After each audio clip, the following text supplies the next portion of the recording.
This man is no ordinary doctor. He can perform extremely difficult surgeries that no other doctor can do. Today, there was a patient with an extremely critical abdominal artery rupture. If he didn't have surgery, he would die in just a few minutes. Unexpectedly, when brought this patient to the hospital, they refused to admit him because all the surgeons are busy. Even though the patient's family members were crying and miserable, the doctor still coldly chased them away. Young Min is an intern doctor. When he saw this scene, he couldn't bear it. He courageously received this surgery, but the dean still chased them away and said, Young Min was an intern, so how could he know how to do surgery? Young Min directly clung to the hospital bed to block. It is true that when the gods are too busy, the devil takes the throne. Suddenly, something entered Young Min's body, making his eyes glow. An extremely difficult surgery that a trainee doctor like Young Min performed successfully. Since then, Young Min's career has risen like a kite in the wind. Young Min is called a professor because only he can afford to perform super difficult surgeries. But because of his outstanding surgical ability, Young Min also arrogantly sets the rules. He only saves people who have at least a 1% chance of survival. In cases of cardiac arrest, he refused treatment. Today, another patient died, and Young Min did not accept it. It seemed he knew in advance which patients would die. Young Min performed many of the hospital's most difficult surgeries. Therefore, he is even more arrogant and consider himself the best. But the turning point happened when one person appeared. Sung Tak is a newly arrived intern and also the nephew of the hospital president. Sung Tak's personality is the opposite of Young Min. When he goes to work, there are bodyguards accompanying him to carry things. This made Young Min have a grudge against him from the first day. After asking a few questions, Young Min learned that Sung Tak's grandfather was the president of the hospital. Sung Tak will definitely be the heir to this hospital. Hearing that Young Min despised this guy even more, Young Min went to tell the dean that he refused to accept this intern, but unexpectedly, the director personally asked him to teach Sung Tak. Young Min immediately went to find Sung Tak to teach him a lesson. He asked Sung Tak the most difficult questions in medicine. Unexpectedly, Sung Tak answered every question correctly. Seeing that it doesn't make it difficult for Sung Tak in theory, Young Min starts forcing Sung Tak to watch him practice surgery. Today, a patient had heart surgery for the 5th time, but because the risks were too high, even the head of the department did not dare to perform the surgery. In the entire country, there is only Young Min who can afford surgery. Young Min directly asked Sung Tak to assist him. Young Min has a habit of warming up his hands before performing difficult surgery. Any surgery Young Min performs will be successful. Sure enough, after 2 hours, the surgery was successful. However, when Young Min asked Sung Tak to remove the drainage tube, he stiffened and his limbs trembled. Young Min suddenly discovered that Sung Tak was very afraid of practicing, so he deliberately humiliated Sung Tak in front of the other trainees. When a patient is in critical condition, they will choose a gruff doctor like Young Min, or they will choose someone who only talks but doesn't know how to act like Sung Tak. Sung Tak was humiliated, but it was the truth, so he didn't dare say anything. Sung Tak was then transferred to the emergency room to be on duty. Here Sung Tak feels like a useless person when he can't do anything. Even taking the patient's blood is difficult. When welcoming patients, he was punched by them. Over here, the son of the tycoon chairman asked Young Min to perform heart surgery for his father. No matter how much it cost, he would pay. But Young Min said the chairman had too many underlying diseases. If they tried surgery, he would die. Unexpectedly, the son insisted that Young Min do it. This son's real purpose is to want his father to have surgery and then die to take over the family fortune. Young Min was taken by Jin Soo to visit his chairman's father. Young Min suddenly realized that this was his ex-lover's father, and his ex-lover Se-jin also appeared here. She was also a doctor studying abroad in the US. Young Min still hates meeting his ex-lover because in the past she broke up with him because he was too poor. Because she is a doctor, Se-jin clearly understands that her father cannot have heart surgery. Young Min also knows that, but he wants to show her how good he is now. If a doctor like her who studied abroad doesn't dare accept the surgery, he will make her regret leaving him. Young Min immediately went back to his room to get blouse. Very soon, the president's heart surgery began. Because he had many underlying health conditions, Young Min had to try best to race against death. He knew this surgery could fail, but because he wanted to prove it to his ex-lover, he did it regardless. To avoid falling asleep during the process, he had to constantly yell. After 10 hours, the surgery was successful, but while waiting for the president to wake up, a sinister plot was carried out. Young Min and a colleague, was Dr. Taehyun, kept watch at the chairman's bedside. But Young Min doesn't know that Taehyun is a people of the sun who wants to harm the president. Young Min suddenly received a text message from his ex-lover to meet up. He didn't suspect anything and asked Taehyun to keep an eye on the president. He then left to meet his ex. Taehyun stayed and immediately carried out the plot. Young Min arrived at the meeting point but did not see Se-jin. While in a bewildered, his colleague colleagues reported that the chairman was in critical condition, so Young Min quickly drove back to the hospital. At the same time, a delivery man was hired to cause an accident for Young Min. While waiting for the red light, he turned to confirm his prey. When Young Min walked a short distance, the delivery man frantically chased after him without Young Min even knowing. He suddenly blocked the car in front, causing Young Min to dodge and have a serious accident. Young Min woke up and tried to get out of the car. The person who hit him with a motorbike also lay unconscious here. Young Min checked his next pulse, but his arm went through his arm. When he wanted to give first aid, his arm also went through his chest. Young Min was shocked and did not understand what happened. He walked over and saw his body still slumped there. It turned out that his soul had left his body. The weaker the body, the more the soul disappears. Young Min had to sit in the ambulance with his body to the hospital. Here his colleagues rushed to give him first aid. Young Min just looked at and knew how to save him, but his colleagues didn't know what to do. The only person on main duty here is trainee Sung Tak. Fortunately, Sung Tak is good at theory, so he can read the disease. Sung Tak said Young Min needed urgent surgery or he would die. But the hospital today does not have any surgical doctors. Sung Tak holds a scalpel but does not dare to do it. While Young Min's blood pressure is dropping and Young Min's life is in danger, Young Min's soul tried to reach for the knife to perform surgery but could not. Now he is extremely helpless. Seeing that Young Min was about to die, Sung Tak risked taking a scalpel. Young Min screams, could it be that Sung Tak is taking revenge on him? Sung Tak was shaking and out of breath. When he put the knife down, Young Min suddenly held Sung Tae's hand to stop him. As a result, Young Min's soul entered Sung Tak's body. Sung Tak was immediately controlled by Young Min. Young Min made the same gesture as usual, then shouted and began performing the surgery very skillfully. So Young Min's soul is undergoing surgery to save his own body. He mastered suturing the tear in his heart, which was extremely difficult. The successful surgery stabilized his blood pressure. Young Min's soul also returned to his body. Sung Tak woke up not understanding what happened, but suddenly Young Min's blood pressure dropped sharply. His soul was thus out body again, but because he was too weak, his soul could not re-enter Sung Tak's body. Sung Tak therefore doesn't know what to do anymore. The surgeons had no one else because they were all busy with the chairman's emergency. Young Min's soul collapsed because he was about to lose his life.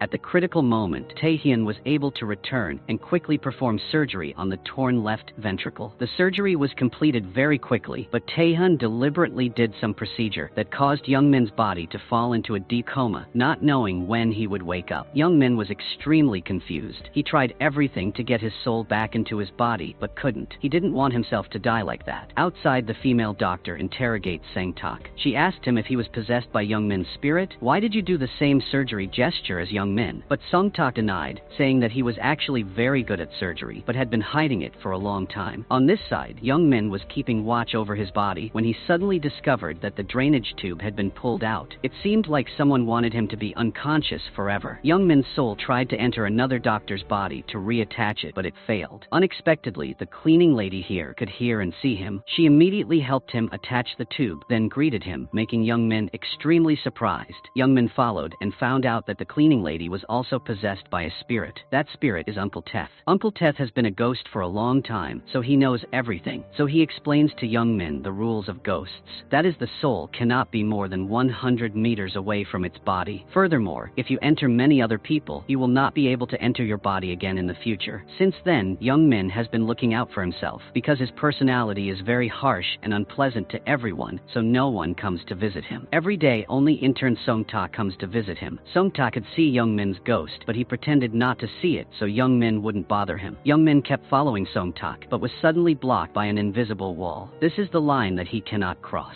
Uncle Teth explained that the soul can only travel a maximum distance of 100 meters from the body. If it wants to go anywhere, it must ask someone to take the comatose body with it. Young Min stood looking at his body helplessly. Young Min was about to give up when Sejin's father's soul came here. The chairman said Young Min had to come back to life to save him. Young Min ran to the room where the chairman was lying to find out the reason, but when he got to the door, he met Sejin there. Sejin wanted to visit her father, but her brother's bodyguard wouldn't let her in. The older brother didn't want Sejin to come in and save the father from waking up. Anyway, he wants his father to die to take over the inheritance. Sejin couldn't visit his father, so she had to leave. She sat and sobbed because she couldn't do anything. Young Min saw her crying and suddenly felt guilty, so he entered his soul into Sung Tak's body to see how the chairman was doing. At this time, an emergency case was brought in, and the patient was seriously injured in the abdomen, so Sung Tak immediately put his hand into the patient's stomach, and with just one simple operation, he showed the treatment method. Then he went to Uncle Teth Teth to ask how to escape the soul from the body. Here Uncle Teth showed young Min how to release his soul from Songtak's body. Once again, Songtak doesn't remember what just happened. The female colleague told Songtak that thanks to his recent diagnoses, the patient's life was saved. She doesn't understand why Songtak is suddenly so good. On this side, young Min went into the hospital room to visit the chairman, and the chairman's soul also sat right next to him. At this moment, the ungrateful son walked in. He cursed his father for being so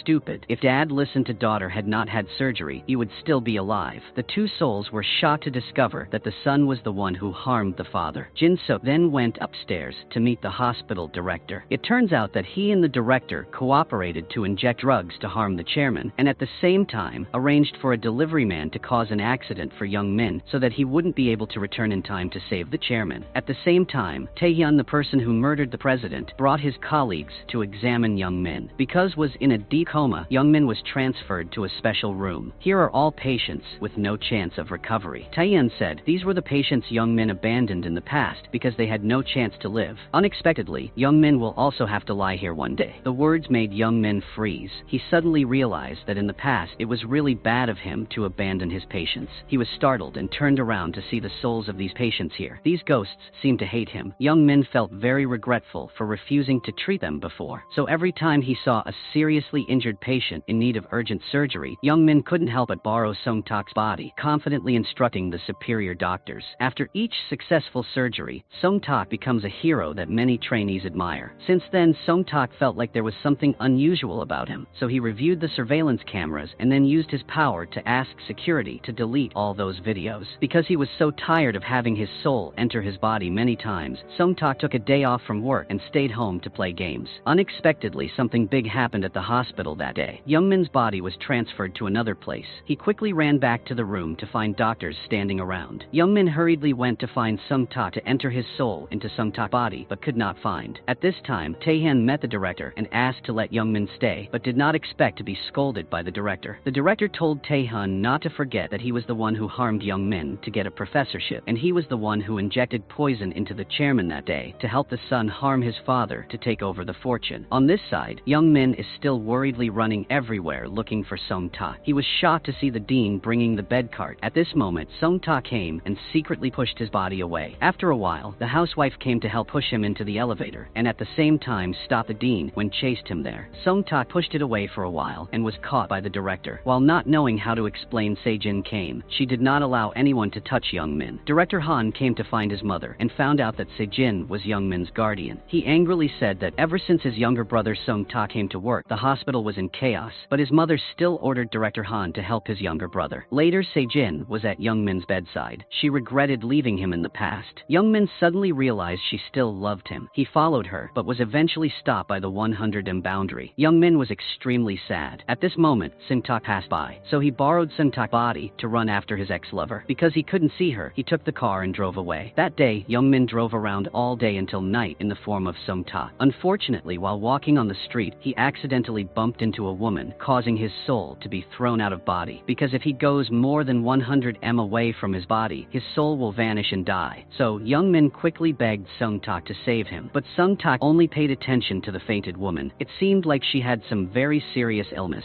Young Min's two hands are about to disappear. If he keeps this up, he will die in just a few seconds. Suddenly, Songtak told young Min to enter his body to save this patient. Songtak then reached out his hand towards young Min. Young Min quickly touched his hand to let his soul enter Songtak's body. Thanks to that, young Min kept his soul. After merging, young Min controlled Songtak's body to sterilize the cutlery, then inject blood from the nerve tumor right in the middle of the street, helping the patient overcome the critical condition in time. The woman was then taken to the emergency hospital. Taehyun was amazed that Songtak was able to handle this situation. Moreover, in the middle of the road, there was a lack of medical equipment. More and more the colleagues admire Songtak. Young Min's coma caused the hospital to lack good doctors, so serious patients were also delayed in their surgery schedules. Among the cases was a child with a history of underlying medical conditions, whose health was so weak that no other doctors dared to perform surgery. At that time, young Min himself refused to operate on the boy. He even spurned the boy's hand away. Now looking back at this boy, young Min feels even more regretful. Since then, young Min has been more active in entering his soul into Songtak's body to help Songtak handle many serious emergency cases, despite the fact that it is extremely dangerous to enter souls into other people's bodies many times. Uncle Teth saw it and also worried about Young Min's soul. Young Min saved many people that day, so the souls who hated him before now love him. Unexpectedly, when he returned to the hospital room, he couldn't find his body anywhere. It turned out that Sejin moved him to the VIP room. From now on, she will stay here to take care of Young Min and take care of her father. Unfortunately, the jerk director also likes Sejin. He came up with the idea of wanting to possess Sejin as much as possible. Young Min found him rude, but couldn't do anything. One day, Sejin read the newspaper and saw that her father had regained consciousness.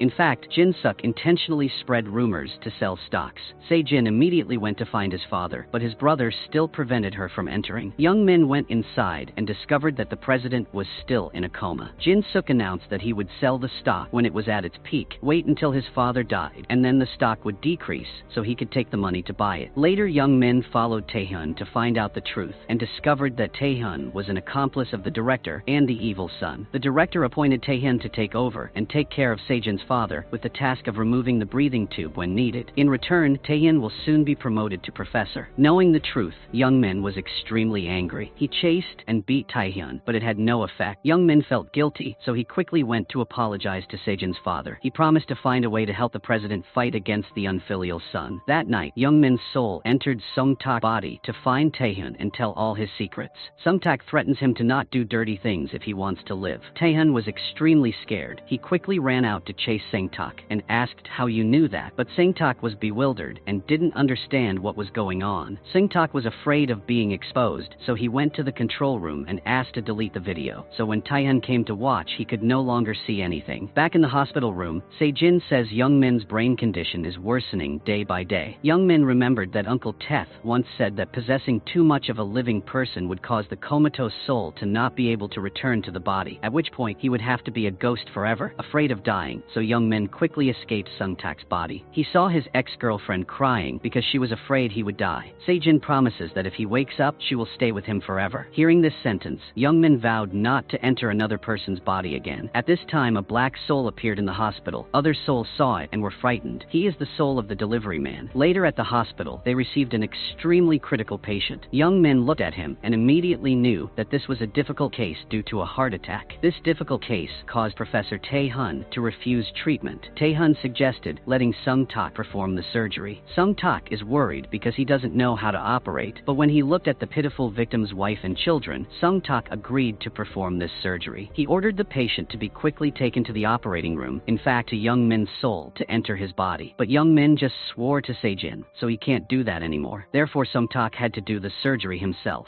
When the surgery began, both the doctor and the director came to observe. Sung-tak was bewildered for a moment, not knowing what to do. He was clumsy, even holding a scalpel. A moment later, he suddenly turned towards Young Min. He begged Young Min to enter his body for the patient's sake. Young Min now knew that Sung-tak had always seen him, but had always pretended not to see him. Young Min was so surprised that he was overwhelmed. It turns out that Sung-tak has had the ability to see ghosts since he was young. At that time, he saw a mother who couldn't pick up a shoe. Sung-tak was not afraid and picked up the shoe to help the ghost. Seeing that he sincerely begged, Young Min had to ignore everything and enter on Sung-tak's body. But this scene made many onlookers suspicious. Immediately after that, Sung-tak confidently performed the surgery. Still turning his hand as always, Sung-tak's movements holding the scalpel are indescribably skillful. The surgery was a complete success, surprising everyone. After finished the surgery, the two of them talking privately, Sung-tak said he not only saw Young Min but all the other souls. Young Min feels deceived because Sung-tak has been ignoring him for a long time, causing Young Min to enter Sung-tak's body countless times without knowing. The two argued fiercely with statements of victory and defeat. After arguing, the two people stopped playing the body incarnation game. Since the miraculously successful surgery, everyone has wondered why Sung-tak is a trainee but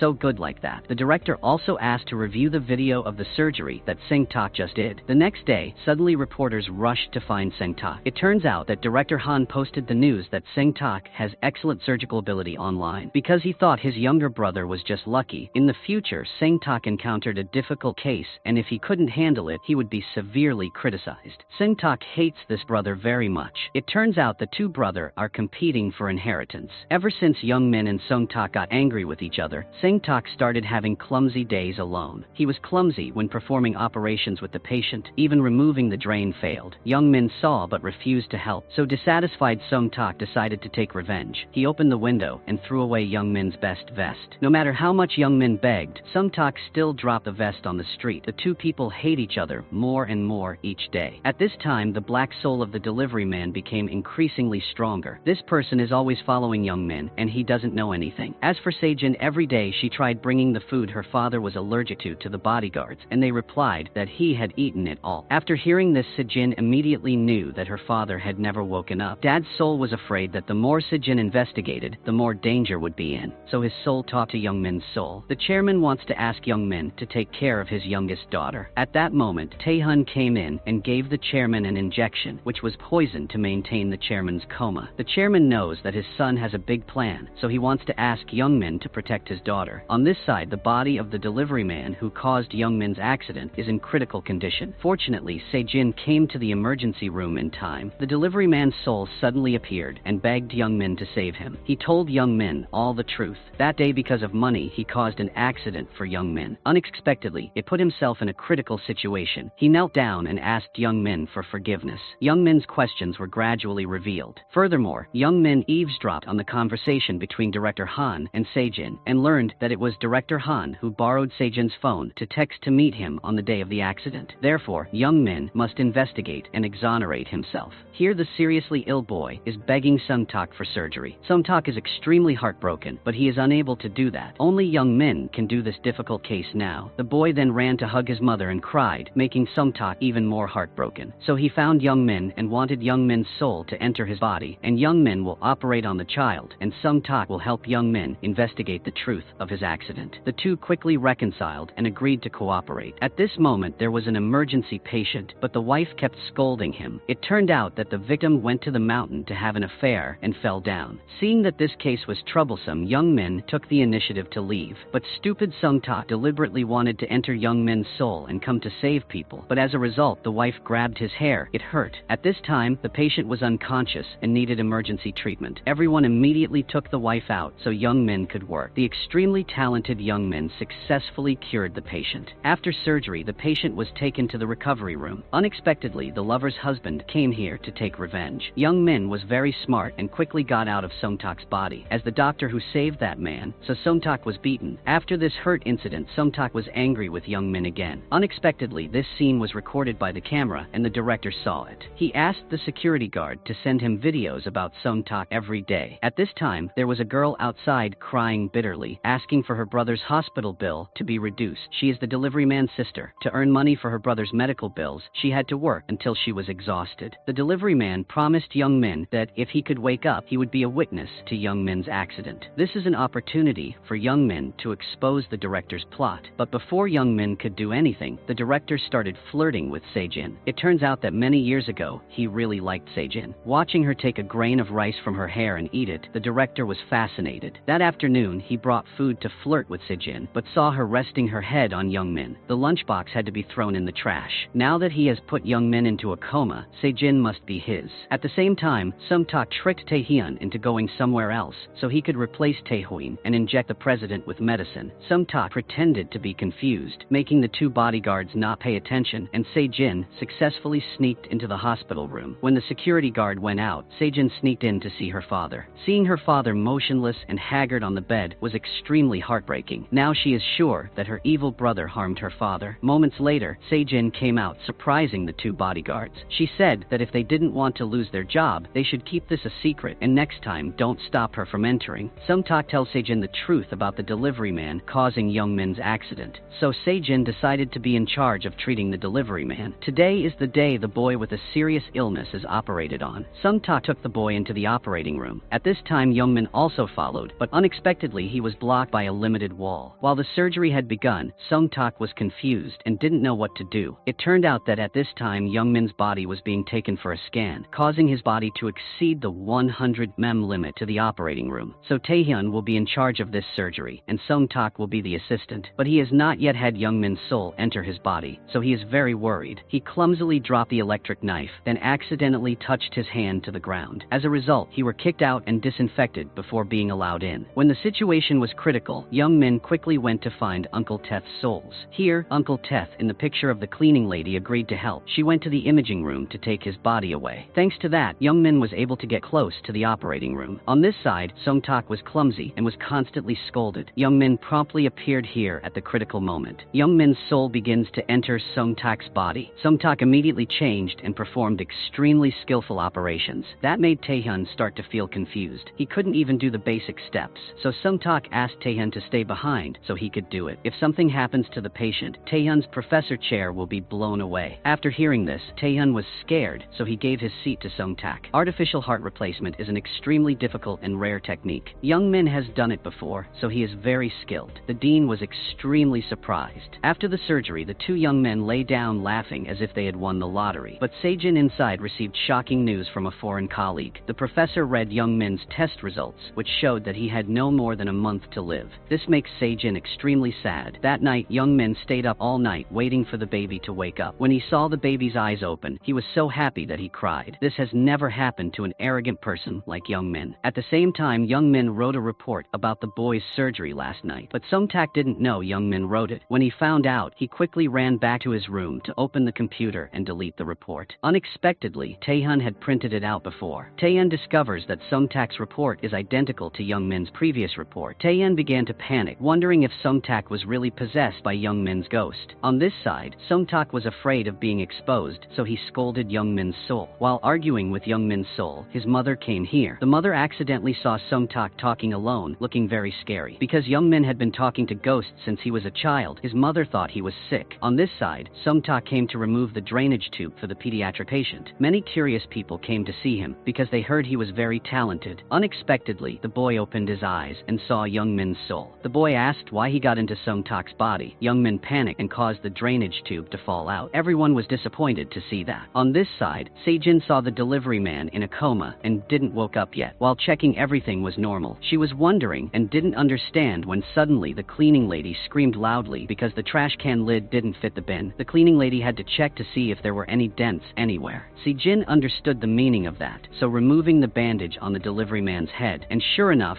she saw a blockage there. On this side, Sung-tak knows about Young Min secretly borrowing his body and then performing heart surgery on a singer. Sung-tak knows that if Young Min continues to enter his body, Young Min will not be able to return to body, so he angrily scolded Young Min. At this time, it was time for the singer to have a second heart transplant. Last time, Young Min himself performed heart surgery for her because no one else had been able to do this except him. On the day of surgery, Young Min was already blouse, and the female singer was also taken into the anesthesia room. Unexpectedly that day, Sung-tak suddenly disappeared, so the surgery was forced to have Taehyun replace him. Young Min stood next to him, extremely worried, because this was the patient who had his heart valve replaced 10 years ago. This second heart valve replacement is 10,000 times more difficult. Young Min stood next to him extremely worried, and finally, what he was afraid of happened. Taehyun accidentally touched and ruptured the coronary artery. The patient's blood pressure began to drop sharply. Young Min was helpless, but couldn't do anything. At this critical moment, Sung-tak appeared, so Young Min's soul entered Sung-tak's body and skillfully corrected Taehyun's mistakes. Thanks to that, the surgery was successful. But after leaving the operating room, Sung-tak asked to end the contract with Young Min. From now on, he will not let Young Min's soul enter his body anymore, because he knows that if Young Min enters soul again, Young Min will really die. Sung-tak's mother was reviewing videos related to her son. She asked the staff to delete them all. Unexpectedly, Director Han copied everything onto a USB and wanted to use it to hijack the inheritance. Today, Sung-tak decided to cancel his contract with Young Min. He doesn't want Young Min to die. But unfortunately, the hospital welcomed a patient with a ruptured abdominal aorta. The hospital no longer had a doctor who could perform the surgery, so they were forced to refuse to accept the patient and transfer the patient to another hospital. Suddenly, Sung-tak used his hand to block the hospital bed. This image is identical to Young Min 10 years ago. That day, he himself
himself saved such a patient. At this time, both Young Min and Sung Tak had the same thought, which was to perform surgery to help this patient. As for the consequences, they will calculate later. Because Young Min knows he has to die sooner or later, he wants to use the little time he has left to save people. After they successfully operated on the patient, Sejin announced that the delivery person had also regained consciousness. Young Min hopes he tells the whole truth, both exposing the director's crimes and exonerating Young Min. Unexpectedly, he did not remember the previous contract. Young Min was extremely angry. At the same time, Director Han also let someone pay all the hospital bills, as if bribing the delivery person, so he wouldn't tell the truth. In vain, they spent so much effort to save him, yet he did just that. While Young Min was angry and wanted to swallow him alive, suddenly, Uncle Teth's spirit appeared and told him that anyone who wakes up cannot remember what their soul has ever done. That means that the real delivery man will not remember anything, and now blame him was not meaning. So Sung Tak went to remind the delivery man that the day the accident happened, he was hired by Director Han to stab Young Min. After hearing this, the delivery man was extremely scared. That day, Sejin's father's soul sat and talked with Young Min's soul. He asked Young Min to help punish his unfilial son. So the next day, journalists flocked to interview the son. It turned out that the photo of the father in a coma had been posted online. This method was as successful as expected. People involved in the scandal immediately went to the president's hospital room. Both the hospital director and Taehyun were also present. Sejin called his father's lawyer, who was the keeper of the will, and the lawyer began to announce the president's will. At the same time, a do not resuscitate order was issued, meaning that if his heart stopped beating, the will would be valid. That's why the new son kept him in a coma, because if the president died, he would lose everything. After this scandal, Director Han was heavily criticized by Sung Tak's mother. Whether the patient is awake or not, you can't be confused. Seeing that the incident could not be covered up, he had to blame Taehyun. Sejin personally took his father to have his heart and lungs checked, while his soul stayed to play with Uncle Teth's soul. It seems that this will be the last game in the president's life.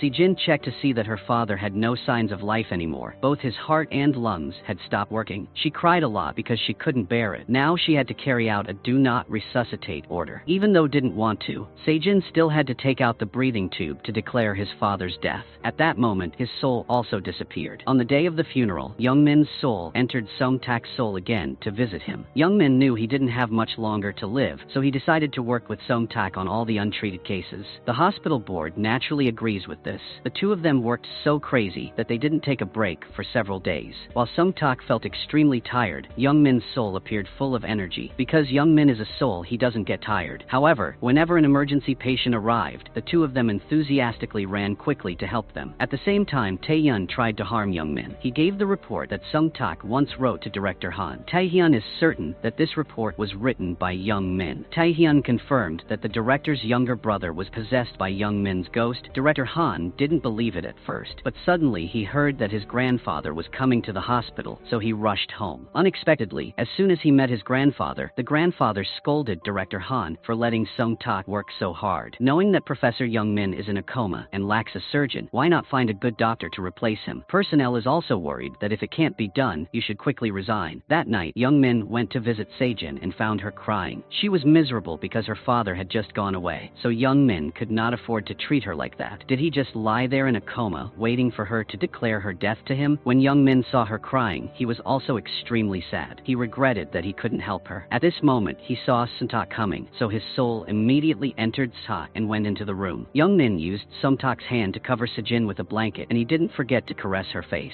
In her dream, Sejin was also dreaming of Young Min. She dreamily asked him if he was really there. Sejin suddenly sat up and the two hugged each other. Unexpectedly, thanks to that happy feeling, Young Min's body had brainwaves stimulated. Young Min happily informed Sung Tak that he was about to have a chance to wake up. Sung Tak hurriedly ran to ask Sejin if Young Min had brainwaves. This makes Sejin suspicious as to why Sung Tak knows. Sung Tak had to lie and say he dreamed about it. Because of the ability to wake up, Young Min loves life even more. Every day he asks Sung Tak to come and remind Sejin to eat. Sung Tak's sudden interest in her made Sejin feel confused. She remembered clearly hearing Young Min's singing voice last night, but when she opened her eyes, she saw that it was Sung Tak. But when hugged him, she felt like it was really Young Min. Sejin remembered that last night Sung Tak stroked her hair. This was really strange. Director Han's side began to suspect that Sung Tak's younger brother was possessed by Young Min's soul. He often secretly watched his younger brother perform surgery, and indeed realized that his skillful operation was identical to Young Min's. Moreover, that day, he caught his younger brother carrying Young Min's body away. Apparently, Sung Tak was possessed by Youngmin's soul. On this side, Song-tak goes to help a female ghost who likes to read books, while her body is still in a coma in her own room. Song-tak checked the medical record and found out that due to lack of sleep, she hit her head on the edge of the table and fell into a coma, but it's unclear what the underlying cause is that keeps her from waking up. So Youngmin went directly to ask for her soul. Through that, he knew that when she fell, her nose bled. Song-tak immediately informed this to Sejin. Sejin suddenly realized that it was telangiectasia syndrome and that the fall had caused her a central nervous system infection. Sejin wondered even more why Song-tak knew that mysterious thing. If brain surgery is performed, the patient has a chance to regain consciousness, but the brain surgery procedure is dangerous,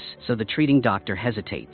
Sejin affirmed that this was the only option to help the patient regain consciousness. Her determination convinced the doctor to agree. When the girl's soul heard the news, she was extremely happy, but during the critical moment, the director Han played a trick to expose the story of Youngmin's soul entering Song-tak's body. He arranged for Song-tak to have surgery on a torn heart valve, then came to observe directly. He let Tae-hyun be his assistant to watch closely, to confirm whether Song-tak was really possessed by Professor Youngmin or not. Youngmin still rotated his wrist before surgery as always. Every operation was extremely skillful, especially the habit of using the left hand to sew. Taehyun admitted that all the operations were done exactly the same, no difference at all. The outside director was also extremely surprised, and just to be sure he called Sejin to create a distraction. Tae-hyun deliberately asked a question that only Youngmin knew. Song-tak unconsciously answered, so revealing his identity. When Youngmin discovered he had been set up, it was too late. Now they know that Youngmin's soul entered Song-tak. Knowing that he could not hide this from director Han, Youngmin frankly admitted that Song-tak's body was being controlled by the soul of Professor Youngmin. But isn't Youngmin his money printing machine? So please obediently wait for Youngmin to wake up and don't hurt me, because the secret between director Han and Tycoon's son Youngmin knew everything. Director Han was speechless and couldn't say anything. Youngmin, in the form of Song-tak, leisurely left. After that conversation, director Han began to be haunted by the existence of ghosts. Even when talking, he didn't dare to speak because he was afraid that Youngmin was listening. Youngmin also told Song-tak that director Han knew everything. Song-tak confided that in the past he had an accident that almost killed him, and since then he suddenly had the ability to see ghosts. When he was a child, he was extremely scared and ran away. But then Song-tak pretended not to see it, so it was okay. However, when operating on patients, their souls appeared and scared him immensely. That's why Song-tak always gives up surgical practice. Therefore, he is always the one who hopes Youngmin wakes up the soonest. The two people talking were unfortunately overheard by director Han. Waiting for Sejin to go out of the room while busy on the phone, Han sneaked in and intended to remove Youngmin's breathing tube, because if Youngmin dies, everything will end. No one will be able to threaten him anymore. But thinking he would lose the money printing machine, he didn't do it anymore. That night, director Han came home and asked Song-tak why he helped the ghost. Song-tak didn't explain much and wanted to cooperate with director Han. If director Han repented, Song-tak would forgive him. Unexpectedly, director Han threatened Song-tak in return. So what if Youngmin dies? The next morning, Song-tak quickly ran to the hospital to find Youngmin. Luckily, he's okay. Today is the day Sejin had surgery. Sejin is the main doctor performing this surgery. Although this surgery was successful, she still needs treatment for a while longer. When the infections on the brain heal completely, the patient can regain consciousness.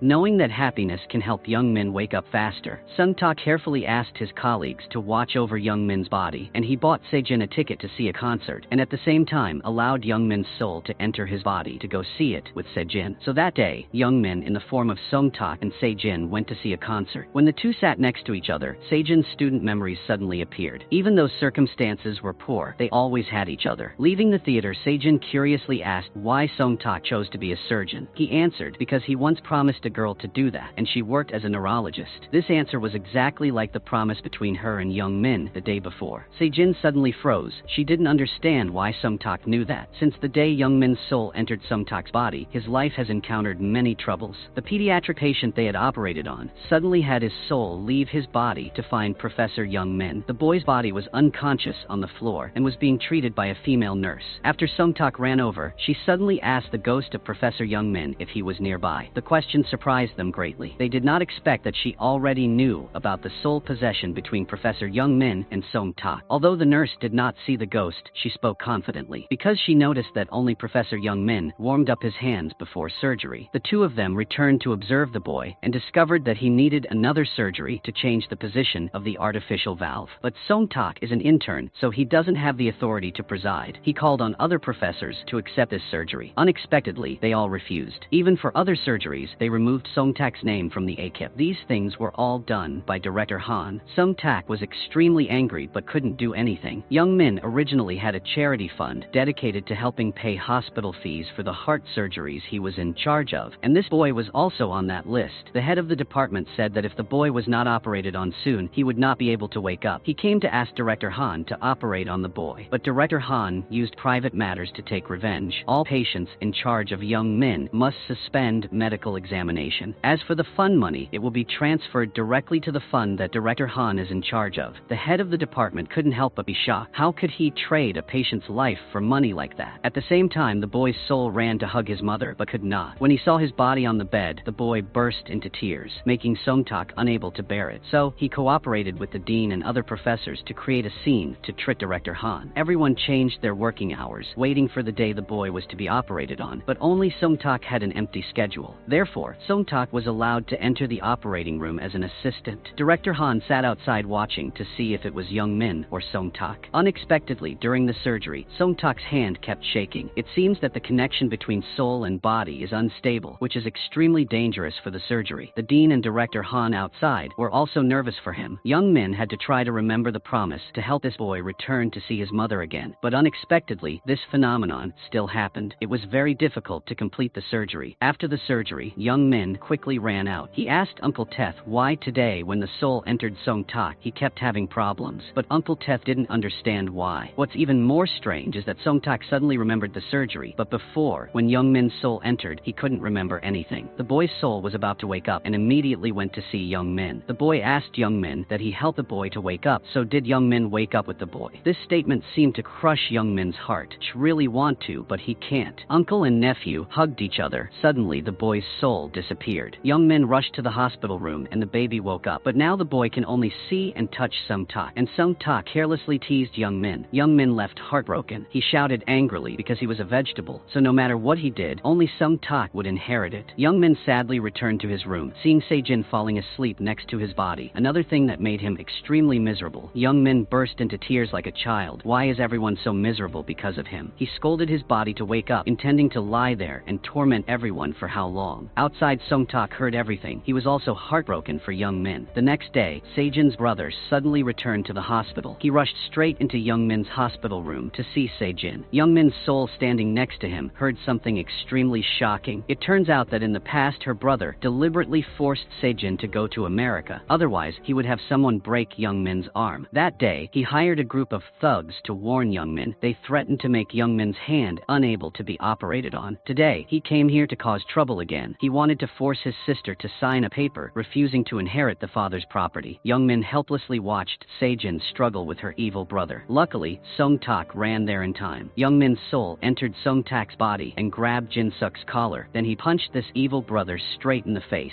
At this time, the hospital director appeared. They pulled each other back to the room to continue discussing plans to kill people. However, Director Han wanted to withdraw from the plan. He didn't want anything to do with Se-jin's brother anymore. Seeing this, Jin-suk immediately threatened to reveal the hospital that killed Young Min and his father. After hearing this, Director Han was extremely scared. Uncle Teth found out the reason when Young Min's soul entered Song's body have problems. The reason is because Young Min's comatose body has gotten better, so his soul occasionally fluctuates to return to his body. Now, if they continue to let our souls enter our bodies, the souls of both people will be disturbed. Therefore, Young Min was forced to stop merging with Song-tak. Therefore, the surgeries had to be temporarily postponed. Song-tak sees that himself as a doctor, but if he can't help patients, then life is meaningless. So he studied like crazy day and night. At this time, Director Han met Taehyun. He said that a patient who had just improved suddenly died overnight. What if he used this method to deal with Young Min? At the same time, Song-tak went to Se-jin and confessed everything. The actions that she felt familiar with him were because Young Min had entered Song-tak's body. Young Min noticed and quickly shouted to stop. If he don't stop, Young Min will enter Song-tak's body. Song-tak had to leave, leaving Se-jin in the room extremely confused. Outside, two people argued for a while. When Young Min turned around, he saw Se-jin lying on the floor. He quickly used Song-tak's body to carry Se-jin to the emergency room. It turns out Se-jin was overworked and lacking sleep, so she fainted. At the same time, Taehyun returned to the hospital. According to Director Han's orders, he will assassinate Young Min today. Taehyun went to the hospital room to assassinate Young Min's body, but Song-tak had arranged for bodyguards, so he couldn't do anything yet. Young Min's soul entered Song-tak's body and personally cooked the dish dishes that Se-jin liked to eat, then took her shopping for clothes.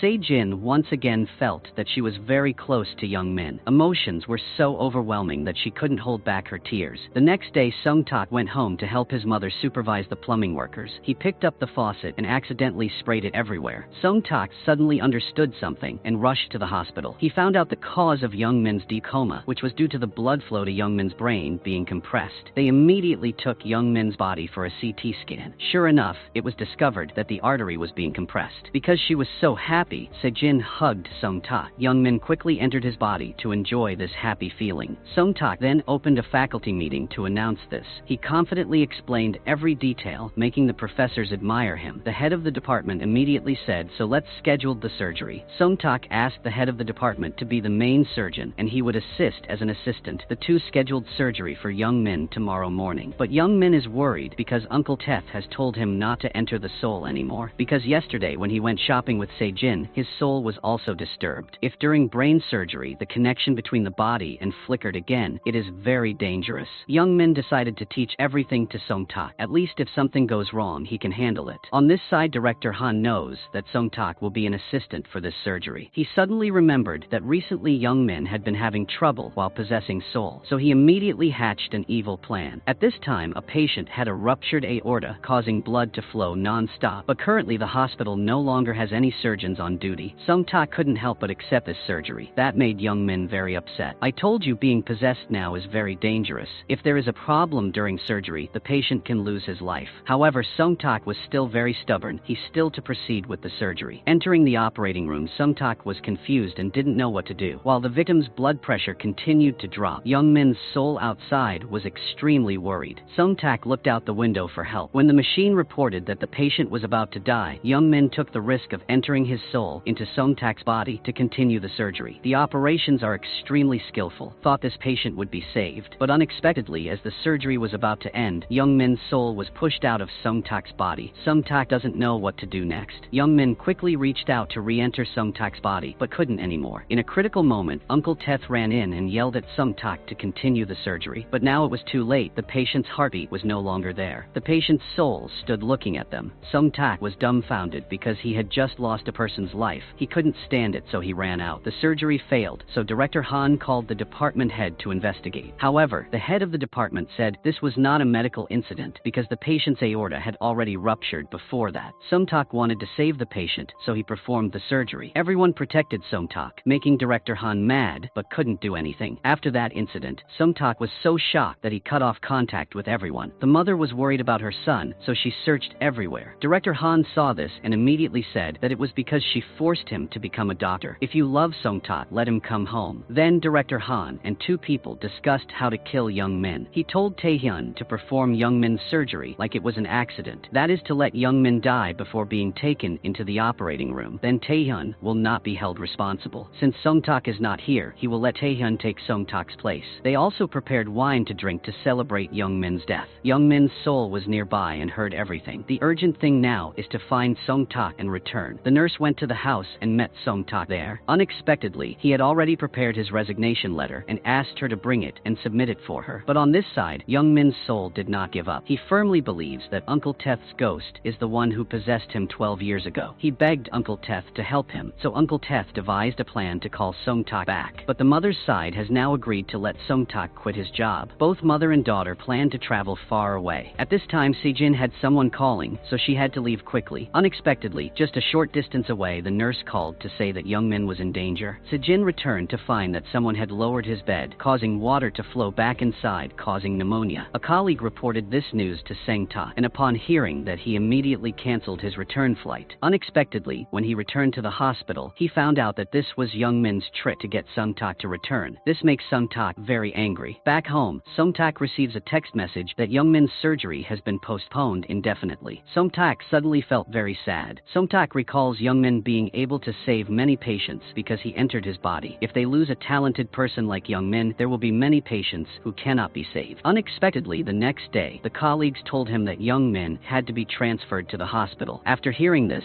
Sung-tak wanted to rush back to the hospital, but suddenly, next to him, a baby fell to the ground, unconscious. The dean appeared and asked about the illness of the baby from the mother. Suddenly, Uncle Teth's soul entered a person who ran to buy first aid equipment. When he brought it back, Uncle Teth entered his soul to the head of the department to give first aid to the boy. Thanks to a few small tricks, the boy was saved in time. It turns out that Uncle Teth was also a very good doctor. When finished, Sung Tak rushed in to stop Se-jin from moving Young Min away. He promised to fight with Young Min until everything was over. The next day, Sung Tak brought all his belongings to the hospital to stay. He hired more bodyguards to guard Sung Tak's hospital room in case something bad happened. After that, he followed Young Min's soul every day to ask about surgery. He wanted to use his own hands to save patients. The first step is to stitch a simple incision on the head pillow, so Sung Tak practiced day and night. Next is learning to insert a tracheal tube. Looking at Sung Tak's clumsiness, Young Min helplessly said that if he did this, the patient had died already. Sung Tak is so diligent that he spends his entire lunch hour practicing picking up each grain of rice,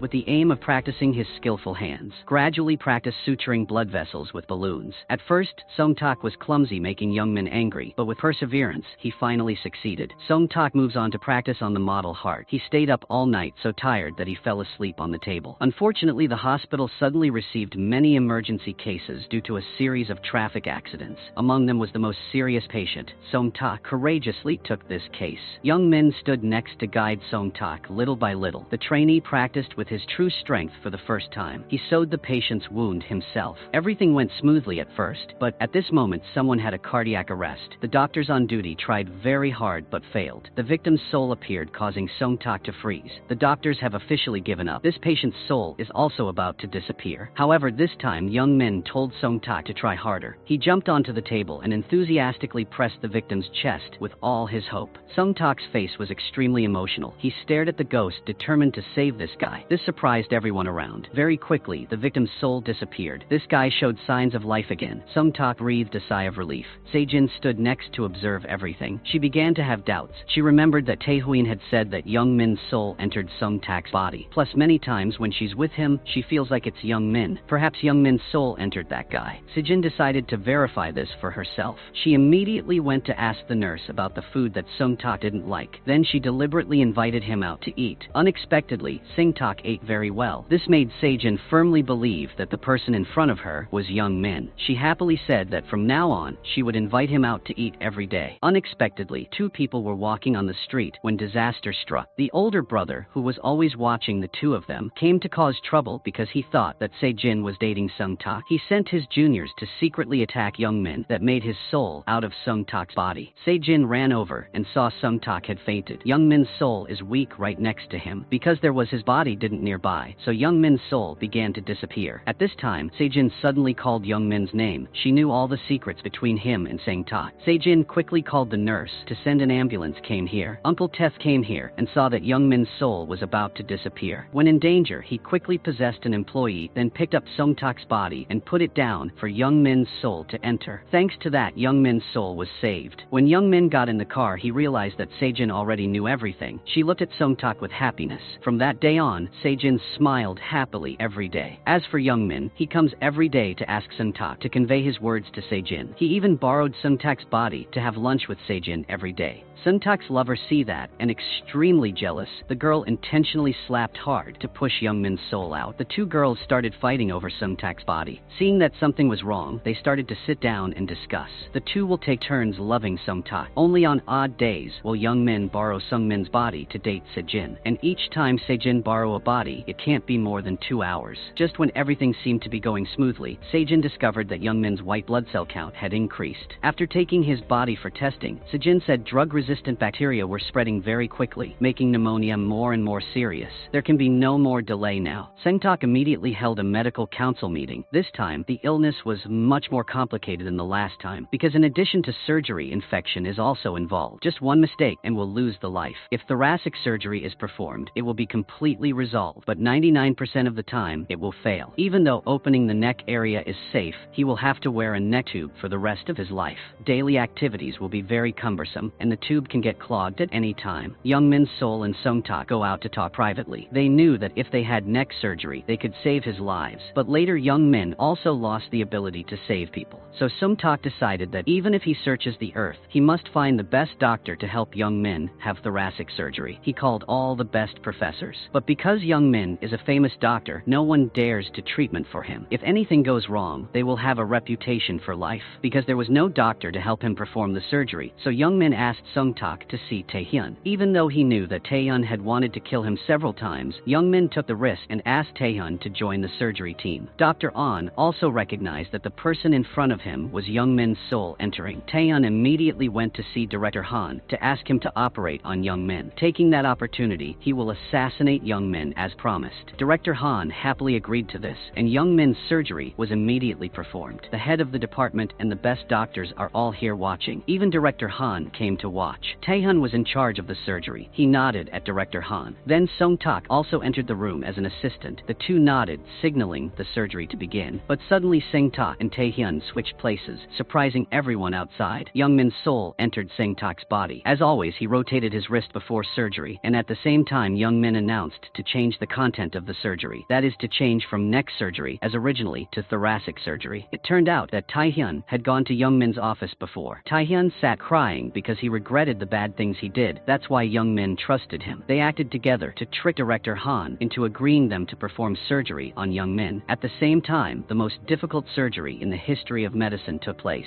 Youngmin's soul performed surgery on himself. However, everything did not go smoothly because of the incident where Youngmin's soul entered Sung-tak. His hands and feet trembled, causing blood to splatter. People outside were also extremely worried. Sung-tak must be very brave to fight back. Each surgical cut is precise and rhythmic, thus promptly correcting errors. Even though his body was becoming more and more dizzy, Youngmin still tried to complete the surgery. Until the important part had just been sewn, suddenly, Youngmin's soul was extracted from Sung-tak's body. Youngmin is now too weak to enter his soul into Sung-tak's body anymore. Taehyun was supposed to do the rest, but unexpectedly, Youngmin directly asked Sung-tak to do it. He wants to use his own body to help Sung-tak overcome his fear, but this is Youngmin's body, so the pressure is heavy on Sung-tak's shoulders. Youngmin next to him constantly encouraged Sung-tak to calm down and guided him in everything. Sung-tak carefully did everything quite well, causing Youngmin's soul to gradually fade away. After completing the surgical wound, Youngmin's soul returned to his body. The doctor announced that all indicators are stable. All the doctors were happy, but only Director Han was sad. After the surgery, the head of the department told Taehyun that Youngmin had recommended him many times to the position of professor, but Director Han did not approve because he discriminated against him for going to a school with no reputation. Director Han scolded Taehyun for not killing Youngmin. Taehyun said he wanted to atone for his mistakes, and he never wanted to live that evil again. That night, Sung-tak was looking at his phone and discovered a video. At that time, Youngmin's soul entered his body and recorded it. Youngmin is afraid that when he wakes up, he will forget all the beautiful memories of when he was a soul, especially the fact that he once borrowed Sung-tak's body. The video recounts everything in detail when Youngmin was the soul in 3 months. At the same time, Youngmin also woke up. Sung-tak quickly ran over to show his joy. As expected, Youngmin doesn't remember anything. Sung-tak was mercilessly chased away. Sejin brought flowers to give, but Youngmin forgot that he and Sejin had made up. He cruelly chased Sejin away because she abandoned him in the past. Sejin heard that and felt sad. She walked away with much sadness. Even when Sung-tak came to help change the bandage, Youngmin refused, because in the past the two of them hated each other. A moment later, Director Han came to inquire. Seeing that Youngmin had forgotten everything, he was extremely happy. Suddenly, Youngmin said that he was so happy. Why didn't he bring out the bottle of wine from the previous day to drink to celebrate? Youngmin recounted all Director Han crimes. It turns out Youngmin didn't forget anything. Hearing that, Director Han was extremely worried and scared. While thinking about how to assassinate Youngmin, the police suddenly called to ask Director Han to assist in the investigation. It turned out that Taehyun had surrendered and provided all evidence that Director Han and Jin Suk harmed the patient. Taehyun has completed his atonement, so he is very at peace.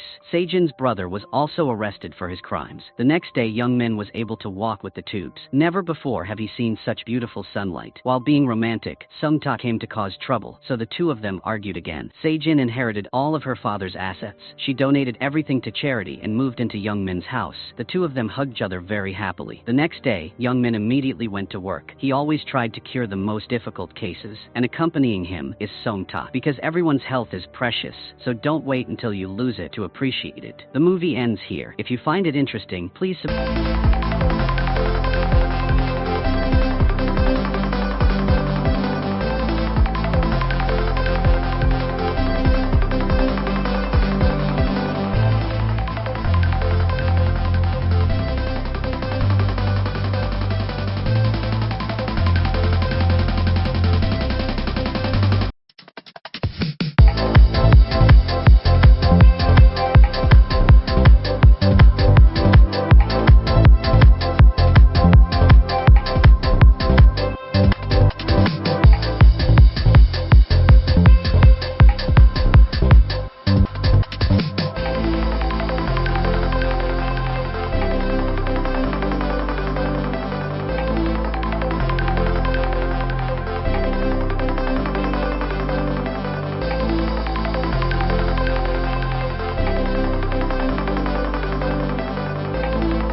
This happy family was on the way to take their son to school. This happy family was on the way to take their son to school when they suddenly had an accident. The military couple could not survive, but the son was lucky to survive, adopted by the aunt who is a police officer as her own child because of losing parents.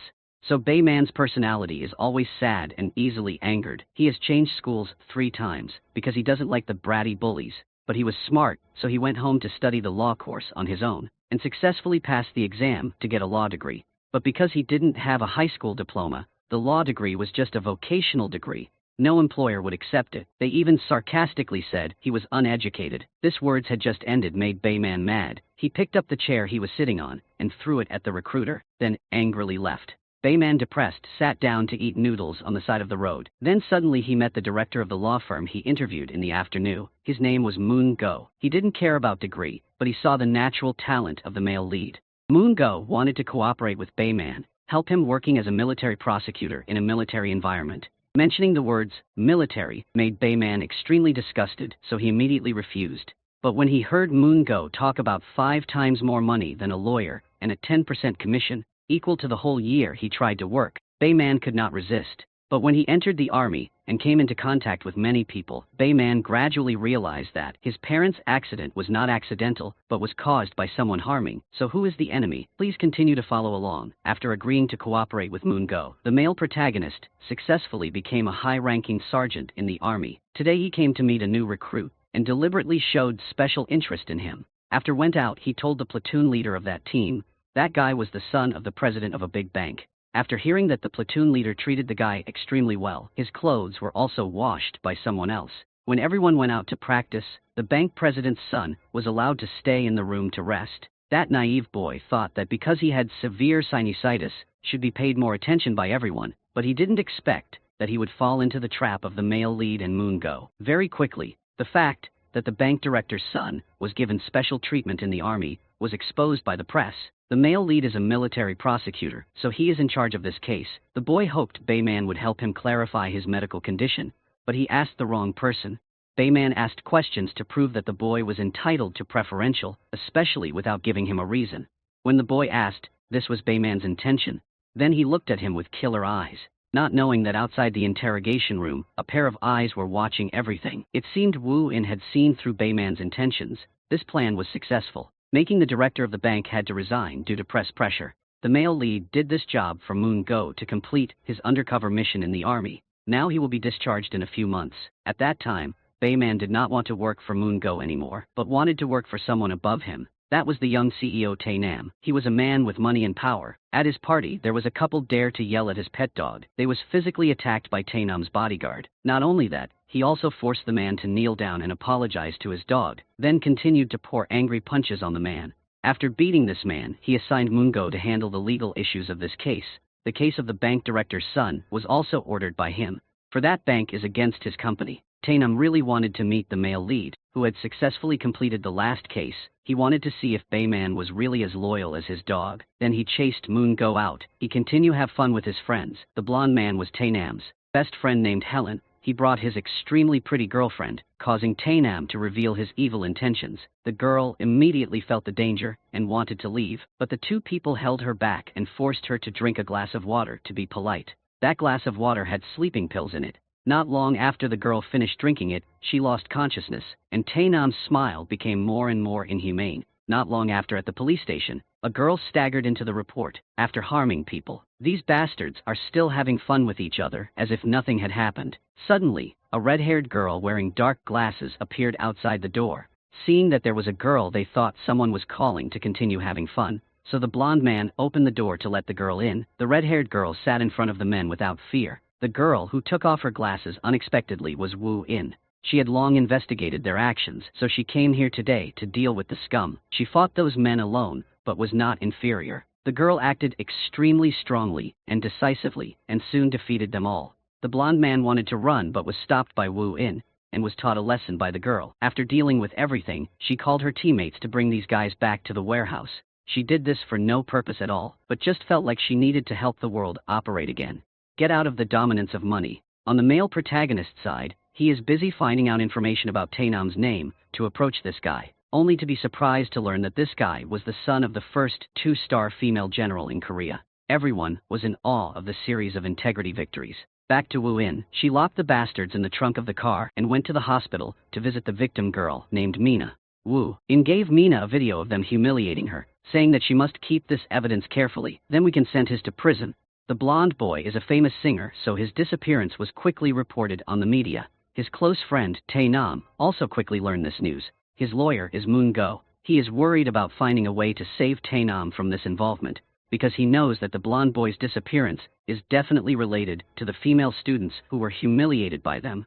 Tae Nam is not worried at all. Cases like this can be solved with a little money. Tae Nam asked Moon Go to order Bayman to find the blonde boy, making Moon Go feel that his position was about to be replaced, so he indirectly gave the image of the blonde boy to Bayman, but didn't let him go to see Tae Nam. Bayman accepted the mission and immediately went to work. He went to that bar to investigate. Most of the cameras were deleted, but the perpetrator missed a camera on the rooftop. Bayman understood, so giving some money to bribe, so he watched the video. Inside was a girl with red hair and dark glasses.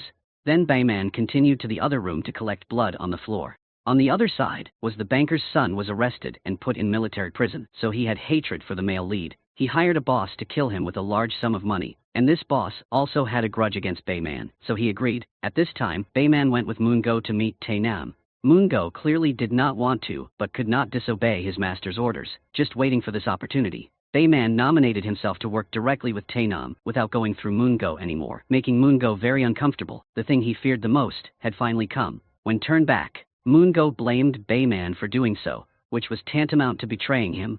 But most people want to be promoted to higher positions, is no longer valued by Tae Nam. Moon Go turns to bite him back by threatening to tell everything to his mother. Hearing the word, Tae Nam's whole body was cold. The thing he was most afraid of in the world was his mother. Whatever he was afraid of, it quickly came. While Tae Nam was struggling with Mina to force her to reveal where the video was, then his mother's subordinates arrived, asking him to come see her urgently. At the same time, Bayman and Wu In were going on a mission assigned by their superiors, was suddenly stopped by a car in the middle of the bridge. It was the car of the gangsters hired to kill Bayman. As a man, Bayman told Wu In to stay in the car so he could handle it, but as soon as he got out of the car, he was surrounded by thugs.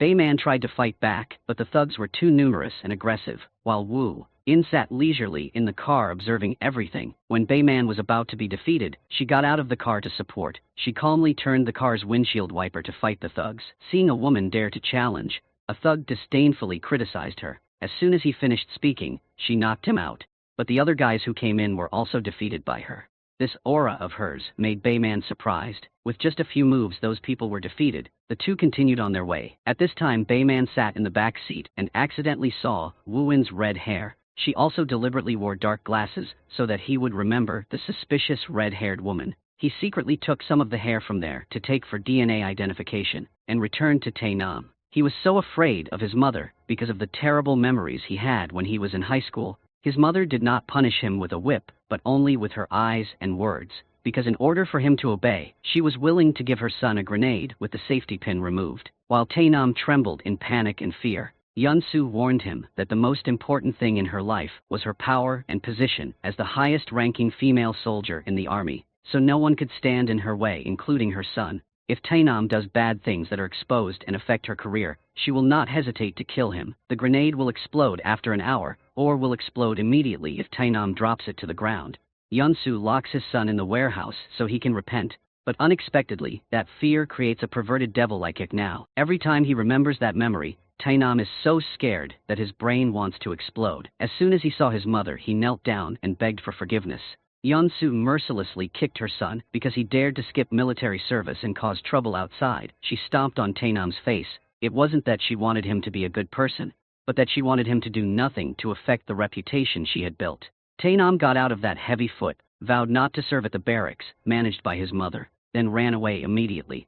Tae Nam found Moon-go to vent his anger, and he leisurely said he was just following his obligation to report everything to Yun-soo. Moon-go is not lacking anything. As a powerful lawyer and director of a law firm, Tae Nam couldn't do anything to him. On the other hand, the male lead gave Wu In's hair sample to forensics for examination, then followed her to see where she went during the working time. He carefully changed into another outfit so as not to be exposed. Seeing Wu In wearing a seductive black dress, Bayman suddenly vibration, but he quickly regained his composure and hid under a woman's feet to avoid being discovered by Wu In. He then fought for this woman bag and quickly paid to leave. The expensive bag was also accidentally bought, so brought it home as a gift for the aunt. Raised her nephew for many years, and he bought luxury things for her to use, making her feel moved to tears. After that, the male lead went to see the military doctor, who will be in charge of Tainam's military service examination, so that the doctor can give a certificate that Tainam is not healthy enough to enlist in the army. In return, Bayman will nominate a doctor with Tainam, let the doctor get out of the army, so he can get a good job at a big hospital. Yunsu also knows that Bayman is the one who helped his son escape military service, so she called her secretary to arrange an appointment with him. But at this time, Bayman continued to follow Wu In. At this time his friend called to say that he had investigated the suspicious car the day the blonde boy went missing. That car was registered under the name of a national defense company, the same company Wu In just come, and Bayman also followed all the way here. Wu In went to the rooftop to meet a man who was also her effective assistant, Director Kang of the National Defense Company. He helped her, because when he was in America, Wu In saved him from a group of bullies, and the Director Kang was also an international student who received a scholarship from her father's company when the company has not been robbed by others. From then on, the two became good friends. He was also the one who handled the blonde boy with her. But the male lead had heard everything. He turned and walked away. Wu In also looked at him and said that Bayman would be an integral part of her perfect plan. Back home, Bayman linked them all together, and it was certain that Wu In had linked up with Director Kang to kidnap Helen, while Tainam did not participate in the game further, so he escaped. The results of Wu In's DNA examination also matched the DNA at the scene. In order not to affect his discharge plan, he decided to take Wu In to jail. On the other hand, Moon Go broke into Mina's house, used her mother to threaten her. Whether she keep the video or not, she must not publish it, otherwise her mother will disappear forever. On the other hand, the male lead's friend has found the car where the blonde man was kept, and Wu In also gave Bayman's aunt the video of the villains harming Mina, so she could lead someone to arrest Tainam. Bayman immediately ran to announce to Tainam that he had found the blonde boy, making him smile because he thought the video was shot on the blonde boy's phone. If he found this guy, he would delete the video. Tainam also promised to give Bayman a good position in his big company if the exemption from military service is completed successfully. As soon as Bayman left, the blonde called to report the news. The video has been stolen by the red-haired woman, and at this time, the police car is already downstairs. As soon as Bayman went out happily, he panicked when he saw his aunt leading the army to come here. He realized that the direction the police were going was Tainam's place. Indeed, not long after he was taken out, Soo-kyung also saw that there were 2 glasses of wine, so there was definitely another person. Went out to meet the male protagonist who was standing and observing. Not wanting her to know that he was working for the bad guys, Bayman ran away. Soo-kyung also chased after him. Bayman had to cover his face while driving, and Soo-kyung kept holding the speaker and shouting in his ear, asking him to stop the car. Bayman successfully cut off Soo-kyung, but on the way back, his car suddenly lost control, and a terrible accident occurred. Unexpectedly, the person who appeared in front of his eyes was Wu In the red-haired girl's suit. She officially announced her identity to entice Bayman to cooperate. Wu In took him to the hospital. Fortunately, he only had minor injuries, so as soon as woke up he left, returning to the army. Bayman saw Wu In and pressed her against the wall to question. Wu In said he wanted Bayman to wake up, because she knew he was a capable person. If it is used for the wrong purpose, it will be very dangerous. I'm waiting for the day, prosecutor. Bayman escapes oblivion. This sentence from Wu In made Bayman freeze, because he didn't know why he had to chase after money. On the other hand, Tainam has been released from prison. He also forced Bayman to bring a dog to pick him up. That is called the evil of money. In or out of prison, only money has a say. The scene changes to Bay's man friend showed him Director Kang's past identity. If knew more about this person, he would investigate Wu In's identity. The male lead opened the video. He was surprised and did not understand. Why did Director Kang's company receive investment from Im's company to develop to what it is today, but now colludes with Wu In to harm Im's president Tainam? But when he hears President Cha was Im's first president, the male lead realized that perhaps that company used to belong to Wu In's family, but was robbed by Tainam's family. To make sure, Bayman called Wu In come to ask her directly. He listed a series of her father's crimes, revealing military secrets, embezzlement, stock manipulation, and the person handling her father's case is lawyer Moon Go.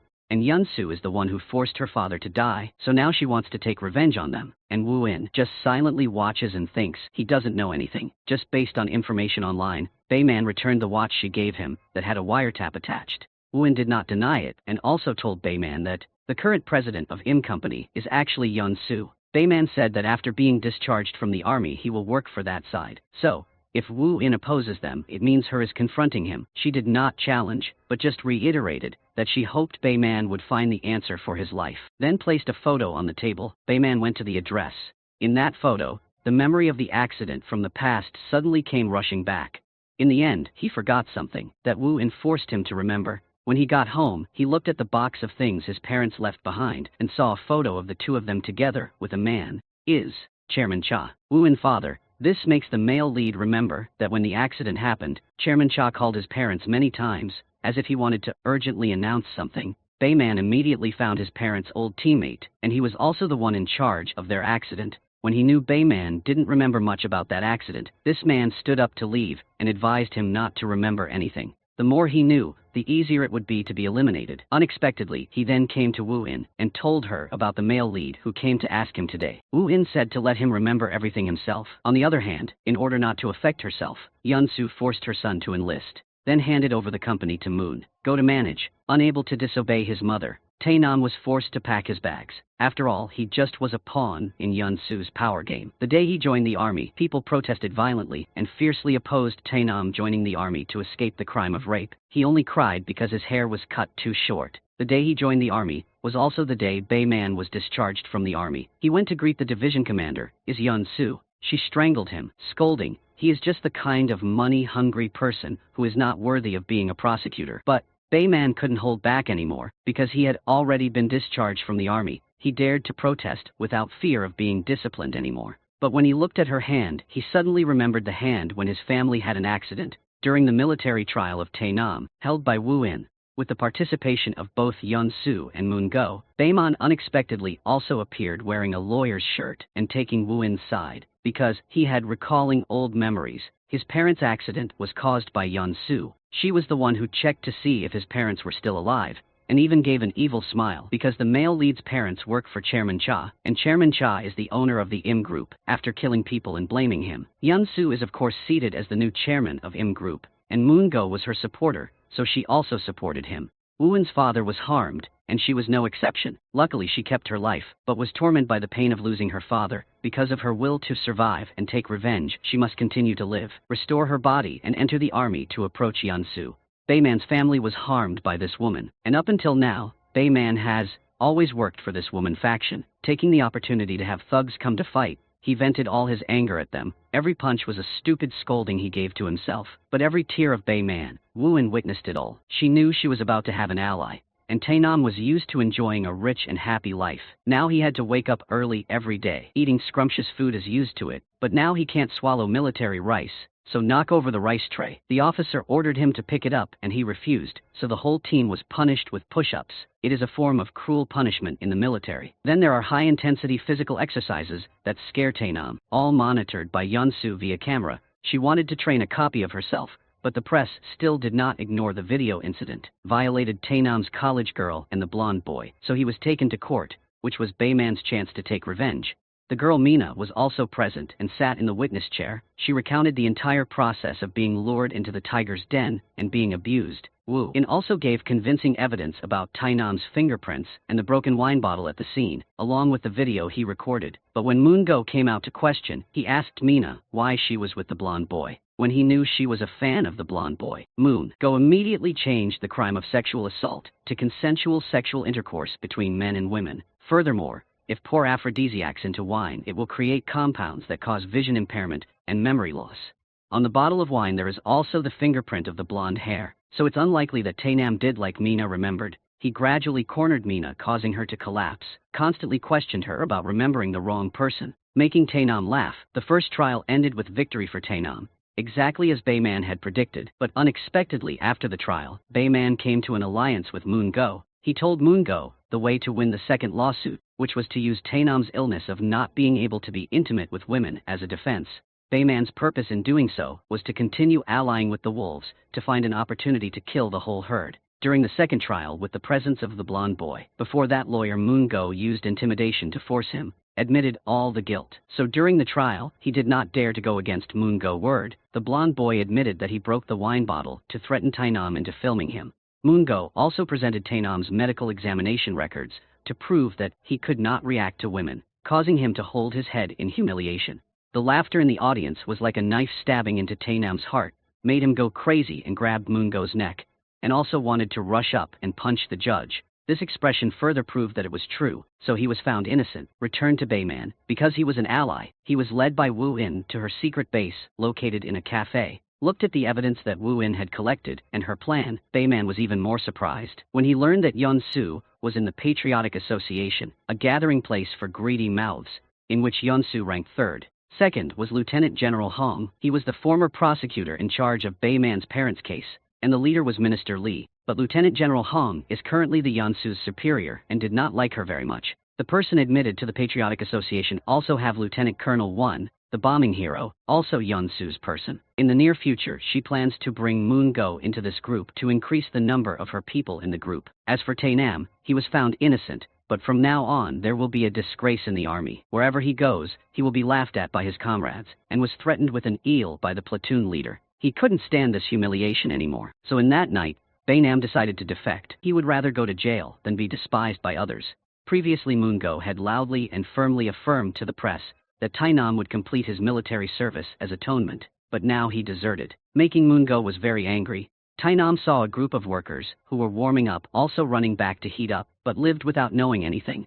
Someone kindly gave him money, but he even criticized it a little. But when the worker lent him his phone and hat, a moment later, this man's account was transferred 100,000. At which point Bayman returned to the army and went to meet the banker's son. This guy saw that Bayman was crazy with him, but Bayman easily controlled him and told him the good news. The one who really harmed him is Tainam is about to be brought here. At that time he can vent his anger. On the other hand, Wu In and Chairman Kang also knew that Tainam had escaped, but they could not expect that Bayman would work for Moongo. This guy gave him a suitcase of money to help him solve this case. Actually, Bayman tried to act like he loved money to easily gain Moongo's trust. When he thought he could only use money to gain Bayman's intelligence, Bayman easily counterattacked. After Bayman went out, Wu In caught him. Because she believed him, he told the truth that he had caused Tainam deserted. He understood well that this guy was a person with high self-esteem, so he revealed that this guy had that disease to Moongo. Let him be laughed at by his comrades. If he desert the army, he will be considered a reactionary crime. At this time, Tainam used his worker's phone to call his best friend to come pick him up. Then he straightened his appearance and come to the bar. His friend introduced Tainam. A company took revenge. Actually, this boss's company had a grudge against Bayman, and Wu In went to Tainam's friend. After beating him unconscious and tying his hands to the steering wheel of the car, Bayman called to inform Moongo that he had found Tainam's friend, then hung up to let Wu In question this guy about Tainam's whereabouts.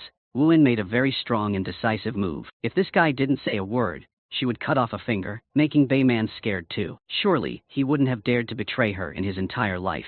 That guy had to confess that Tainam was about to flee to a foreign country, and the person helping him was the boss's company. At this time, Tainam called Moongo, asked to tell his mother that he would leave the country and flee abroad, but he did not say which country. After a while, the male lead also called Moongo to inform him of this news to gain trust. He ordered Bayman to hold Tainam back, and this was also what Bayman wanted. Bayman arrived at the same time the gangsters backed Tainam onto the boat. He also secretly ran onto the boat, but when he reached the Tainam, that person was not Tainam. The boss was happy because Bayman fell into his trap. Now he was free to take revenge. Bayman saw that the enemy was too numerous, so he flowed into the river and fled. Actually, before that, Tainam had intended to go abroad, but he went by air. Seeing his dog again made him happier than meeting his mother. At the same time, the ceremony to accept the position of Minister of National Defense of Minister Li, Tainam thought he were leaving the country smoothly, but at the last moment they met red-haired Wu In. No matter where he ran, she followed him. Finally controlled by the airport police with an electric gun, the incident of Tainam's desertion was covered up. But now that he appeared and was publicly arrested at the airport, Suth news exploded online, and high-ranking officials also receiving information very quickly. The ceremony was interrupted, causing Yun Su to worry and have to leave quickly. The press also followed behind to take photos. And at the same time the male lead also returned the money to Moongo, officially challenged him. Tainam was taken to jail, and the bank's son looked at him with hatred in his eyes. The next day, Tainam was taken into the interrogation room. Tainam saw Bayman and thought he was the savior, hugged him tightly, and he still kept smiling happily at Tainam. On the other hand, because interrupted the minister's inauguration ceremony, Yun-soo had to personally apologize, and the minister bitterly slapped her, then began to lecture. Not considering Yun-soo as a human being, his rank was higher, so Yun-soo did not dare to protest. He forced her to cut her off with her son, but she used her career to ensure that she would teach her son one last time, while Tae-nam was ordering Bae-man to lie in a way that was reasonable and had to take him out immediately. Woo-in turned off the camera, then Bae-man was bored to make him wake up. Then Bae-man flicked his forehead to make him wake up. After being beaten many times, Tae-nam felt scared and changed the way of addressing. At this time Woo-in also turned on the camera, starting to take testimony about the reason Tae-nam deserted the army. After the interrogation, Yun-soo personally went to meet Bae-man and Woo-in, ordered them that, if they accepted to handle their son's case, they must handle it thoroughly, punishing them with the heaviest possible discipline. On the other hand, Moon-go also investigated Woo-in's identity. Is the daughter of the late Chairman Cha. He also immediately recognized the red-haired girl as Woo-in. At this time, Woo-in's team began targeting the Patriotic Association, first dealing with war hero Lieutenant Colonel Won. The legend about him is that he was not afraid of bombs and was willing to rush into the battlefield to save his comrades. As a result, he lost a leg when a mine exploded, and from then on, gained everyone's respect. But in fact he was slandered. Woo-in's father has revealed military secrets, and now he relies on his famous reputation and fake gentle smile to attract many admirers. Also held a book signing session. Bae-man and Woo-in also participated. Woo-in's eyes clearly showed unwillingness. Suddenly a soldier with resentful eyes held a gun and aimed at him. Surprisingly, that soldier was the younger brother of the soldier who was rescued from the minefield by Lieutenant Colonel Won. Through the camera, Bae-man realized that the bullets in the gun were empty bullets, because he was at the scene and witnessed and clearly heard the sound of empty bullets being fired. Woo-in didn't care about that. She just wanted to know what the soldier's motive was. So Bae-man and Woo-in went to interrogate him. But Kim-sa refused to reveal it, clearly showing his distrust to the military prosecutor, because all of them are henchmen of high-ranking officers. Kim-san's behavior, like this, must have been a problem with the mine rescue that year. Indeed, when Yun-soo called Lieutenant Colonel of Won to meet, she told the secret that he shot his comrades in the minefield. Minister Lee also knew this. He also knew that Lieutenant Colonel Won was cowardly at that time, and even used his comrades as shields to block bullets. Yun-soo wanted her people became even more loyal to her, so she said that if he wanted to keep his secret hidden and be a hero forever, he had to absolutely listen to her, and Mr. Won also knelt down to accept, and Woo-in gave the male lead a video. Last time she mixed in with the journalist to visit Mr. Won and secretly placed it in the hospital room. Bae-man opened it and found out he did not have a leg amputated, but both legs were intact, so he immediately decided to reopen the investigation into the minefield case. Very quickly, the trial of the old minefield incident took place. Woo-in gave me evidence to prove that the weather was bad that day, so no mine detection was carried out. And if go out in fog like that, it's easy to shoot teammates by mistake. Each question comes after another, causing Mr. Won to lose his reason. From helplessness to anger, he slammed the table using the excuse that Woo-in was insulting a historical hero, and left the trial. But outside, Bae-man and the press were waiting there. He cut off Mr. Won's pants and hit this man's fake leg. But surprisingly, there was no real leg inside. In the surprise of Woo-in and Bae-man, and Yun-soo boldly walked in, looking at her pride. Bae-man knew he had lost this game right from the start. This caused two people to be accused of insulting war heroes. Bae-man was suspended for 3 months, and Woo-in was banned for 10 days.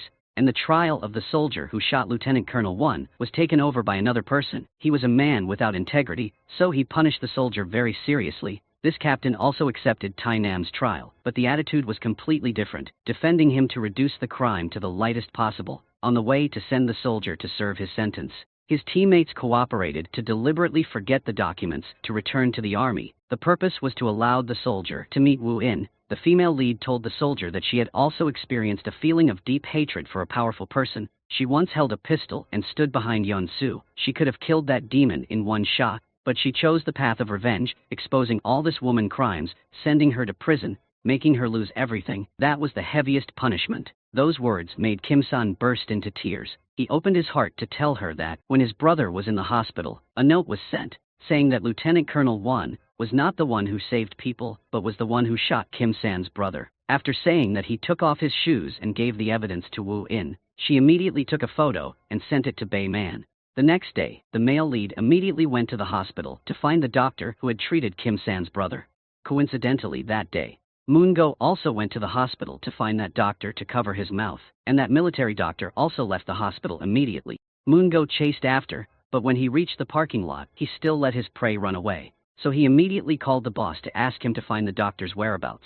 The male lead, after asking the nurse in the military doctor's office, did not rush to find him, but instead went to press the fire alarm to make the hospital completely chaotic all up, then leisurely went into the doctor's room to take the hard drive, then brought the hard drive to Chairman Kang to recover the data, and Chairman Kang was keeping Tainam's dog at this time, because the last time chased him, he ran away and left the dog alone at the airport. So now it has changed owners to Chairman Kang, and now Chairman Kang left it for the male lead to raise, and ran away. He had no way to bring it back to Soo-kyung's house. He called the female lead to inform her that Tae-nam would not be able to live comfortably in the army because he have put his people there. Not long after at the barracks, the spy became close comrades with Tae-nam. On the other hand, the male protagonist also found a military doctor in an internet shop who would have thought the gangsters brought people to take hostages again. Bayman tried to take down each of them, but there were too many of them, so they took the doctor away. The male lead immediately returned to the hospital to see who was the person who ordered the thugs to find the doctor,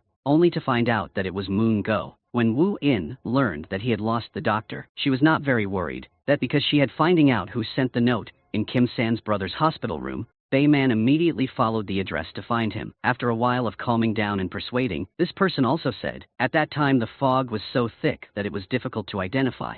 In front of the platoon while moving, the team leader, Mr. Won, gave they a 5-minute break. Then he moved somewhere, and in the distance a deer appeared, running headed towards the minefield.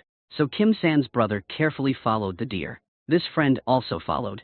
The team leader was dealing with his sadness when the deer ran past. He thought the enemy was there, so he opened fire. The deer ran through the minefield, causing the mine to explode and hit Mr. Won's leg. He was panicking, so when Kim San's brother ran to the rescue, Mr. Won shot him, but the soldier saw everything and returned to the present. He said that if the army turns this case over, he will definitely come forward and tell the truth. At the same time, the doctor was also beaten up by thugs, and had to tell him about changing the test results of Kim San's brother, from being shot by bullets to being exploded by mines. It was all at Lieutenant Colonel Won's request, and his leg was always normal. But in order not to be exposed, Yeon-soo forced him to have his leg amputated. She did it herself. A woman is truly cruel. To climb to that position, she must be extremely intelligent and observant. This is proven by the fact that she knows Woo-in's identity as the daughter of the late Chairman Cha, and started following her from there to easily control. That's why she knew there was a hidden camera in Lieutenant Colonel Won's room. This made Moon Go tremble. The Vengeance Group continued with the second plan, which was, tomorrow is Kim San's brother's surgery day. Woo-in said she had prepared a highly qualified and uncorrupted doctor to perform his surgery. They also planned to hold a press conference to announce that Kim San's brother was shot, not blown up by a mine. The next morning the male lead went to visit Mr. Won. Just saw that the male protagonist, he went crazy. Because of the male protagonist he had one leg sawed off. Bayman calmly picked up a walking stick for him, then began to persuade him to just tell me Yeon-soo's name as the person behind this. He will try my best to help Mr. Won get the lightest sentence, which is better than living under Yeon-soo's shadow. Mr. Won was about to say it when the nurse came in, causing him to lose his temper and scream to chase Bayman away. Before leaving, he swore that the next time he came, he would bring a warrant to arrest Mr. Won. This made Mr. Won scared, endured the pain, and got into the car to escape from the hospital. He also called to inform Yeon-soo that Bayman would hold a press conference to talk about the minefield. At this time, also came to ask his superiors to give her an arrest warrant for Lieutenant Colonel Won. The superiors heard the subordinates continue wanted to arrest a high-ranking general, was powerless with her. But when heard Woo-in say that the minefield was about to be exposed, there were also witnesses. If the superiors cover up and not give an arrest warrant, he will have to take responsibility. He also worries and promises to think about it. The press conference has already started. Everyone is in their ready positions. Then at the last minute, an incident occurred. When Bayman called a witness, this person was stopped on the street by Yeon-soo's person. In the car, Mr. Won looked at the discharged soldier with triumphant eyes, with the same motion signaling him to shut his mouth. An hour had passed, but the witness still hadn't arrived, so the reporters were all frustrated and left. Fortunately, Soo-kyung pretended to call the witness with directions, so the press thought this guy was just lost. Not that didn't come. At this time, Woo-in disguised herself as a strong red-haired woman and went to the gangster's lair. She held the gun to keep a distance from them, then gave the key to the soldier and told him to quickly go to the press conference. She would handle the rest. Then Woo-in alone rushed into the fight with the thugs. Each of them was easily defeated by her. At this time the soldier ran to the press conference, With a wounded face, he introduced himself, is a soldier in Mr. Wan's team, and told the truth. One colonel had shot his comrades. At this time, Director Kang also brought a box from the hospital where Kim San's brother had just had surgery for the male lead. Bayman stood in front of the reporter and slowly opened that box. Inside was a bullet that had just been removed from Kim San's brother's brain. This was the secret Mr. Wan wanted to hide. The soldier was late because this man was obstructing him. Bayman took advantage of the power of the media, demanding to reopen the trial of the old minefield incident to reclaim justice and reduce the punishment for him and Wu In. After being defeated, Mr. Wan brought a bruised face to find Yeon-su, shouted that he would not listen to her from now on. His trust in her was gone. He said that if he was arrested, he would drag her along as an accomplice. This is the spark that provokes Yeon, so she ordered her subordinates to immediately kill Mr. Wan. The next day, the prosecutor came to his house to arrest him in court. Only then did he discover that Mr. Wan was dead because the case had been exposed. Bayman was returned to the army. He and Wu In reviewed the items confiscated from Mr. Wan's house and discovered a car key. Very strange. They will rely on this key to find clues, because Yeon-su was the last person to meet Mr. Wan before he died, so he was taken into the interrogation room, interrogated by Bayman and Wu In. Her lawyer is Moon-go. He and Yeon-su prepared the answers to be asked, falsified necessary evidence and deleted cameras in suspected locations, and blamed sawing off Mr. Wan's leg to a military doctor, and Mr. Wan's death was caused by him using a silencer gun to commit suicide due to fear of going to prison. The interrogation ended, but the male and female protagonists still could not find the loophole, could only use words to overwhelm Yeon-su's indifference.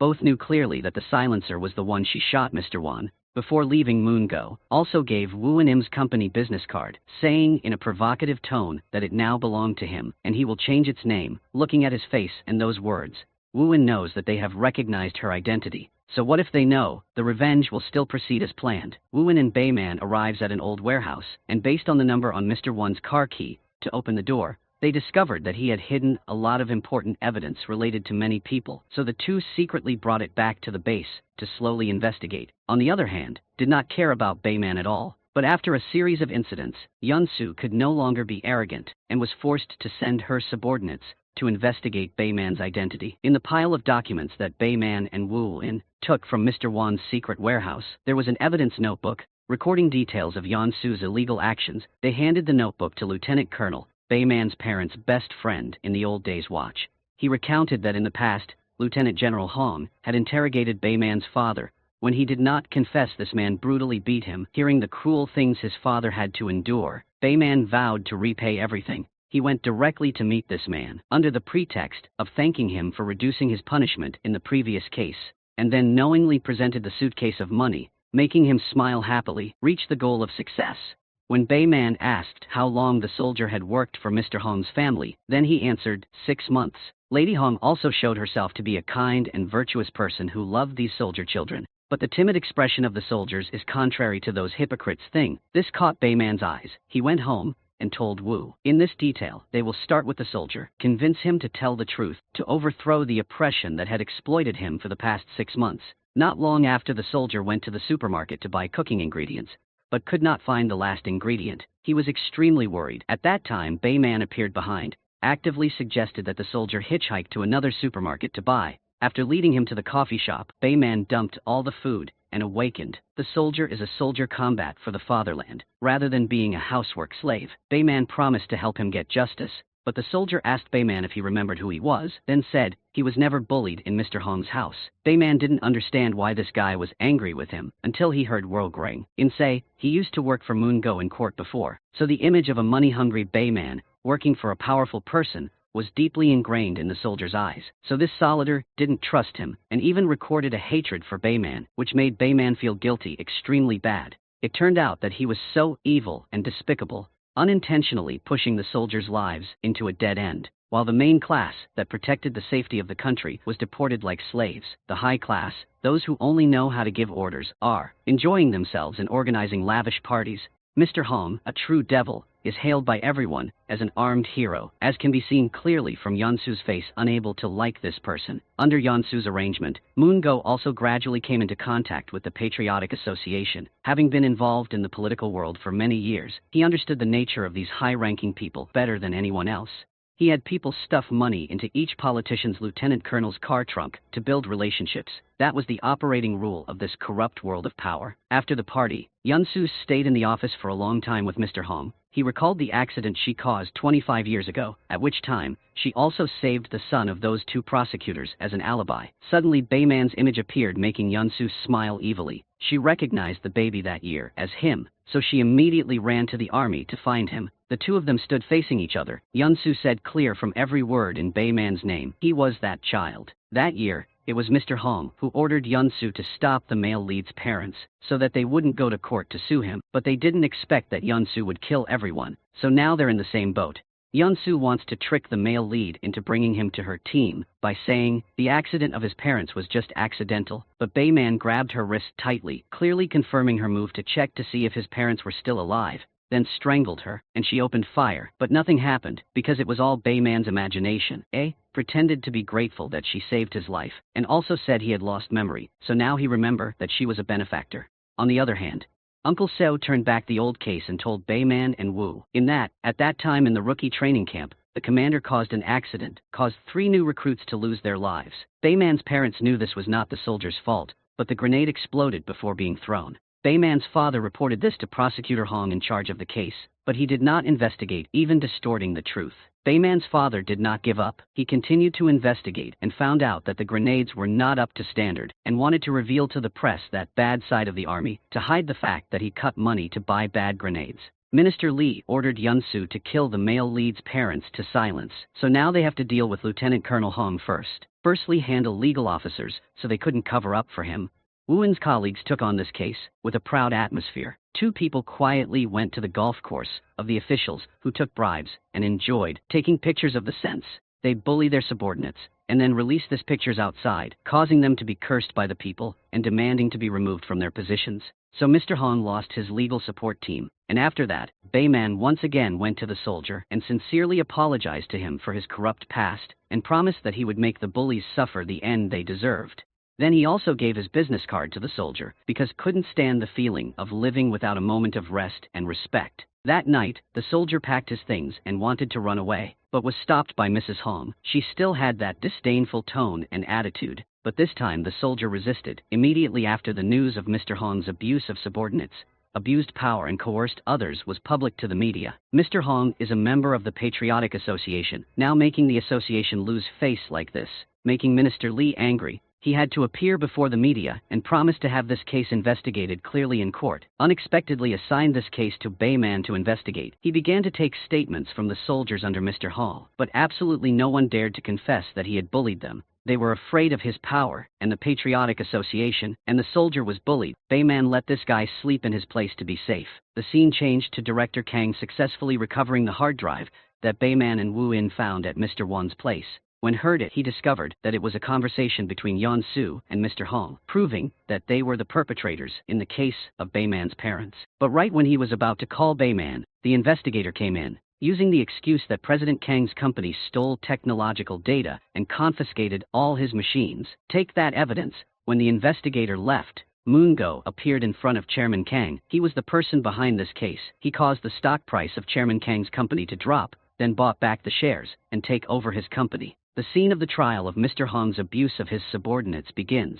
At the same time, Soo Kyung is also in charge of interrogating Mrs. Hong, and Mr. Hong's lawyer is Moon-go. When Bayman reveals that Mr. Hong forced his subordinates to wear watch to dictate, Moon-go argued that Mr. Hong's family loved him, so they gave him the expensive watch. The judge was also bribed, so he kept agreeing with Moon-go. On the other hand, Mrs. Hong also repeatedly denied that she had beaten the soldier, and said that she considered him a family member. Back in court, said that the soldier worked at Team 4, but constantly had to stay at Mr. Hong's house as a servant, was tortured until his eardrums ruptured, causing an uproar among the soldiers present at the trial. Moon-go was surprised and did not expect this move.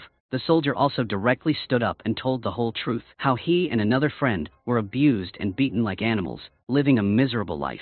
Soo Kyung's side also showed a video of Mrs. Hong cursing and hitting soldiers in the middle of the supermarket, leaving her speechless. Another discharged soldier also came to testify, causing her lawyer to give up, returning to the trial. Mungo took the story of his comrade's death that left the soldier psychologically traumatized, not that he was abused by Mr. Hong. The soldier cried and said he endured it because his son had a heart condition and needed money for treatment. But the judge on Mr. Hong's side should have dismissed all of Bayman's accusations. The first trial ended in the soldier's anger. On the other hand, Tai Nam in the army was being beaten to tragic because the bank's son was once harmed by him. So now he has the opportunity to take revenge. Return to Wu In.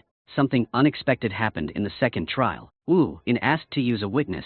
When the witness entered unexpectedly, it was Yun-Su, but she did not participate in the witness chair, but was her assistant. Before that, Yun-Su called Wu In to the office to ally with her to overthrow Mr. Hong, so she can have more power in the Patriotic Association. And this time the judge was also threatened by Yun-Su, so did not dare to favor Mr. Hong anymore. The assistant revealed all of Mr. Hong's violent nature. She was also sexually harassed by him. And now the judge could no longer listen to Mr. Hong. He was sentenced to 3 years in prison for abuse of power and ill treatment. He could not accept being in prison, so he grabbed the judge by the neck, but was controlled by Bayman. Finished dealing with Mr. Hong, and now it's Yun-Su's turn, the third revenge target of Wu In and Bayman. Wu In guessed that she had stabbed Moon-go, so he also would not leave it alone. Indeed, it wasn't long before Moon-go came up with that idea. The other day when talking to President Khan, he said that in the pile of documents, there was something that could against Yun-Su. Unexpectedly, Chairman Kang would rather protect the company than reveal this evidence to Wu In. At this time, the male lead also received hot news from Mr. Hong, who was betrayed by the Patriotic Association,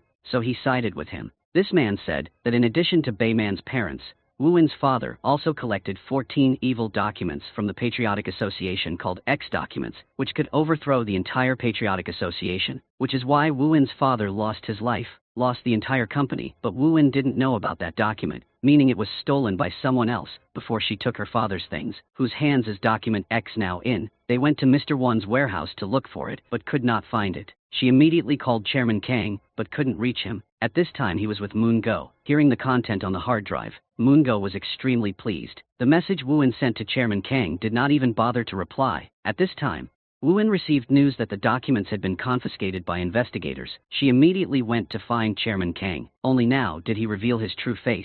Said that he only cares about the company he built. Now Wu In has Bayman by her side, so there is no need for him anymore. He also returned the watch Wu In gave him, ending the relationship. Here she was betrayed by the friend she trusted the most. Wu In couldn't hold back her tears. When Bayman heard the news, he came and punched the President Kang. He said, "If you hurt Wu In again, I would kill you." Another side in the army, Private First Class Wu In, due to being oppressed and bullied excessively by the captain, so he stood up and took a gun to Captain Ma's room. But he wasn't there. His other teammates often insulted him and didn't consider him as people. So now seeing Private First Class Huin holding a gun, also smiled sarcastically, daring him to shoot. Private First Class Hui did not actually shoot because he felt that looking at these people was disgusting, so he left, but left behind a grenade with the pin pulled out, causing the whole room to explode. Then a purge of all the soldiers who had insulted him. Only Tai Nam remained alive, but Private First Class Huin spared him because he was also bullied like him. Private First Class Hyun gave Tai Nam a gun, encouraging him to shoot the bullies. Tai Nam immediately called his mother for help. When she heard the gunshots, she realized how dangerous the problem was, so she sent someone to rescue. When she arrived, Tai Nam was locked in a safe car. Actually, Yeon-su also cared about her sons, Bayman and Wu In also arrived at the scene of the shooting. Private First Class Huin found the captain because his gun was out of bullets. He used gunmen to beat this man to the point of fainting. That was the strongest revenge for this man. When Bayman and Wu In went inside, the soldiers' bodies had all been transported away, leaving only blood stains on the floor.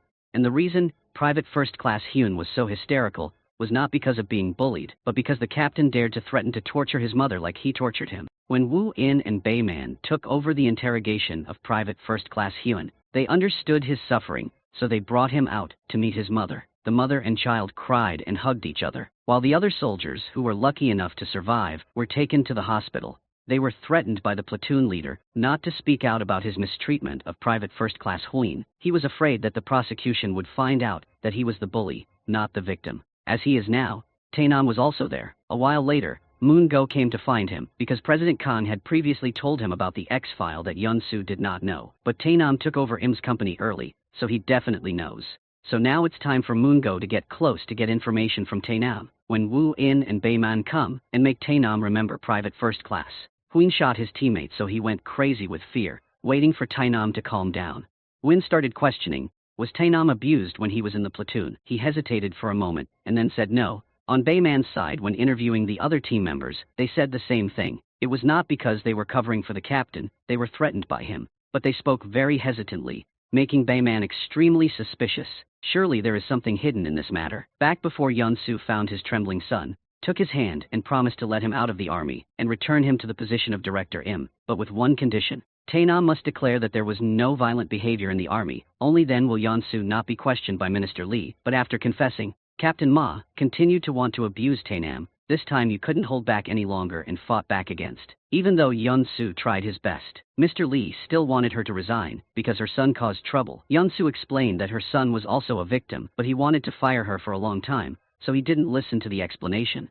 Yunsu had no choice but to turn her back and confront him. Everything he orders she gave her were all recorded. Now that it was published, they died together. On the other hand, In started the second interrogation with Private, encouraging him, if he didn't tell the truth, his mother would be sad and disappointed, disgraced for having a son who killed his comrades all her life. And finally, Private First Class, Hai had to say what a hellish life he had in the army, was mistreated and treated like animals, both physically and mentally. Took the testimony of the trial of the first soldier, who also took place. He said he was mistreated in the army, but the other soldiers denied it. Tainam was also forced under his mother's eyes to keep his mouth shut and not say anything, but the longer he sat in court, the more he remembered his previous mistreatment, so he couldn't bear to shout and grab the captain's collar, saying that he had abused Private First Class Huing. He also had the courage to say that if Bin Nat Hui was punished for murder, then these people must also be punished for mistreating people. This is the first time in his life Tainam has done the right thing. Yunsu is angry when her son disobeys.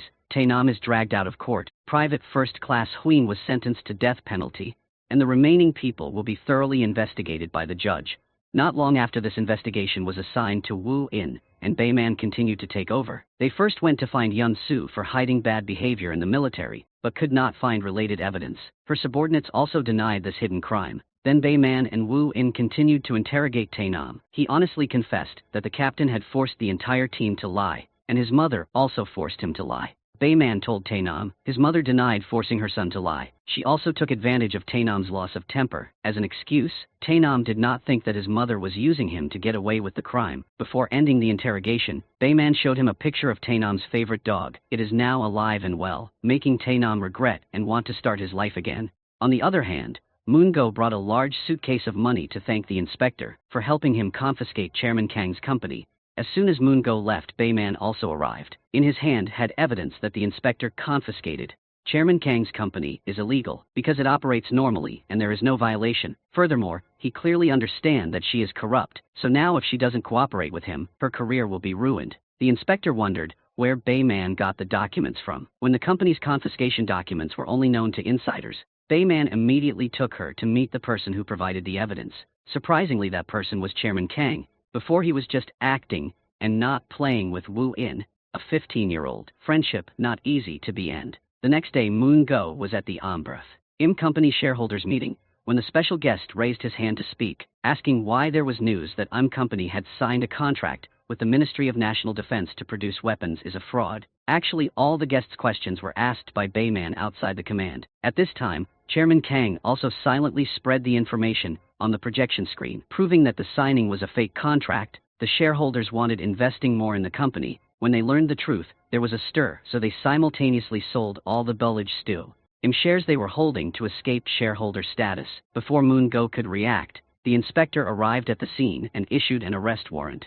Moon Go, he didn't understand why the inspector had been bribed and was still doing this to him. Then Bayman walked in to tell Moon Go that he was not alone now, that people working in the Ministry of National Defense, including the Minister Li and the deputy platoon, along with those related to military weapons, were also arrested. But after a period, Moon Go was also released. But now the Im Company is just an empty shell. Moon Go went crazy and ordered the boss to bring Bayman and Wu In here, or kill them. On the other hand, Yansu also ordered her assistant to kill Wu In for her. On the other hand, because he was judged to be emotionally disturbed. Tainam was discharged from the army. As soon as he got out, he was taken to see his mother. Yunsu agreed to take her son to the position of president of Im Company so that he would have to spend the rest of his life with her. This made Tainam feel sad. Think about Bayman's words. His mother only sees him as a tool in the power game of her life. Back to Bayman, an unexpected incident happened to him. While calling Wu in, he was suddenly hit by a car of thugs. Wu in only had time to record the license plate before they carried Bayman away. Bayman was arrested along with Chairman Kang. The two of them were beaten until their faces were bruised. When they were about to kill two people, Red car came rushing by, but there was no one in the car. When Moon-go looked back, Bayman and Chairman Kang had been untied. All three of them combined their swords to punch the thugs in the face. Wu In also punched Moon-go in the face 2 times on behalf of his father, but his juniors had already controlled Chairman Kang, so Wu In could only let them run ahead. Anyway, this warning was enough. All three of them returned to the cafe to apply medicine for each other. Outside the lobby, Taenam also appeared to visit his beloved dog. He missed day and night. He liked dogs because it were his friends. It didn't take advantage of him. To repay them for taking care of his dog, Taenam gave it to Wu In a notebook. When he left, Bayman and Wu In discovered that there was a USB inside. On the other hand, when Taenam left the cafe and asked his mother to go to the place where she threw the bullet into his hand to meet, at the same time, the assistant also asked Wu In to go out to meet privately. When Bayman read the letter Taenam left, he realized this person was planning to end life. He immediately remembered the license plate number and chased after. At the same time, also informed Wu In about this matter. And the USB flash drive was an ex-notebook, which was the information for overthrowing the Patriotic Association. Yun-Su appeared in front of her son. In the past, she used to educate her son with a grenade. Now he used that same grenade to end his miserable life. Wu In's assistant also pointed the gun straight at her chest and pulled the trigger. Because he had previously chased Taenam, Bayman stopped Taenam from committing suicide promptly, and Wu In was shot in the arm. Both were taken to the hospital at the same time. Bayman and Yun-Su sat dull outside the waiting room, not daring to think how about the future and the results of the surgery. Luckily, Wu In woke up, and Taenam became a persistent vegetative state, looking at her son forever and never opened his eyes. Yun-Su was so hurt that she choked up, but in her life she chose power, so now she can't turn around. Very quickly, the trial of Mr. Lee and Moon-go also took place. Now there was no one to help them anymore. Then came the trial of Yun-Su. But she was not afraid because she thought she was acting careful and silenced everyone, so now no one can betray her. When Wu In took the fact that Taemon had a mother like her and was forced to commit suicide, she also kept her blood calm expression cold. The first trial ended, but right after that the assistant came to Wu In. She was a good soldier with no way of shooting by mistake. There was only one reason she shot Wu In the arm, to save Wu In life, because she feels guilty and doesn't want to do anything that will harm everyone anymore. Wu In wants her to agree to stand as a witness against Yun-Su in the next trial, ending this cycle of crime. The second trial took place. Bayman released a recording of Yun-Su, ordering the forensic doctor to amputate Mr. Won's leg, falsifying heroic evidence for him. Yun-Su's lawyer argued that it was a fake recording. Unexpectedly, Bayman also prepared a witness, a forensic doctor sent to the scene to stitch up Mr. Won's wound after his leg amputated by Yun-Su. Yun-Su said that the military doctor addicted to gambling. It's not worthy of a soldier to refute that testimony. A self-indulgent person will certainly perjure. So what about a person of integrity? That is the assistant. She agreed to go to trial against her employer to atone for her sins. She could never have imagined that a person she had tamed would be willing to die for her, then turn around and denounce all her crimes. And the final card to completely overthrow Yun-Su was Moon-go. Moon-go only followed Yun-Su's instructions, so this time Bayman will save him from being blamed the most. Moon-go also wants to rebuild his life, so he agrees to fight against Yun-Su. Standing in court, Moon-go accused Yun-Su of blaming the late President Cha for corruption and took over his IM company. At that time, Moon-go was her defense lawyer in this case, so his testimony was completely convincing. Was lured into the path of crime by Yun-Su, so Moon-go grabbed her by the neck, but now it was all too late. Everything was over. Yun-Su, arrogant, didn't need anyone to take her away, but walked into prison to plead guilty. The end was also the beginning. Taenam had already repented, so God gave he a chance to open his eyes and rebuild his life.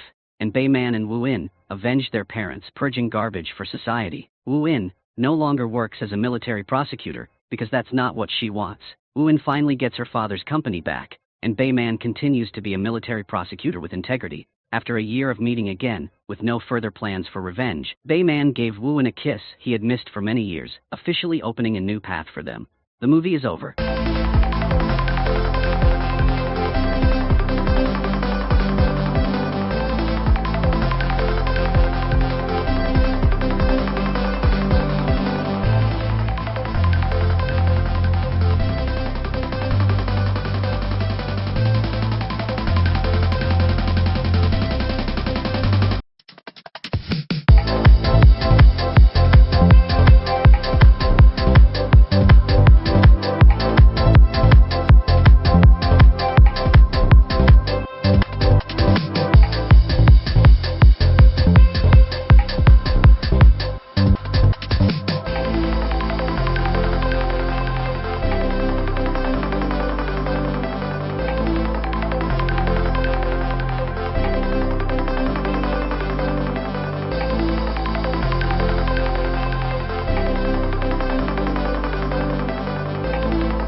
room at the Rose Mansion, infected with a mysterious curse. A room at the Rose Mansion, infected with a mysterious curse. The people who came to live here were either murdered or disappeared without a trace. Specifically this young couple, both happily riding horse. When the husband was about to reach the top of the mountain, suddenly the wife heard a knock on the door. The husband had to postpone the game. A strange man, without saying a word, rushed into the house and beat the husband repeatedly, causing fresh blood falling on wedding photos. Seeing this, the wife was extremely panicked. The murderer cornered her in the room. The surrounding neighbors only heard. The wife let out pitiful moans, but no one cared. The young couple disappeared. A few months later, a family came to buy the room. They thought they would benefit because of the cheap price, without knowing what was waiting behind. Because the whole family works away from home, room 809 is occupied by only the older sister. Ji-hyun is the department head of a research institute in the area. Her father and younger sister both go to Busan to work. The father is a director of a big hospital. Her younger sister works as a hotel receptionist. Today is Ji-hyun's birthday.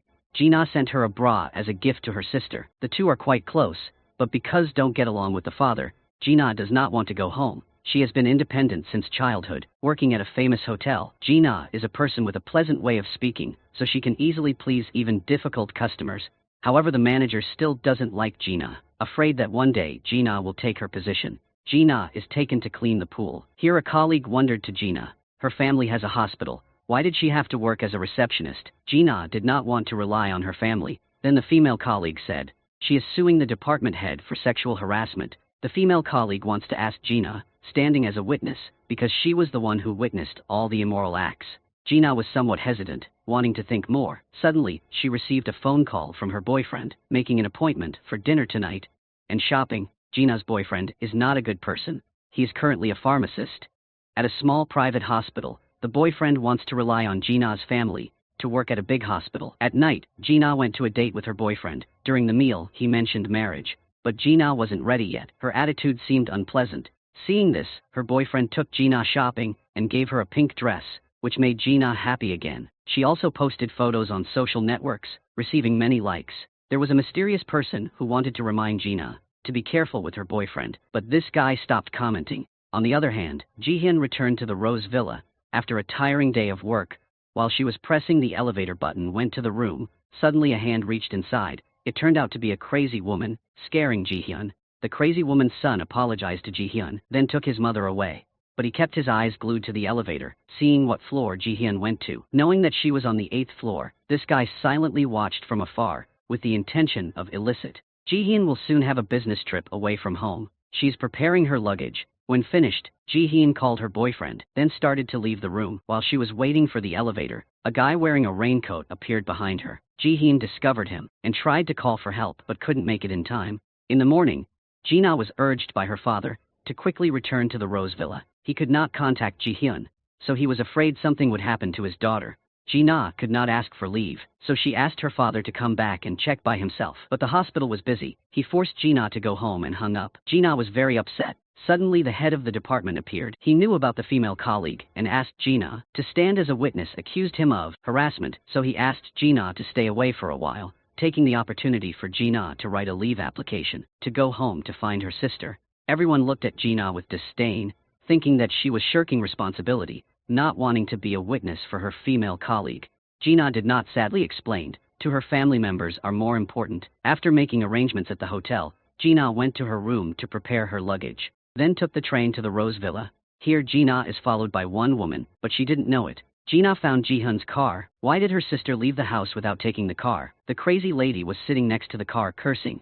Ji-na approached and asked, but the crazy lady immediately ran away, which greatly annoyed her. The Rose Mansion has all sorts of bizarre people. That's why Ji-na doesn't like to go home. Then, Ji-na goes to room 809. She also falls into the sight of the stalker. Ji-na accidentally discovered that there were blood stains on the floor. She followed the blood stains to check. Someone hung a mannequin on the balcony. Its expression was extremely scary. It was also wearing a pink dress, exactly like Ji-na. Almost scared her out of her wits.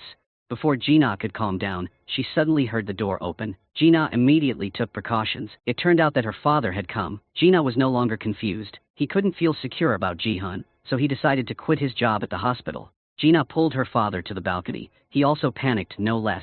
When he first saw the mannequin, the father realized the pink dress was exactly like the one Ji-na was wearing, but Ji-hyun didn't have anything like that. He intended to deal with the mannequin. He couldn't let mess. It hangs here forever. Gina quickly stops her father. Doing so could destroy the crime scene. The two agreed to call the police to solve the problem. Before Gina could call, someone suddenly knocked on the door, claiming to be the president of the women's union. The father opened the door and asked why she was looking for his daughter. It's not important. Wait until we meet her and then talk. After talking, this woman immediately left. Seeing that she was trying to hide, the father pulled her back and forced her to confess. This woman had to admit that she was here for a blind date. Jihyun was arranged to meet a man named Charlie, but she didn't appear. The father continued to question. A perfect person like Jihyun, why did he have to go on a blind date? This woman didn't know how to answer, so she quickly made an excuse to leave. The father wanted to chase, but was stopped by Gina. The important thing now is to go to the police, so they can quickly find Jihyun, otherwise her sister could be in danger. The father and daughter set off together, in the elevator. Gina discovered this villa also has security cameras. Gina asked her father to go to the security room to take a look, so they could know where her sister went. But the security guard gave many reasons, not wanting her father to see the video recording. He requested that the police must come, along with a search warrant. The father was extremely angry. Gina quickly pulled her father out. Just go to the police station first. As soon as the two left, the security immediately reported to a mysterious person. As soon as the two people left the villa, the woman following them continued to follow, but the two drove away. Later, Gina and her father went to the police station. Seeing that the father could not keep calm, Gina had to stand up and give a statement. She showed the police photos taken at the scene. The female police officer asked to write a report, at the same time asked Gina, go to the crime team number 2 downstairs, find Park Min-soo. Gina do as the female police officer said. Give a report to her father to write. She will go find Park Min-soo. Then Gina was instructed by the police to go to Park Min-soo's desk. The two greeted, then went into a private room to talk through the story and evidence. On Gina's phone, Park Min-soo thought that she was being followed. Gina was extremely confused. Suddenly, the captain came to find Park Min-soo. He quickly sent a business card to Gina, then went out to hear the curse, taking the opportunity for Gina to steal the list of criminals under Park Min-soo's management, which she noticed from the moment she entered the room. Gina secretly sneaked out of the police station, then returned to the Rose Villa with her father. On the way, the father received a phone call. He had to get out of the car to answer the phone, so that his daughter wouldn't know the content of the conversation. But looking at her father's attitude, Gina also guessed that he had something important to do. She advised Dad return to Busan. Finish the work. Gina would go alone to find her sister. The father had to entrust Jihyun to Gina. Then he took his daughter back to the Rose Villa, then set off, arriving in Busan. Gina returned to the room. She was about to stop by the supermarket to buy some things, but accidentally overheard a conversation from a man named Charlie. Gina remembered Charlie, whom the women's union president had arranged for a blind date with her sister. She decided to probe Charlie. He is the son of the supermarket owner. Because the mother is crazy, so Charlie replaces the crazy lady as manager. At this time, the crazy lady picks up shit and brings it into the supermarket, making Charlie extremely angry, and in a hurry pulled her mother out. While he was dealing with the problem, Gina sneaked into Charlie's office. Unexpectedly, he was a pervert. In the iPad was full of sensitive videos. Through the supermarket security camera, Gina discovered that the staff was coming. She quickly left the office and pretended to be shopping. At the checkout counter, Gina fell in Charlie's eye. He was attracted by her beautiful appearance, so he wanted to get to know Gina. She did not bother to talk to the pervert, immediately left the supermarket, and returned to her room. Gina checked the list of criminals, got it from Park Min-soo. Most of them were sex criminals. There was only one murderer. He lived in room 6003, building 110, also in the Rose Villa. Suddenly, a naked young man appeared in the house, startling Gina. It turned out the youngest brother had just returned to get his clothes and then leave. He used to live in a boarding school dormitory, so he was rarely at home. The youngest brother didn't even know about Jihyun's disappearance. Gina showed him the mannequin in the hallway. The youngest sister speculated that it might have been caused by her mentally ill sister upstairs. Previously, Jihyun had complained to the management about the mentally ill sister making noise, so she carried a knife down to the room, then rushed to stab Jihyun. Luckily, she dodged. Maybe her sister was mentally ill, hanging mannequins in the hallway, but the youngest brother doesn't believe Jihyun is missing. He can't find his sister's backpack in the house. Maybe Jihyun went on a trip abroad and forgot to turn on roaming phone, so the family couldn't call. But the backpack that the youngest brother mentioned was lying in the landfill outside the villa. Gina still felt it's very strange that Jihyun didn't contact anyone. The youngest brother didn't care. He wanted to go to the internet shop to relax. Gina was scared and wanted the youngest brother to stay home. He still didn't turn around. The next morning, the police came to the house. The list of criminals was forgotten under the floor. Gina quickly hid it, then showed the police the bloodstains, along with the mannequin on the balcony. The female police officer also found Ji-hun's phone behind the chair. Park Min-soo wanted to bring it back for analysis, because Ji-hun used an iPhone, so analysis could take a long time. Ji-na urged the police to hurry up. Ji-hun had been missing for 4 days, but the female police officer was angry. They only came to support the investigation, not the mission to find the missing person. Park Min-soo had to mediate, then encourage Ji-na. He would do his best to find Ji-hyun. Ji-na felt secure. After the police left, Ji-na knew she couldn't rely on them. She wanted to investigate herself. Ji-na went to room 603, the residence of the murderer on the criminal list. There were many signs posted on the door, with the content of chasing away the murderer. Ji-na couldn't find him in the room. Suddenly the Relief Society president appeared. She immediately pulled Ji-na away, then began to warn her that the murderer was a psychopath. He not only killed one person, but also murdered a young couple. Everyone wanted to kick him out of the Rose Villa. The woman also remembered something. Ji-hyun had been in contact with the murderer. That day he was digging through the trash to find food for the stray cats. Ji-hyun saw the murderer throwing trash indiscriminately and angrily reminded him. When she left, the murderer was still staring at Ji-hyun. This woman showed Ji-na where the landfill was. At the same time she reminded her to be careful. Ji-na wondered where the usual murderer was. This woman immediately said that he had his own room, but he lived in a camper every morning and night. Ji-na said goodbye to this woman. Then she went to the camper, and while the murderer was not inside, she called the lockpicker. After opening the camper door, Ji-na broke in to check, accidentally discovered the bra, which she gave as a birthday gift to her sister, was worn on a teddy bear. Ji-na carefully took a photo as evidence. Just as the murderer returned, Ji-na quickly hid under the table. The murderer discovered that the door was open. He immediately went to close the door. Ji-na suddenly realized that she had dropped her phone. She reached out to grab it. Unfortunately, the murderer stepped on. Ji-na quickly covered her mouth to not make a sound. The murderer returning to the seat. Ji-na also got her phone back. Suddenly, someone came to the camper, asking the killer for help. Because their car was having trouble, the killer also agreed. Taking advantage of time, he went outside. Ji-na escaped from the camper through the back door. She went to a public phone booth, called to tell Park Min-soo. It seemed like I had found the person who kidnapped my sister, but at this time, Park Min-soo was in ambush. A group of rapists, seeing that they had captured the girl, Park Min-soo immediately hung up. He and the female police officer rushed to rescue the girl. The two of them fought with 4 criminals. The female police officer took control of the game. Park Min-soo, in order to protect the girl, was given with a few sticks.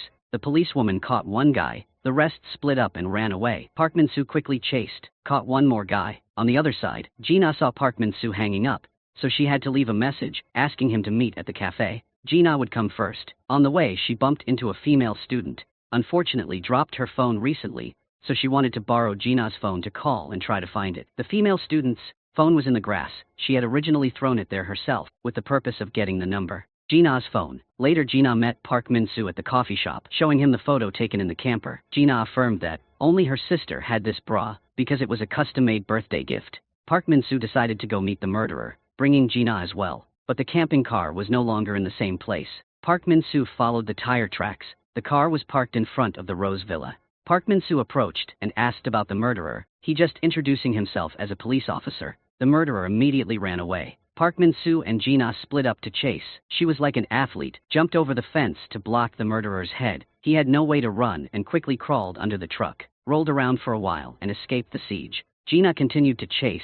Park Min-soo was blocked by a car and lost trace. On the other side, Ji-na grabbed the murderer. She kept calling but couldn't find Park Min-soo. She was quickly knocked down by him. The murderer went into an abandoned house.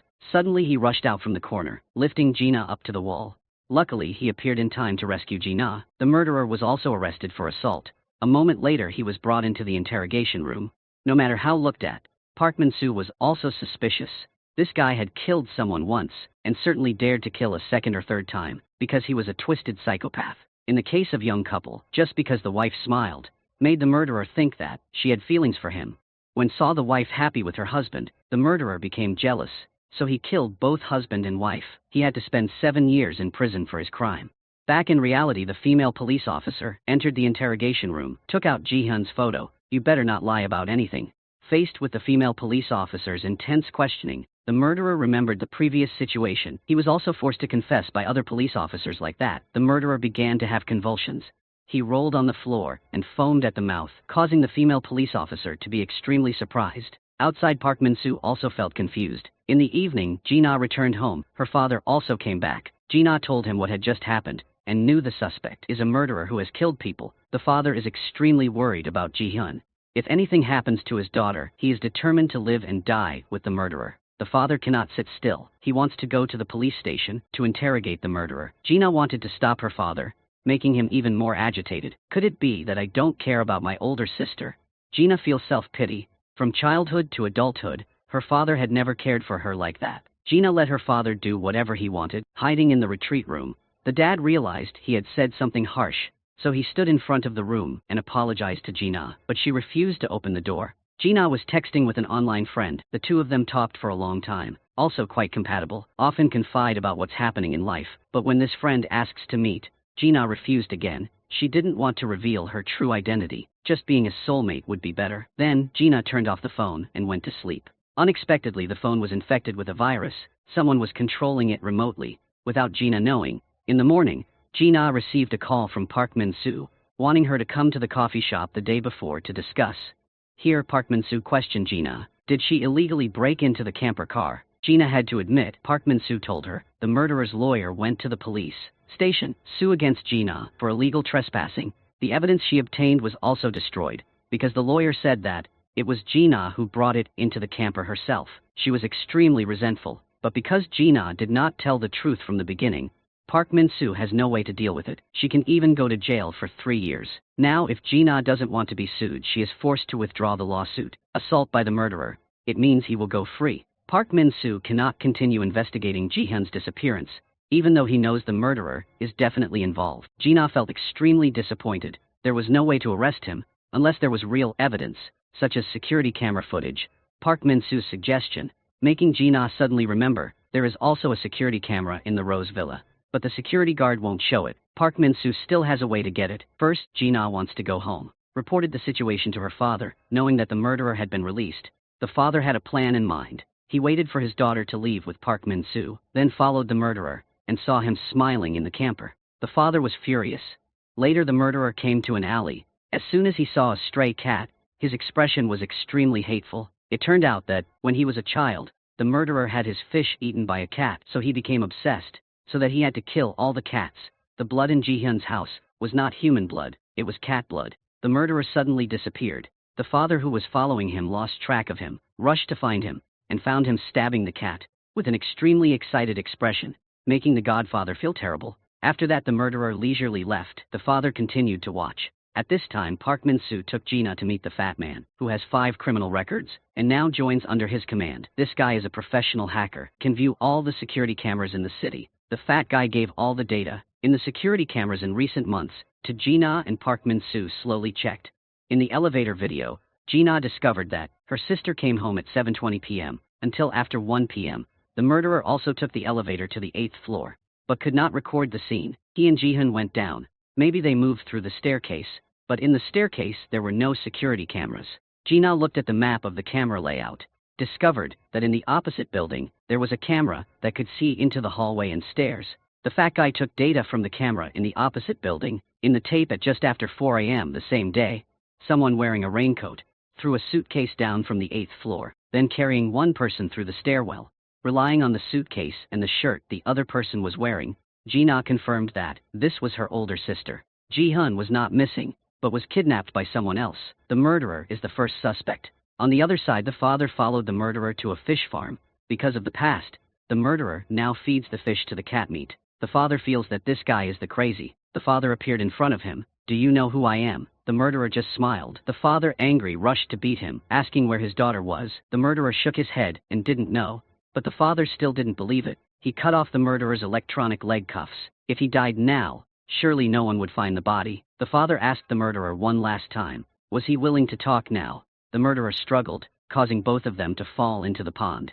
The father pulled him onto the camper car and tortured him until he told the truth. He screamed and begged, but to no avail. The father drove the camper, pulled his car somewhere else, because perhaps the fish farm would soon be found by the police. In the evening, Park Min-soo took Ji-na back home. She wanted to call her father to inform about her sister's arrest Toad, but he didn't answer the phone after calling many times. Today the father kept wondering about the murderer's whereabouts. Ji-na suspected that he would go find this guy to question. Policeman Park would ask someone to find out the location of the father and the murderer, and see if they are together or not. Only then will Gina feel reassured. She went home and slept until morning, but her father still hadn't contacted her. Park Min-soo also had no news. Gina was impatient and heard her psychotic sister upstairs making noise, so she immediately ran upstairs to handle it. The boyfriend was the one who opened the door, apologized to Gina for making a noise. She also accepted to calm down. Suddenly her psychotic sister rushed out, thinking that Gina and her boyfriend were dating, making her angry again,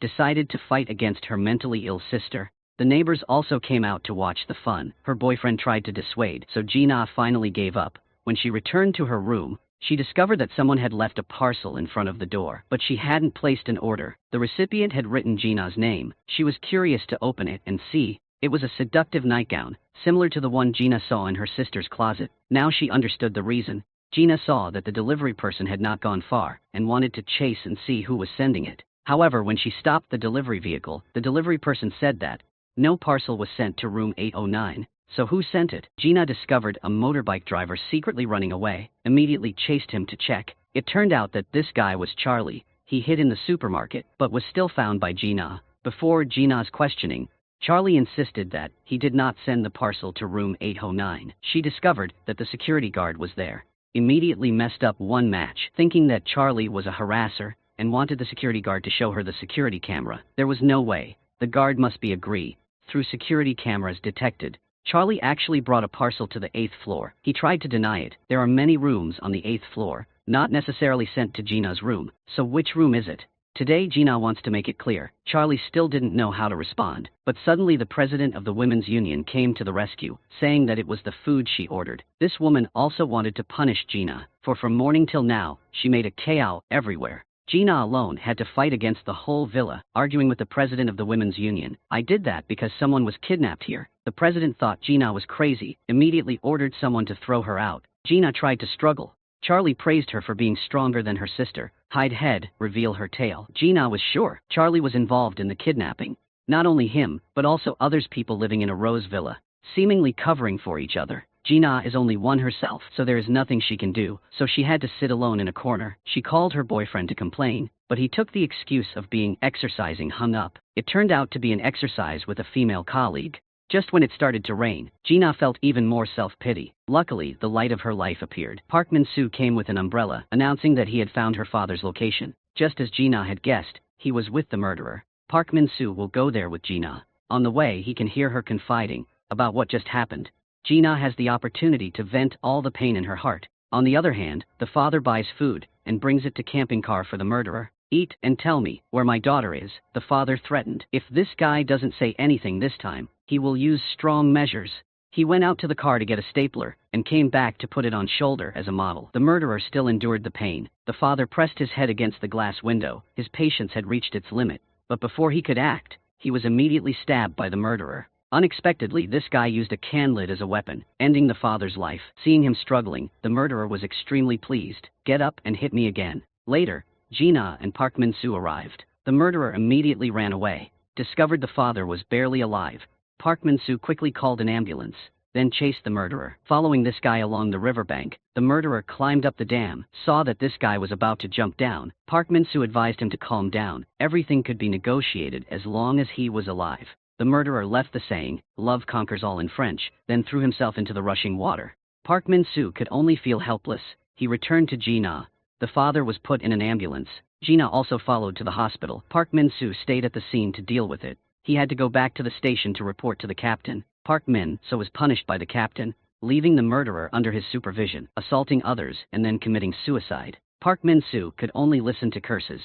Now no matter what he says, he cannot escape responsibility. At night, Park Min-soo went to the hospital to ask about Gina. The father was out of critical condition, but still couldn't wake up. The youngest brother also ran to find his father. Then Gina told him the news. Ji-hyun was kidnapped. The reason Gina didn't say it early, so that the youngest brother can study with peace of mind. He extremely angry. Who caused that? Gina reminded her youngest's brother to keep her voice down. They were in the hospital, just as the nurse came, announcing that family members could visit the patient. Gina took her. The youngest went first, leaving Park Min-soo outside to wait. But only one person was allowed to visit the father. The youngest brother followed the nurse in first. Gina stood outside muttering, her father must live, even though he hadn't been good to Gina for a day. The next day, Gina returned to the Rose Villa. She took a shower and came out balcony to relax, thinking about what happened. Gina accidentally noticed the one-way street in front of the Rose Villa. As if realizing something, Gina immediately went to find the fat guy to confirm. If the kidnapper took Ji-hyun by car, he would definitely have to go through a one-way street. But there was a security camera at the end of the street. Didn't record a car going out at 4 a.m. Gina suspected that her sister never left the villa, but was hidden somewhere by the kidnapper. The fat guy also had the same guess, and was planning to report it to Gina and Park Min-soo. She came first. Another party. Park Min-soo was investigating Ji-hyun's kidnapping. He went to the research institute to ask, but Ji-hyun's colleague said that she had cleaning up all her belongings and preparing to transfer jobs. Park Min-soo couldn't find any clues, had to lead the female police officer to meet a person who frequently contacted Ji-hyun, who was her boyfriend. On the day of the kidnapping, he was on a business trip to Canada with the minister. The female police officer also confirmed. In the newspaper there was information about this trip. When returning home, the boyfriend could not contact Ji-hyun, so he went to the police. Unexpectedly, her family members had also just reported missing. The boyfriend was worried, asked Park Min-soo if something would happen to Ji-hyun. Right now, Park Min-soo doesn't dare to say anything in advance. Suddenly, Ji-hyun's boyfriend received a call. He had something important to do, so he asked permission to go first. Park Min-soo also received a call from Gina, saying that there was a new clue. He and the policewoman immediately returned to the Villa Rose. Here, Gina and the fat guy are checking once again the security cameras. The cameras in the opposite building look at the staircase, again obscured by trees, when going down to the first floor. Gina and the fat guy gathered with Park Min-soo. Then let's go to the area hidden from the camera to check. Here is the parking lot. The fat guy analyzed while walking. The building where the kidnapping took place is building 117. The building opposite has a camera. Looking at the stairs is 116. Between these two buildings is a parking lot. If cross the one-way street to exit the villa, the camera at the end of the one-way street will be recorded, but the kidnapper and Ji-hyun were not seen leaving. At the time of the incident, the fat guy found a trail leading to buildings 118 and 119. This is probably the route the kidnapper used to escape, knowing how to take advantage of the security camera's blind spots. To take Ji-hyun away without being detected, it must be someone who knows every corner of the Villa Commission. The fat guy speculated, maybe Ji-hyun is locked somewhere in building 118 or 119. Park Min-soo is not sure, so he can apply for a search warrant, but only suspicion. The police cannot follow Gina's request. She got angry and went back to her room to clean up. Gina accidentally found the parcel contained a sexy nightgown from the day before. There was the delivery company address on it. Gina decided to go there and ask, but this was not the delivery company uses it, but it's just a sample invoice they give to partners. If it's a company invoice, it will have a barcode. Gina wants to ask for a list of partners.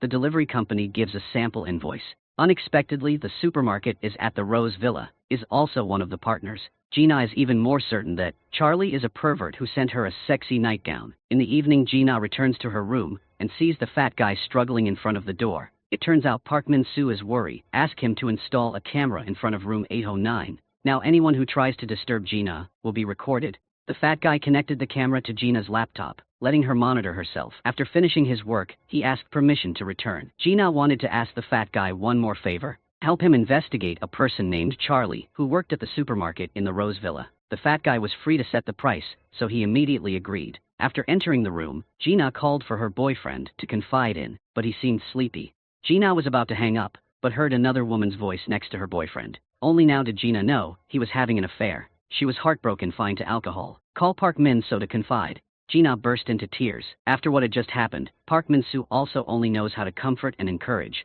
I believe you is a strong person. Everything will be fine soon. In the morning, Gina woke up. Yesterday Park Min-soo asked her to look for her sister's laptop. Gina remembered the wooden box, which her father personally made for the two sisters to store their things. Sure enough, Ji-hyun left his laptop here. Suddenly, Gina received a phone call from the fat guy. He had the information she needed. Gina set off to the fat man. After hacking Charlie's phone data, the fat guy discovered that Charlie was a pervert person. He saved a lot of naked photos of girls. He also collected photos of Ji-hyun posted on social networks. It seemed that Charlie had been targeting Ji-hyun for a long time. Unintentionally, Gina discovered that Charlie's selfie had an unusual detail. Realizing something, Gina returned to the supermarket and waited for Charlie to close and go away. Gina just broke into the inside. Here, Gina found a hunting gun, discovered that Charlie was illegally killing animals. And there were also scary mannequins, similar to that one hanging on the balcony. Gina didn't even have time to calm down. She suddenly heard a noise outside. Unfortunately for her, Charlie had returned to the supermarket. Gina sent a text message asking for help from Park Min-soo. When he received it, he immediately set off. On the other side, Charlie knew that someone had broken into the supermarket and started searching everywhere. He took a shotgun and approached the mannequins. While Charlie was busy searching, Gina escaped. He quickly discovered and chased her. Charlie seemed excited because he was going on a real hunt, but Gina ran very fast. Charlie lost track and was extremely frustrated. Gina panicked and hid on the roof of the supermarket. Luckily, Park Min-soo appeared. When he introduced himself as a patrol police officer, Charlie leave. Then Park Min-soo took Gina to a corner to blame her. Why did she do such a dangerous thing? Gina told her findings new thing at the fat guy's place. Perhaps Charlie had been following his sister for a long time. Gina wanted to investigate him, to find more useful evidence. Knowing that the fat guy was hacking again, without his permission, the corporal came to the house to handcuff him and warn him. Gina again convinced him to let the fat man go. It was all up to her to ask him to do it. If Park Min-soo did not remove the handcuffs, Gina would go to the station to confess about her illegal actions. Park Min-soo had to soften. Gina wanted to take the fat guy out for a barbecue to apologize, because she saw he was dragged into this matter. Park Min-soo told Gina at the restaurant that her sister's kidnapping case had been transferred to another team, and now Park Min-soo was not allowed to investigate. Hear the name Captain Jong of the new team. The fat guy has no like at all. He is a person who specializes in falsifying evidence.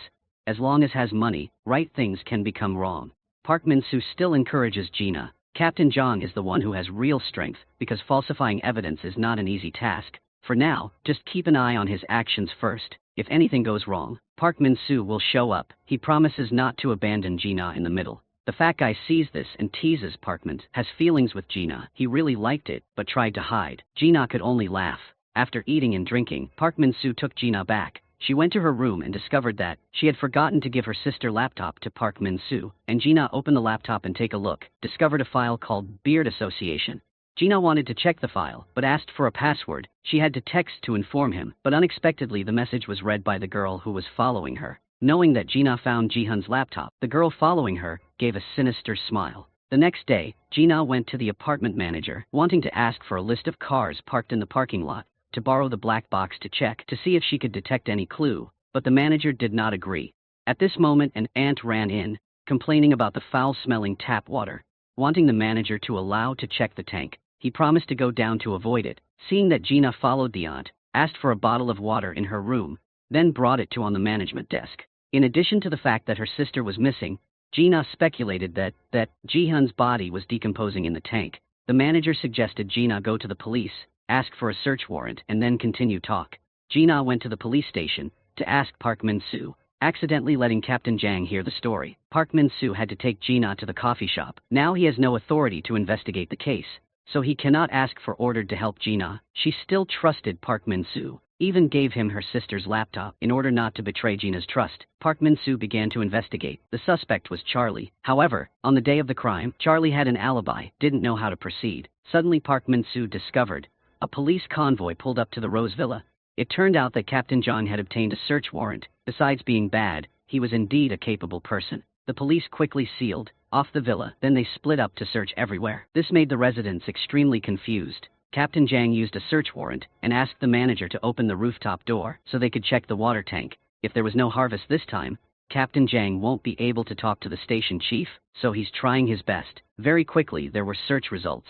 The water tank actually contained a body. Gina in below heard the news and wanted to ask Park Min-soo to take her up to confirm. Park Min-soo used her identity as a police officer and took Gina up the rooftop to check, but the people from Team 1 wouldn't let them in. Park Min-soo was extremely angry. According to the procedure, when a body is found, the victim's family must confirm the identity. Captain Jang had to let the two people in, although the clothes were very similar. This was not Jihyun, but Charlie's crazy mother. When the police carried the body down, Charlie pretended to cry. The police took a statement, but he didn't know anything, because usually the crazy woman often ran around, disappeared for a few days without anyone paying attention. The police had to withdraw first. Gina was helped downstairs by Park Min-soo. Suddenly she received youngest brother's phone, notifying that her father had just woken up. Gina immediately ran to the hospital. The first question her father asked her was, "Have you found your sister?" Gina was extremely upset. She struggled to run everywhere. But her father also, without asking a single question, Gina raised her voice a bit, causing everyone around her to hear. The youngest brother had to lead her out to calm down. Then the youngest brother wanted to ask Gina what kind of person the eldest sister was.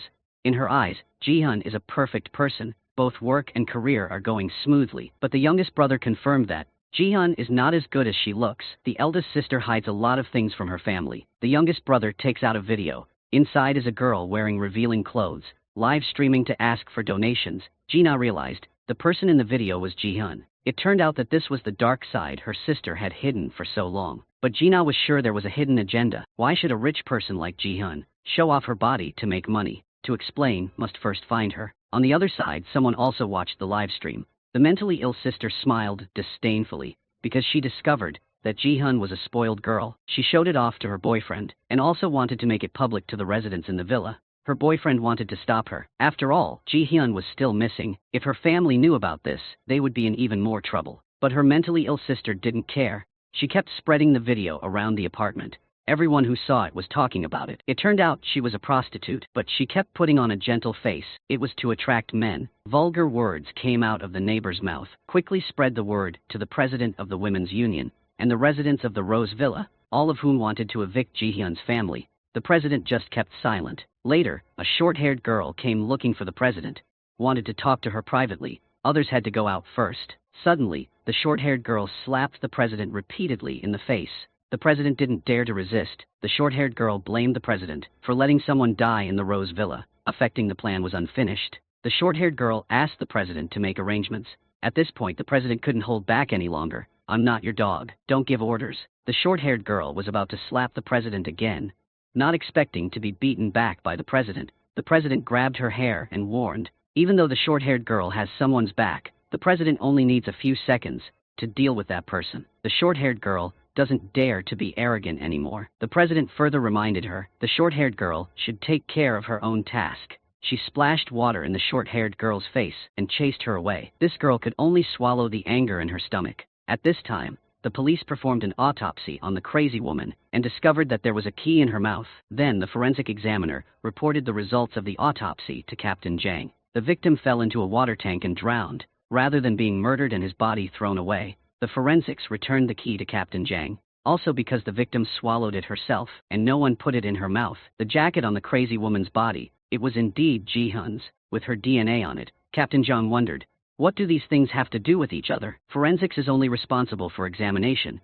The investigation must be done by the police. Do it yourself. The forensic pathologist hurriedly left, leaving Captain Jang extremely thoughtful. He handed the key to the policeman wearing glasses, forcing him to find its lock. On the other side, when the police had all left, Gina returned to the scene. She found her sister's bracelet, dropped it in the tank containing the crazy woman's body. Suddenly someone appeared. It turned out to be Park Min-soo. Gina took Park Min-soo to another place to talk, showed him the bracelet. She just picked it up. It's the relic her mother left for Jihyun. From the V traces it can be seen. Someone tore off the necklace. Gina remembered the crazy woman. Last time this woman also intended to steal her necklace. Perhaps this bracelet was stolen by the crazy woman from her sister.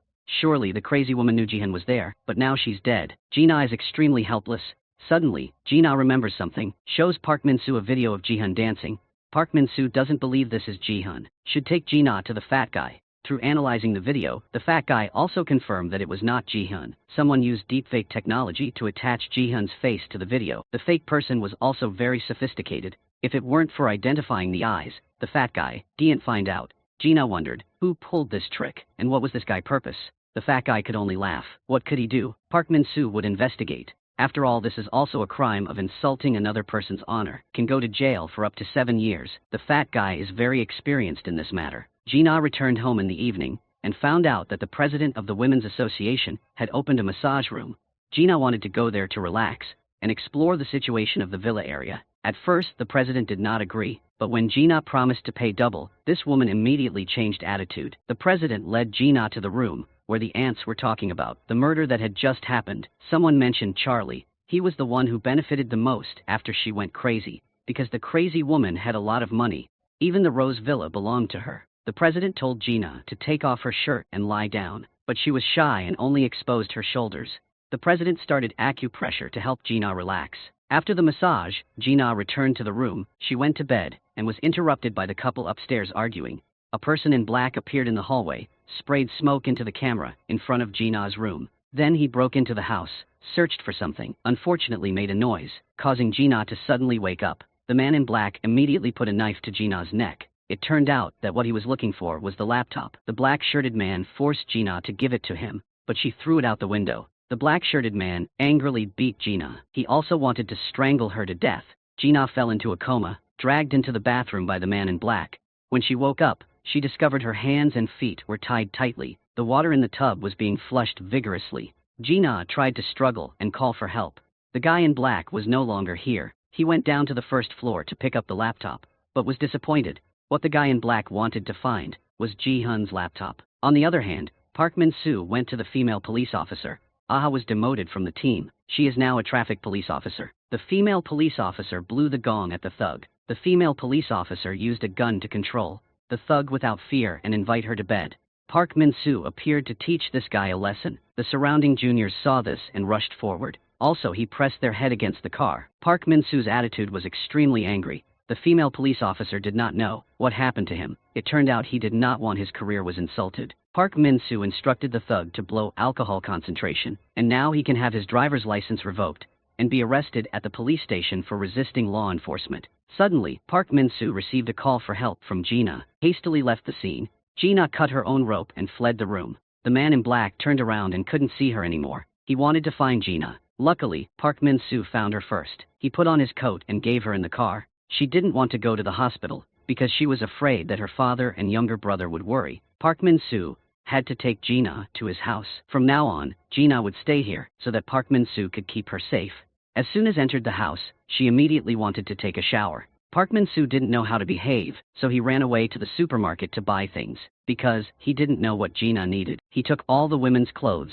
Seeing Park Min-soo bring a bunch of things home, Gina was extremely emotional. Since she was a child, no one has ever cared for her like that, including her boyfriend or family. Park Min-soo feels that this is what women deserve. Later, Park Min-soo wants to go to Gina's house to investigate. She gave him the password. Then at home waiting, Gina slept until morning. Still didn't see Park Min-soo return. It turned out he didn't accidentally wake Gina, but was busy in the garden taking care of the plants. Gina also wanted to help. Park Min-soo bringing a tree into the house, instructing Gina how to grow a tree in water. Gina wishes to be like a tree. Just by changing the living environment, she can have a new life. Park Min-soo encourages Gina. Human, it's also possible. Find a new place to live and start everything again. Gina is still pessimistic. People cannot be like trees. Broken trees can be cut and grow new branches, but bad reputation will follow people for life. Park Min-soo had to change the subject. Where can we put the tree? This corner has a lot of light. Gina helped Park Min-soo put the tree on the table. Suddenly, Park Min-soo received a phone call. He asked the policewoman to analyze Ji-hyun's computer. Now there is a result. The female police officer discovered one person paying special attention to Ji-hyun. That was the president of the Women's Association. She went to Ji-hyun's room many times, but she didn't open the door. It seemed Ji-hyun had some report related to the president's secret. She warned Ji-hyun, if she intentionally sent it, the report could not reach above. Moreover, Ji-hyun brought trouble on herself.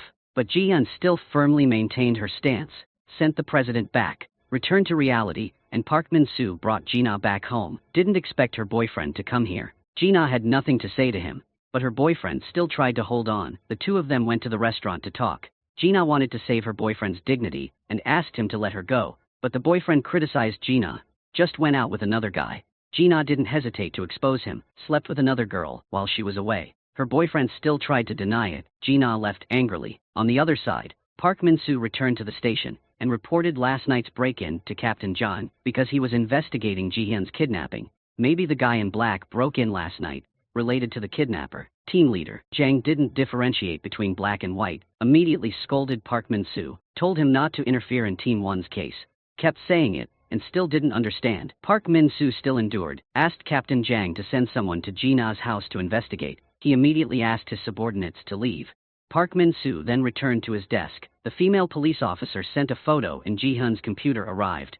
Accidentally letting his colleague see it, he realized that this was a picture of the Sky Tower of a religion called Church of God. With the instructions of his colleague, Park Min-soo went to meet a professor of religious studies. He introduced Park Min-soo to the Tower of Sky, where Israelis gathered to repent. In the 2000s in Korea, the Church of God introduced and spread the culture of hedonism, causing the number of believers to increase dramatically. Mass suicides of followers also continuously occur. They worship a leader. The leader represents God, but it is not Jesus, but the demon lord Raphael. No one dares to oppose it. The leader of the cult that day was John Taeman. There was one female retainer close.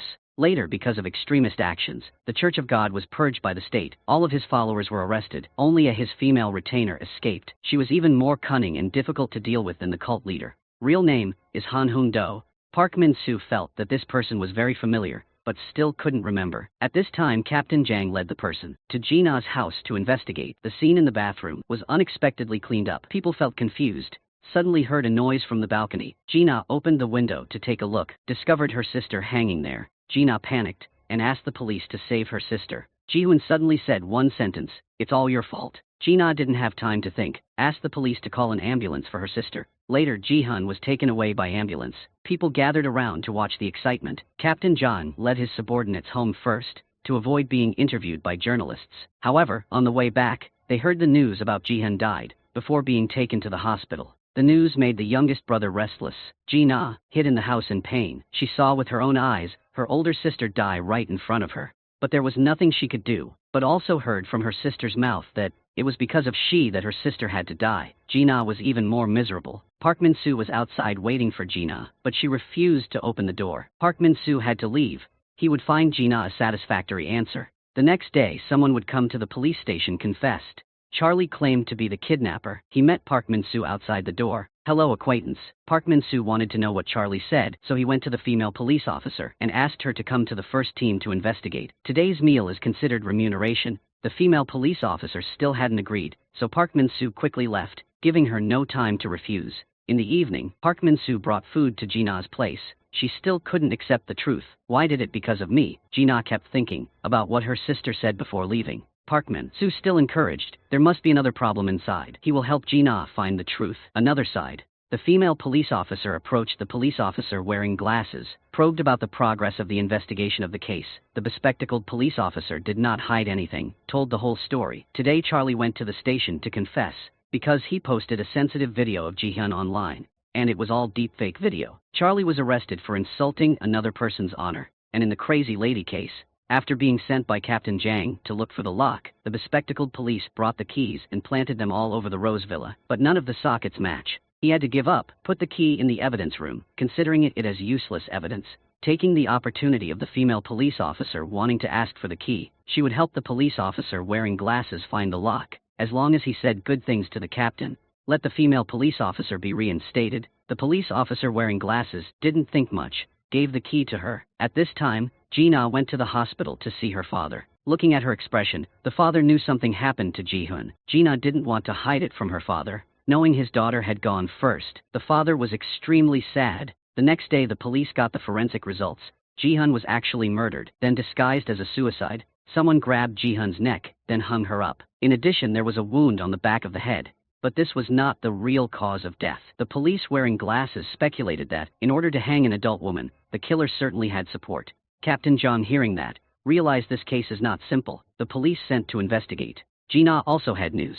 He inquired from Gina's colleagues, and found out that the bra Gina gave Ji-hyun was not custom-made as she said, but was a gift to a customer hotel's VIP room, which means she intentionally slandered the murderer. Moreover, it was not the first time Gina witnessed a disappearance. 3 years ago, her boyfriend also disappeared, and was found dead drowning in the lake. Captain Jang felt that Gina was the one with the problem, so he asked his subordinates, check Gina's alibi. On the day Ji-hyun was kidnapped, at this time, Ji-hyun's funeral was taking place.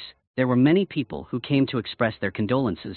After all, she used to be the head of a research institute. A colleague at the hotel also came to express condolences to Gina, reminding the police officer, who had come to the hotel to investigate, and knew what Gina had lied about. It was best for her not to return to the hotel to work. If she don't want to be made difficult by management. Gina thanked her for the sincere advice. On the other hand, the female police officer informed Park Min-soo that what she found out was that the police officer wore glasses, and knew that Charlie was the one who posted Ji-hyun's video online, but still got free. Park Min-soo went to the supermarket, angrily punched Charlie, even though he knew this action would cause him to lose his job. But Park Min-soo could not stand the scum Charlie, and when finished, Park Min-soo came over to find Gina. The two confide together. Seeing that Gina was truly saddened by her sister's death, Park Min-soo believes she is a good sister. Gina responded to Park Min-soo's trust by leaning on his shoulder.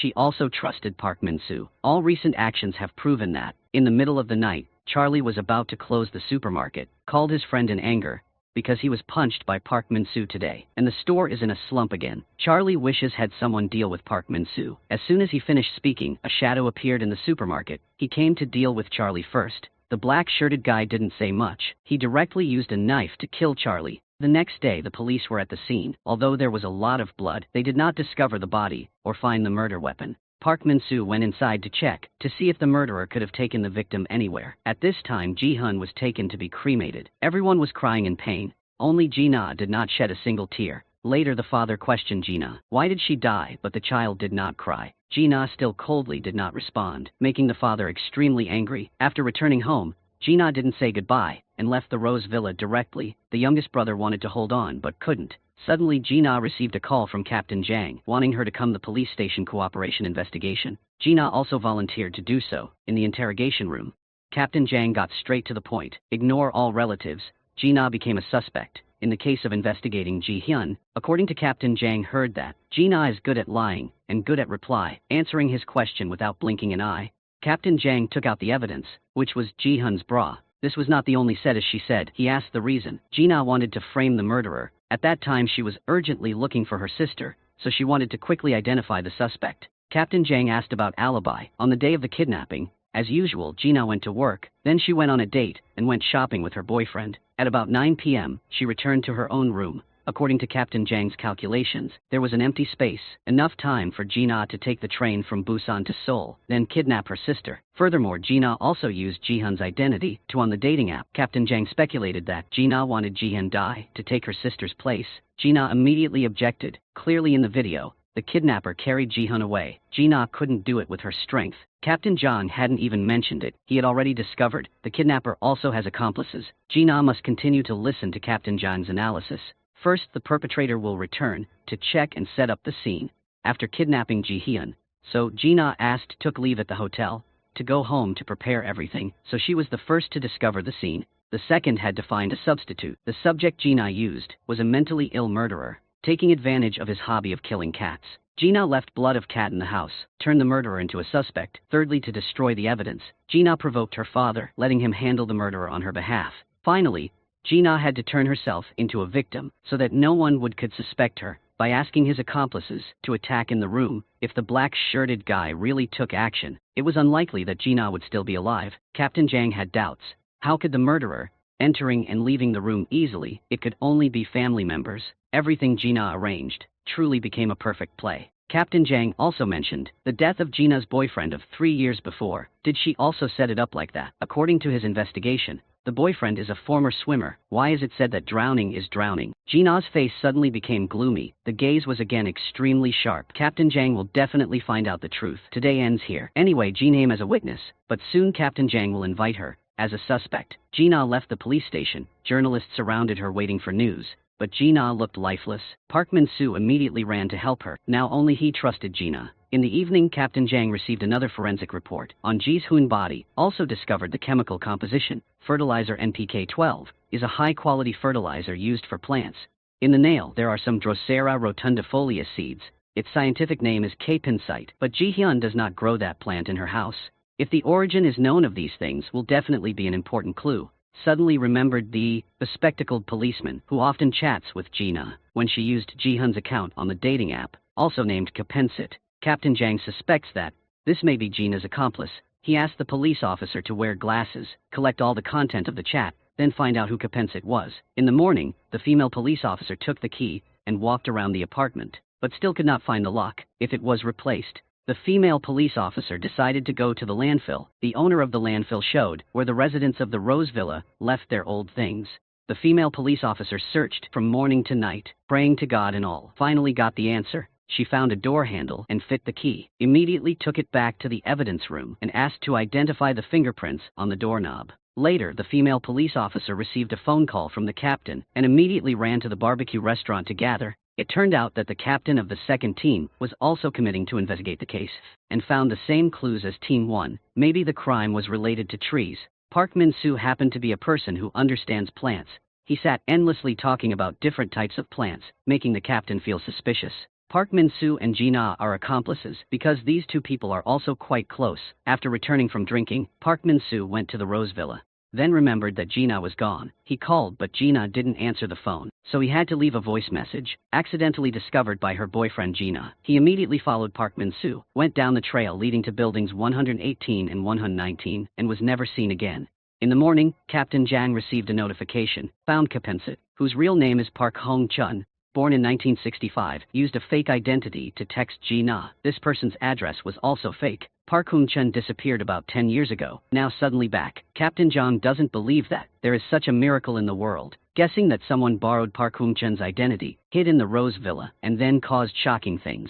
He asked the police to wear glasses, to investigate whether someone named Park Hong-chun was living in the villa. At this time, Ji-na received a call from her youngest brother. Her boyfriend came by the house last night. Ji-na went to the pharmacy to remind him not to bother, but her boyfriend didn't go to work today, so Ji-na had to send him a text message. Unexpectedly, Park Min-soo was holding Ji-na's boyfriend's phone.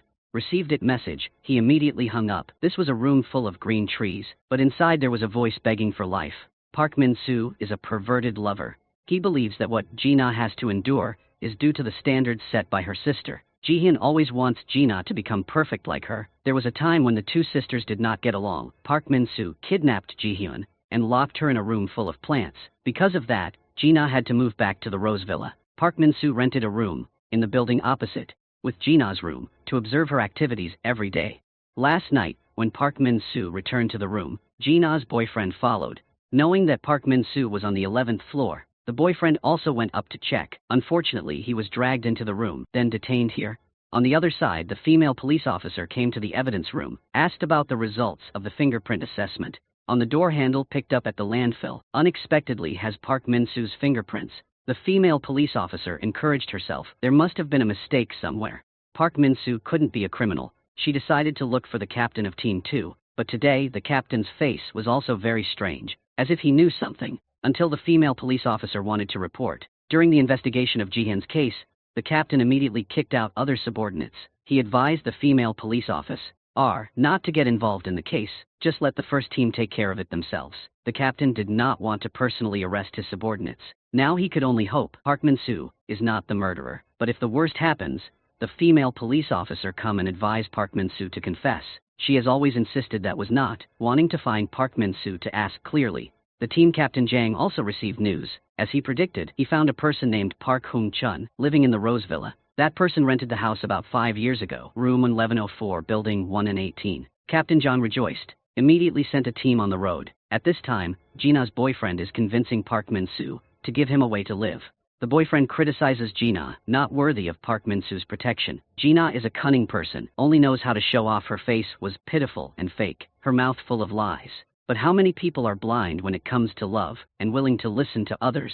Park Min-soo questioned. If the boyfriend didn't come to Ji-na to take advantage of her, he wouldn't sit here. Boyfriend keeps insulting Ji-na. Made Park Min-soo angry, intending to kill him. Suddenly there was the sound of a police car outside. Park Min-soo knew he had been discovered, immediately tried to escape. The police burst into the house. Captain Jang divided people into a blockade. A group went to the emergency exit, accidentally encountered Park Min-soo wearing a mask like the guy in black. He quickly dealt with the police and fled.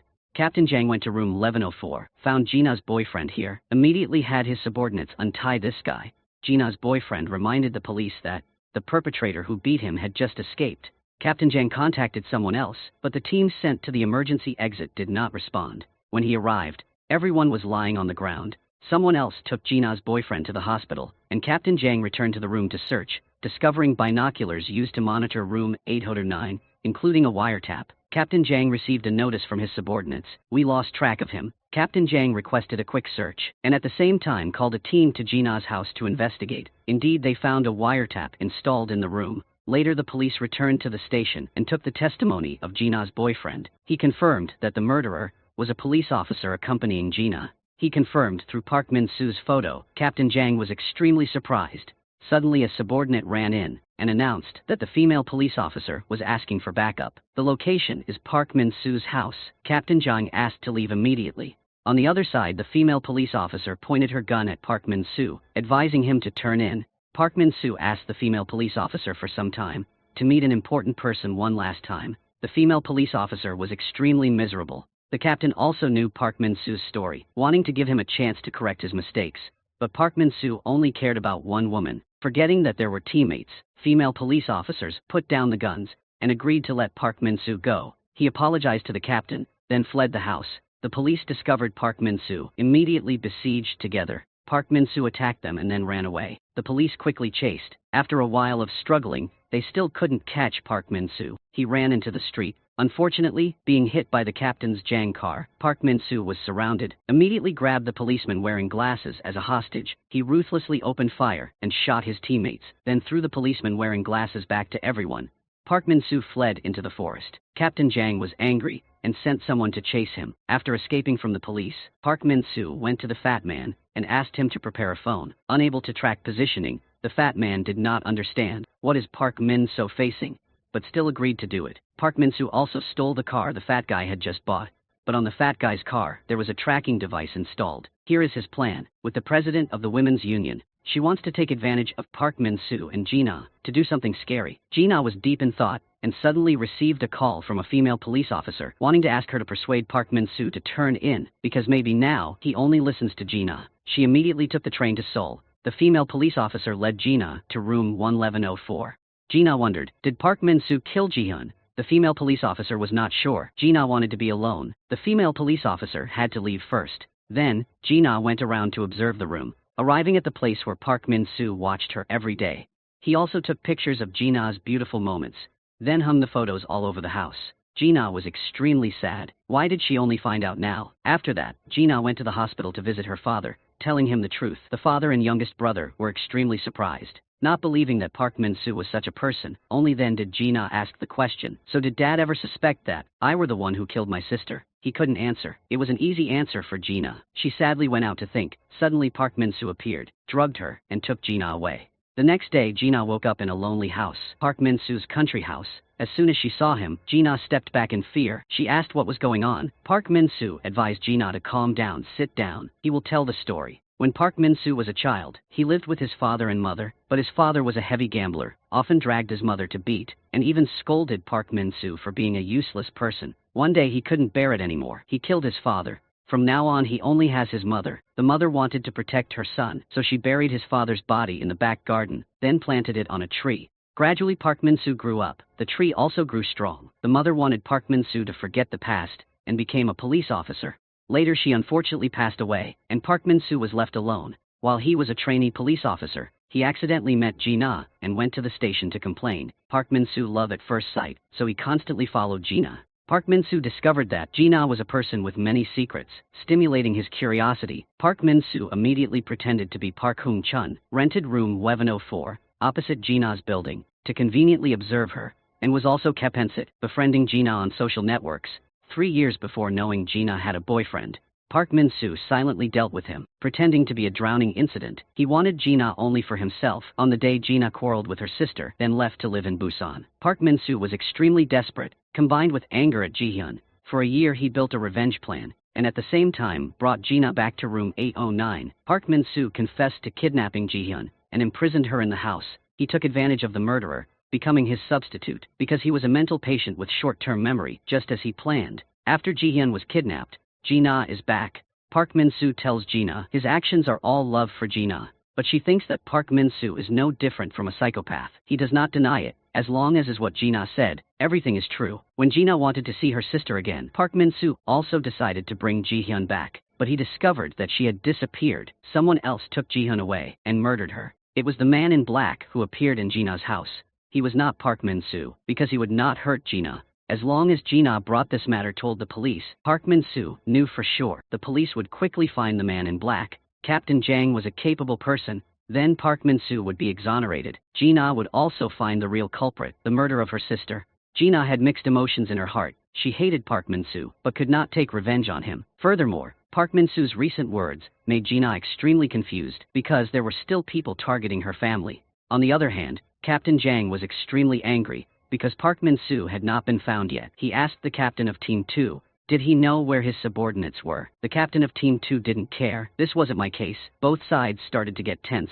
Luckily the subordinates stopped him, and then they both stopped. They calmly sat down and talked. The captain of Team 2 knew that Park Min-soo was really the kidnapper, but he didn't believe he had the guts to kill someone. Captain Jang also thought the same, but if he wanted to clarify everything, he had to find Park Min-soo first. Suddenly the captain of Team 2 remembered. Park Min-soo also had one house in the countryside. Captain Jang immediately sent people on their way, but they were still one step late. After seeing Gina back, Park Min-soo ended his life to pay for his crime. This female police officer is sitting bored at Gina's house. She wants to find evidence to prove that Park Min-soo is innocent, but so far, she hasn't found it. After the female police officer finished eating the cake, she wanted to go to the bathroom to wash her hands, but accidentally discovered bloodstains on the water tank.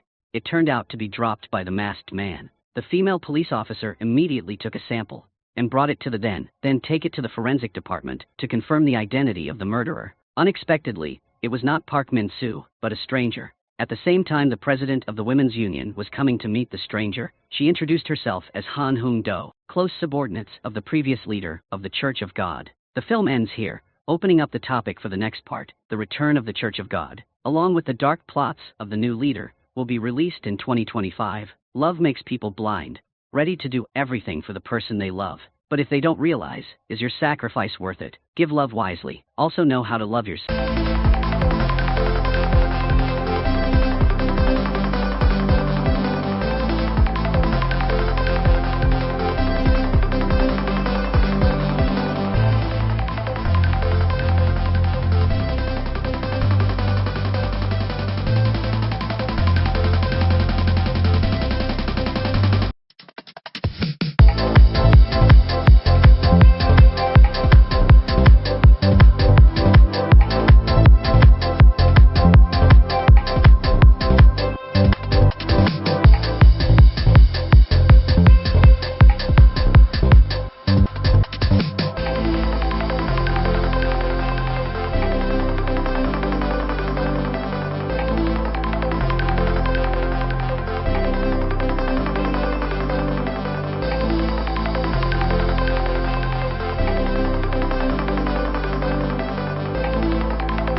This baby girl is actually a mature woman who has been reincarnated. To avoid frightening her parents, she waited 10 months before speaking and walking. Upon entering preschool, the teacher discovered that she could write like an adult and had advanced academic abilities. It turns out she was reborn after a car accident. Before the accident, 33-year-old Asami was unmarried and worked for the government. After the accident, she was told she could reincarnate, but could only become a giant ant-eating creature in Guatemala. Asami still doubted herself, so she asked again, will she reincarnated as a giant ant-eater in Guatemala? The staff member confirmed it was right. He mentioned the need to accumulate sufficient karma, as it could improve the chances of a successful human reincarnation. Asami wondered if her lack of karma in her past life, perhaps due to neglecting to help people, had led to this. However, regrets were useless now. The staff member informed her of another option, choosing not to reincarnate and living her life as it was, to amend her life's trajectory, accumulate karma, and have a chance at a better next life. Surprisingly, there was a door on the left that led to reincarnation. Without hesitation, Asami walked towards the right. The moment she opened the door, she found herself reincarnated, but retained memories from her past life. It wasn't easy to endure infancy and kindergarten again, but she knew she had to accumulate karma. Asami didn't litter anymore, nor did she collect nectar from flowers like before. With an adult's mindset, she also discovered a secret she had missed before. Rina's father was close to her teacher. Asami remembered from her past life when Rina suddenly changed her name and moved away. The class teacher disappeared too. Did their relationship lead to Rina's parents' divorce and her subsequent relocation? Asami kept interrupting and eavesdropping on their conversations.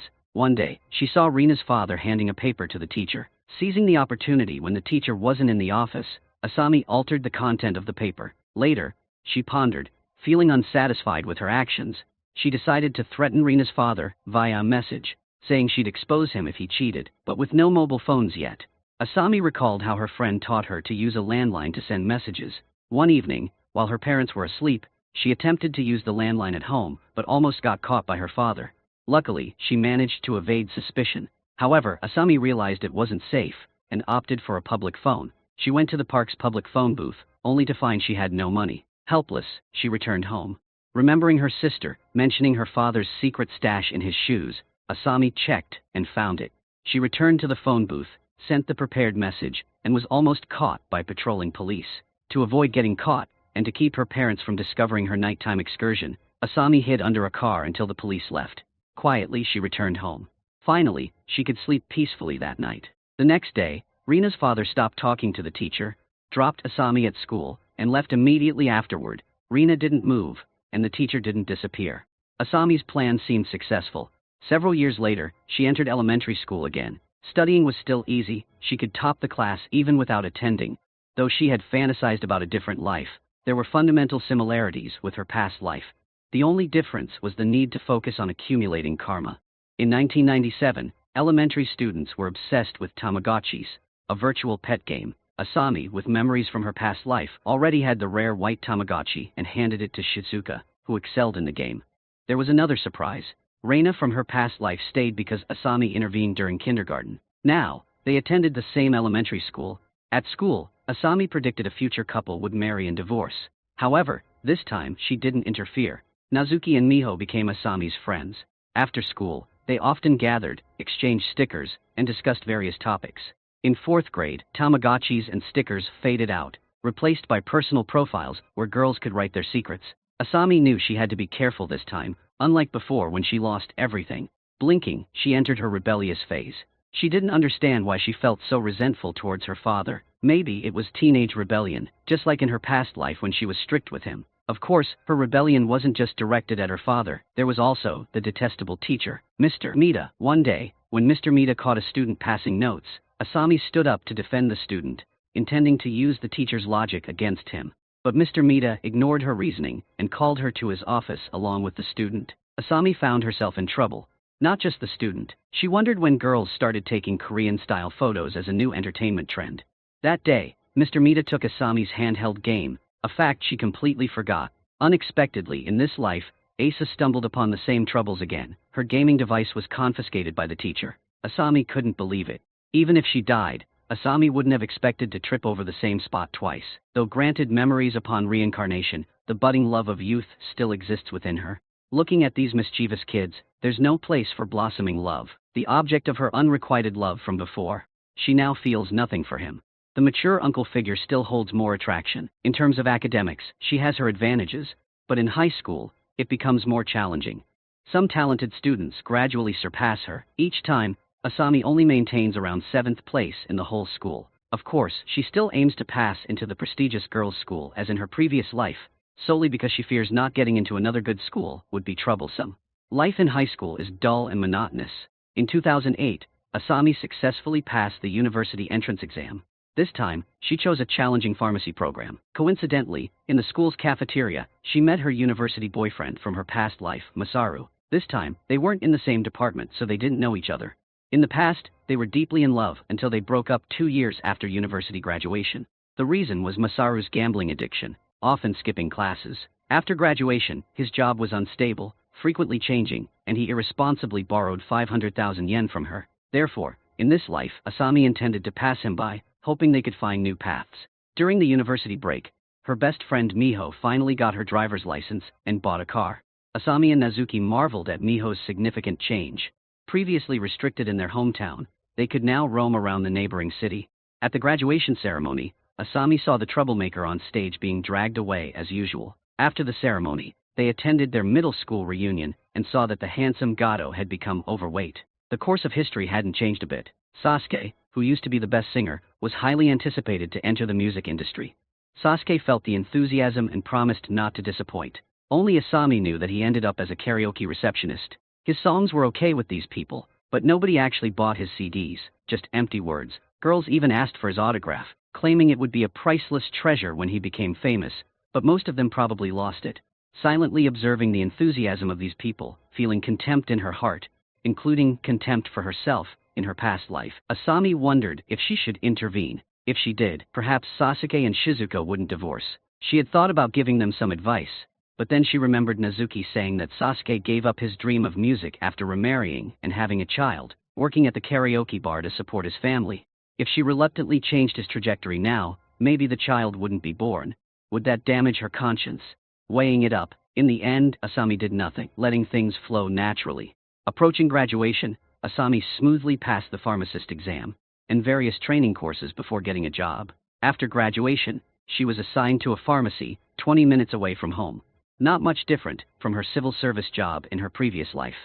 As a full-time pharmacist, her main tasks were to dispense medicine according to prescriptions, check them and hand them to patients, then record and store communication content. Of course, she also had to verify whether the doctor prescribed the right medication or not. Sometimes if patients waited too long, they would suggest something, and she had to patiently explain. Life continued as usual. One day after work, Asami met Mr. Mita, their middle school teacher, on the subway. Unpleasant memories from that time prevented her from starting a conversation. Instead, she wanted to sneakily take his picture with her phone and show off to her friends. Suddenly, a girl on the train grabbed Mr. Mita's hand, accusing him of being a pervert. Mr. Mita was shocked, denying the accusation. They argued on the subway until they got off at the next stop, where the girl explained the situation to the station staff. Then Asami remembered, in her previous life, Miho had said Mr. Mita was fired from school for something he didn't do.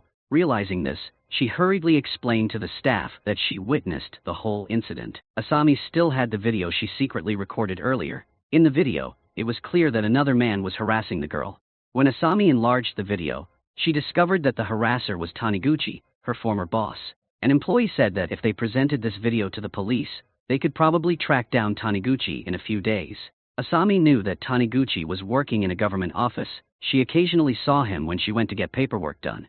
Mr. Mita was relieved and thanked Asami for speaking up to clear the truth. Later on, Asami saw the incident reported in the news. Taniguchi had been fired from the government office. Mr. Mita even visited her house to express gratitude, saying that this time, it was fortunate to have Asami's video, otherwise he might have been fired by the school. He also returned the handheld game console he confiscated from her in middle school. He had intended to return it but had forgotten. Asami brought the console out, and to her surprise, it still worked. She hadn't touched it since she bought it. And now, finally, she could use it. Asami had passed through life a second time without noticing the issue with herself, that she was still single. Her friends were similar to her, until she saw her former colleague happily discussing love. Only then did she realize she might have influenced those around her. Could it be that being close friends with someone also affected their love life? At 26 in her second life, Asami changed to a pharmacy closer to her home. The rule of this pharmacy was whoever arrived first opened it. There was a respected senior, Toro, in the pharmacy who was meticulous in his work, but had a habit that puzzled Asami. Although he always arrived first, he never opened the door, but waited for someone else to do it, pretending he had just arrived. Despite this, he seemed excellent in other aspects. As the pharmacy was close to where Asami used to work, she often ate lunch at her usual spot, where she met her former colleagues. Her mood became complicated. She didn't engage in conversation with them, yet her former colleagues talked happily about love. Asami even suspected she might have slowed them down in her previous life. One day, Asami and Haruka visited Nobuhiro's grandfather. Haruka noted how often Asami visited him lately, jokingly implying she was becoming attached to him. In reality, it was because Nobuhiro's health fluctuated, and within 2 years, he passed away, so Asami chose to spend more time with him now. Upon arrival, she saw him taking medicine with tea. When she looked at his 2 prescriptions, she realized they were from different hospitals. Mixing them could be extremely dangerous. Asami began to suspect this might be the reason for his deteriorating health. To be cautious, she took the prescriptions to the pharmacy for advice. When she received confirmation that they couldn't be taken together, Asami knew her suspicion was correct. Later, Nobuhiro sought a new prescription from the doctor. A few weeks later, Kumiko's mother said that her grandfather's health had noticeably improved. Asami praised herself for studying pharmacy. It was indeed the right choice. This was the happiest thing she had done so far. However, she soon found herself unhappy again. While casually flipping through a magazine in the pharmacy, Asami saw a familiar figure, Masaru, her former boyfriend. In this life, they hadn't met, but Masaru had become a successful entrepreneur with $1 billion turnover. Asami vividly remembered his gambling addiction in her previous life, even lending him $500. Could this have something to do with her? This thought troubled her for a long time. At 33 in her second life, the same age when Asami died in her previous life, she still wasn't married. She spent her days eating out and chatting with friends, with the only difference being that this time, they accidentally met Rina, now an adult. Rina took the initiative to greet them, showing everyone a picture of her partner. Asami immediately recognized the middle-aged man as Toro, their senior in the pharmacy. What made Asami unable to speak was the possibility that Toro might be married, as she had seen him wearing a ring. When she was young, Rina's father had an affair. Now it seemed to be her turn. It seemed like fate. Reluctantly accepting that changing destiny would eventually come back to her, they went to Korea for a photo shoot. The older they got, the more they wanted to remember their youth. At the karaoke bar, they unexpectedly met Sasuke, whom they hadn't seen in 13 years. Asami had known for a while, but she pretended to be surprised. Sasuke arranged a VIP room for them, and even offered them drinks. Asami happily stood up and thanked him. In their previous life, Sasuke treated them to French fries, but they were too full now to eat more. So when asked at the door, Asami mentioned they were already full. It seemed he understood her hint. Asami then told Nazuki and Miho about Toro, and the three girls discussed it for half a day. They planned to confront Reina, but none of them had her contact information. Nazuki thought maybe Sasuke had it. Asami left the VIP room and asked Sasuke if he knew how Reina was doing now. Sasuke said he was fine, albeit a bit tired from work, but he was happy. He showed Asami a picture of his child, and asked if she had given up on her musical dreams. Sasuke said he wasn't the type to give up on his family. Asami silently thought perhaps it was right not to change Sasuke's fate. After contacting Reina, the three of them rehearsed a fun scene to see what would happen next. 30 minutes later, Rina arrived as planned. After a simple confirmation, Asami revealed Toro's story. Rina was a bit stunned, but once she confirmed it was true, she promptly called him and scolded him harshly. Then they broke up, deleted his number, and Rina hung up. The three of them applauded her decisiveness. Seeing Rina's firm action, they felt relieved. During their conversation, they began to gossip again. Asami saw a paper on the ground and remembered that in her previous life, she was hit by a car while picking up paper, triggering her reincarnation. This time, the result had changed. Asami happily picked up the paper. Next was the future she hadn't experienced yet. The four of them left in Miho's car. At that moment, a mysterious girl quietly watched them from behind. Several weeks later, their daily office life continued as usual. The only difference was Toro now opened the door himself, no longer waiting for others. Other things remained the same as before. That day, as Asami was preparing to go out for lunch, she saw a film crew shooting outside. Asami curiously glanced over, noticing a star among them. She was so focused she didn't pay attention to the path. A truck suddenly rushed towards her. Was this the end of Asami's life again? No, that couldn't be. It's so frustrating to be careless like this. Asami helplessly approached the reception desk again, asking why she was still defaulted to log out at age 33. The staff explained that everyone had a death period and showed a bunch of documents to prove it. They said Asami's easy ascension time was after age 30. As long as she could avoid this dangerous period, she could live a long life. At this moment, Asami regretted deeply, but had no other choice. She asked if this time she accumulated more virtuous merits, could she be reborn as a human? The staff said decisively no. With eyes as big as Indian Ocean fish, it was absolutely impossible. Asami tried to argue that she had tried hard, but the staff explained that wanting to be reborn as a human was just a human thought. Actually, animals also wanted to be reborn as similar creatures. Asami said this time her virtuous merits must be more than before. Still, because she didn't have enough merits, she couldn't be reborn as a human, right? The staff confirmed that was correct. Looking at the picture of a tuna, Asami truly didn't want to be reborn as a salted fish, especially one that could be eaten anytime. Asami asked if she could still reincarnate. Asami thought to herself, genuinely surprised. Holding on to a thread of hope, she asked, can she reincarnate countless times until she's satisfied then stop? The staff said, no. The number of reincarnations is determined by the karma from the first life. Some people don't get a second chance. Asami wondered how many chances does she have left, but the staff responded, that's a secret. Asami decided. She headed towards the door on the right, starting her third life. This time, the exhausting period of infancy remained just as tiring. It wasn't until preschool that Asami discovered something even more draining. She still had to deal with Rina's teacher and her father again. Unfortunately, the little girl couldn't think of a better solution, so she followed the same old path.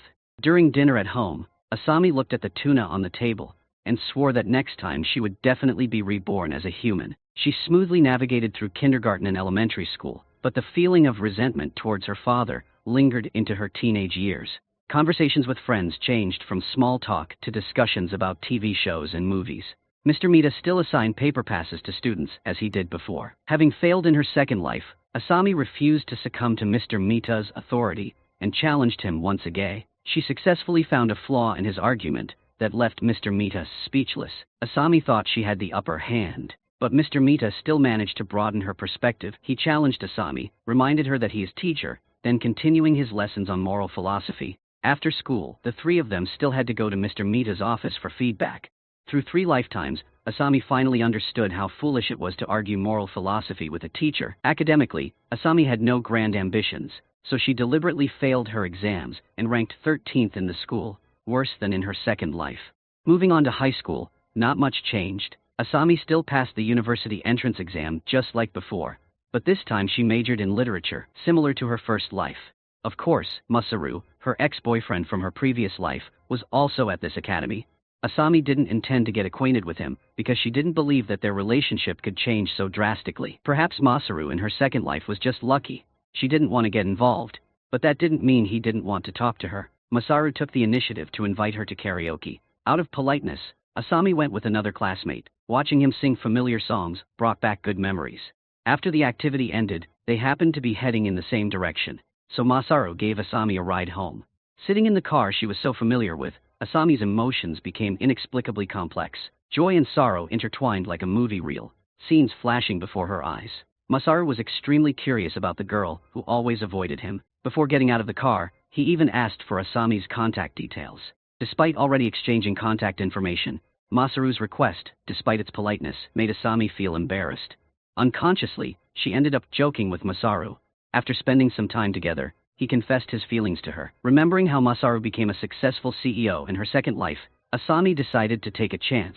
She agreed to date him. For Asami, it was a reunion after 26 years of separation, a miraculous experience transcending time and space. Although she already knew Masaru's personality, there was nothing new, but the two of them still got along well. In her heart, she silently vowed that this time, she wouldn't let him fall into the trap of gambling again. When Masaru didn't show up for class, Asami would immediately call to check on him. Arriving at their dorm, they found trash scattered all over the floor. Asami scolded him and demanded he clean it up. After some time, Masaru proactively suggested breaking up, perhaps thinking that Asami was too controlling. The result was a confusing breakup for both of them. This reunion made Asami feel lonely again, as if she had lost billions. After graduating from university, Asami worked at a television station. The first time she left her hometown for Tokyo, Asami's first job was to create a newspaper layout with song lyrics or to act as a stand-in under the bright lights. Although the work was tough, Asami thought it was beneficial for accumulating merit. Later, she was assigned as a production assistant for a film crew, helping to guide and take care of actors, ensuring smooth operations on set. With experience from 2 lifetimes, Asami's work capability was quite outstanding. She got along well with the actor Uzuda, and they made a pact that when Asami became a producer, she would cast Uzuda as the lead. After completing the first television drama, there was a period of rest. Taking advantage of this opportunity, Asami went home to visit her parents. Accompanied by Nazuki and Miho, the three reminisced about their youth, a tradition they continued in the future. Whenever Asami felt exhausted from work, she would return to her hometown to chat with her friends, which helped relieve stress and recharge her energy. After over a year of working at the television station, Asami finally participated in a film she liked from her previous life. The producers she collaborated with were all top figures in the industry. During this time, a girl approached her, and Asami immediately recognized Misa, her elementary school friend. Misa said she was now a professional makeup artist. The unexpected encounter brought joy to both of them, and it seemed like they had endless topics to discuss. The first episode of the television drama was completed and aired with high ratings, just as Asami predicted. However, her workload increased afterward. One day, Haruka sent her a message reminding her that it was her father's birthday, and she shouldn't forget to call him. Suddenly, Asami remembered her previous life, when she bought a birthday gift for her father, and met Mr. Mita on the subway. But now, in Tokyo and working until midnight, she couldn't go back home. She really wanted to but couldn't help. Though Asami thought so, she couldn't focus on work knowing Mr. Mita's fate. She went to the schedule board nearby, wondering if she could speed up the filming process to make time to go home. As a result, Asami quickly adjusted the filming schedule, condensing a 6-scene play into 3 scenes and eliminating unnecessary shots. She also informed Misa to speed up the makeup process and arranged the actors for the next scene to be ready on set. She persuaded the director to skip lunch breaks and film all scenes in one go. Even the night scenes were called in early, under Asami's direction. With all these arrangements, the filming progressed much faster, but issues still arose. The call sheet machine malfunctioned, but luckily, disposing of the broken equipment solved the problem. When the actors called in were stuck in traffic, Asami asked for advice from the external shooting team. Fortunately, there was a small road they could take, and the problem was resolved smoothly. Finally, they completed the 3-hour shoot. Tamaya. As Asami took the train home, she remembered a night train ride at 9 o'clock, but there were 3 night trains at 9 o'clock, and she couldn't remember which one specifically. She luckily remembered Mr. Mita taking the train from Kumagaya, so she decisively intercepted him outside the GA gate while waiting for others. Coincidentally, she ran into her elementary school friend Shizuka, who was passing by this place. The two chatted endlessly, discussing Sasuke's family matters. Asami thought it was strange how the topic suddenly became so serious. After bidding farewell to Shizuka, Asami soon saw Mr. Mita. She quickly greeted him, saying it had been a long time and she wanted to talk. However, Mr. Mita said his wife was pregnant and he had to go home, suggesting they talk another day. Watching Mr. Mita walk away, Asami thought to herself, this time it's truly messed up. She resolutely intervened and followed Mr. Mita, saying she also wanted to take the subway. She deliberately separated him from the scene to prevent an accident. Soon after, a collision occurred as expected, but Asami successfully helped Mr. Mita avoid the accident. Taking advantage of the opportunity, she surprised her parents when she got home. She also brought a birthday present for her father. Despite having just returned, she had to leave again, making her family want to see her off. Both Asami's parents were very happy to see their daughter return from afar. She was also glad to have resolved Mr. Mita's issue. After that, she continued to work at the television station for another 5 years. Still facing stressful and busy workdays, Asami and Misa went out for lunch, choosing a decent restaurant. During this time, they could also talk about the interesting rumors from before, along with work matters. In the evening, she had to work late into the night. One night, Nazuki called her, telling her to look out the window. It turned out that Miho and Nazuki had come to Tokyo to visit Asami. They said they were planning to spend the day in Tokyo and return the next day. Asami said she was very happy, but also mentioned that she needed some preparation time. With only one bed, they had to think about the sleeping arrangement. Miho joked that it wouldn't be okay for all 3 to sleep on the floor. Asami wanted to sleep on the bed, but Nazuki said she had changed since coming to Tokyo and was no longer cooperative. Asami clarified that she didn't mind sharing a bed with them, but thought if there was a bed, why not use it? They agreed that where they slept didn't matter. Asami mentioned that Nazuki had bought snacks but hadn't shared them yet. Nazuki reacted surprised, realizing she had forgotten about it. So the 3 of them ate snacks and chatted, sharing everything from their past experiences. Asami felt the pressure and fatigue melt away. The next morning, Asami saw Nazuki taking medicine with tea. She quickly helped her get a glass of water and reminded her not to take medicine with tea. Although Nazuki felt a little strange, she still followed the advice. After seeing her friends off, Asami remembered Nobuhiro's situation from her previous life. Taking advantage of a free weekend, she visited him at home and helped him with his medication, just as she did before. However, Haruka asked how Asami knew not to take 2 types of medicine together, since she wasn't a pharmacist in this life. Asami made up a story, saying she had filmed a medical drama and gained a lot of medical knowledge. Unexpectedly, Haruka asked which drama it was. Asami had to admit that it was a different TV station's drama to make up for the number.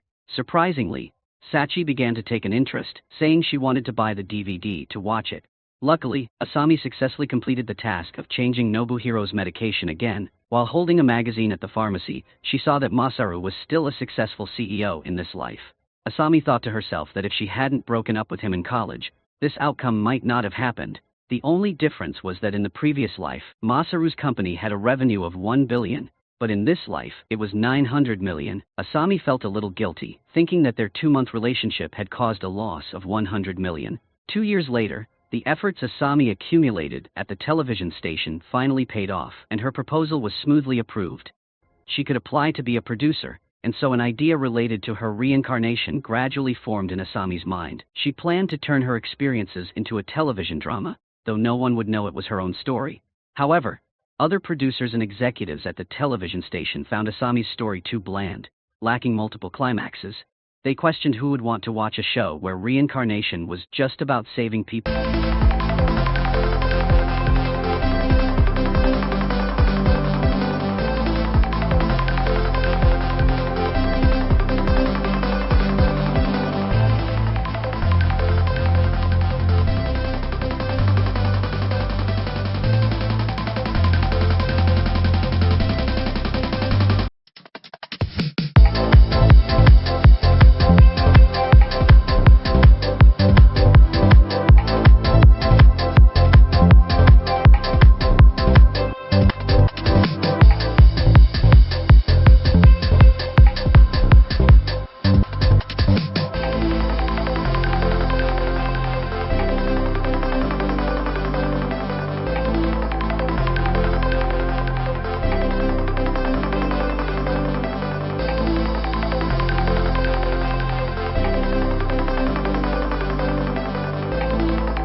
Furthermore, comparing her life after reincarnation with her past life didn't show any significant changes, which seemed odd. Wasn't it a waste to reincarnate multiple times without saving the world or winning a Nobel Prize? Facing pressure from the station, Asami had no choice but to compromise. After work, she remembered an important issue, Rina and Toro's affair. But there was a critical flaw in this scenario. Asami no longer worked in the pharmacy, so she couldn't know Toro was married, making her claims less credible. Currently, Rina and Toro hadn't met yet, so preventing their meeting would stop their affair. She started calling classmates, asking if anyone had Rina or Sasuke's phone number, but no one knew. 1 month before filming her life story began, Asami sought an opportunity to return home to resolve the issue with Rina. She went straight to the karaoke bar where Sasuke worked. But he wasn't on shift that night. Asami told the staff she was Sasuke's elementary school friend and hoped they could provide his contact information. Yamamoto, the staff member, thought she was a troublemaker and refused to give her Sasuke's number. Asami then looked through her elementary school graduation photos and spotted Shizuka, thinking there might be hope. She called Shizuka, asking if she had Rina's contact information. Fortunately, Shizuka did. Asami called Rina, reminiscing about old times and eventually inviting her out for dinner on April 1st. The day Rina was supposed to meet Toro. However, Rina declined. Frustrated, Asami decided to go to the restaurant where Rina and Toro were supposed to meet and waited at a spot where she could see people passing by. While waiting, she ate a meal, then ordered ice cream and drinks to pass the time. She ate a lot, but Rina still hadn't shown up. Just as Asami was about to give up, Rina finally appeared. They greeted each other happily, and Rina mentioned her previous appointment was cancelled so they could dine together. Asami, fearing Toro's arrival, suggested changing restaurants, but Rina insisted on staying, praising the food and hospitality. Asami, already full, struggled but decided to eat more to keep Rina there. While they were eating, Toro entered the restaurant. Asami quickly diverted Rina's attention with work stories. Toro sat nearby, which was dangerous. Asami kept Rina engaged with interesting work anecdotes. As they were finishing their meal, Rina hesitated over a side dish, and Asami, feeling overstuffed, was on the verge of cursing. In the end, Toro noticed Rina and greeted her. Asami, close to succeeding, was furious.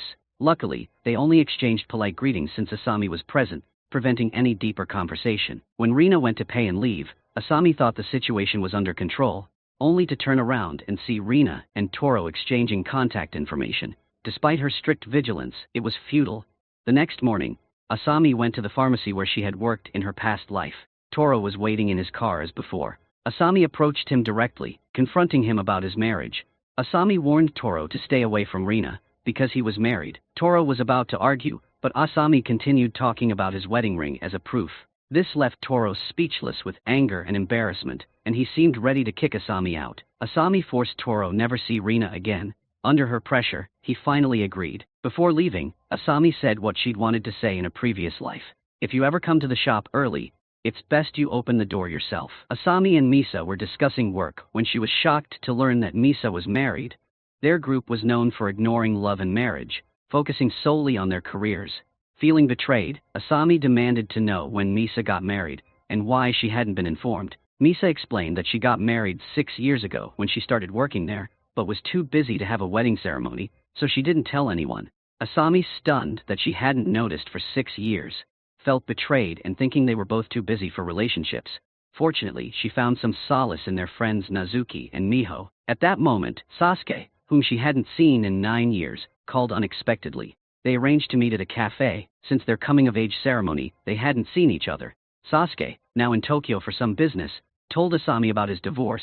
When she asked how he was doing, he revealed he was dating someone new and might be getting married again, even showing her a photo.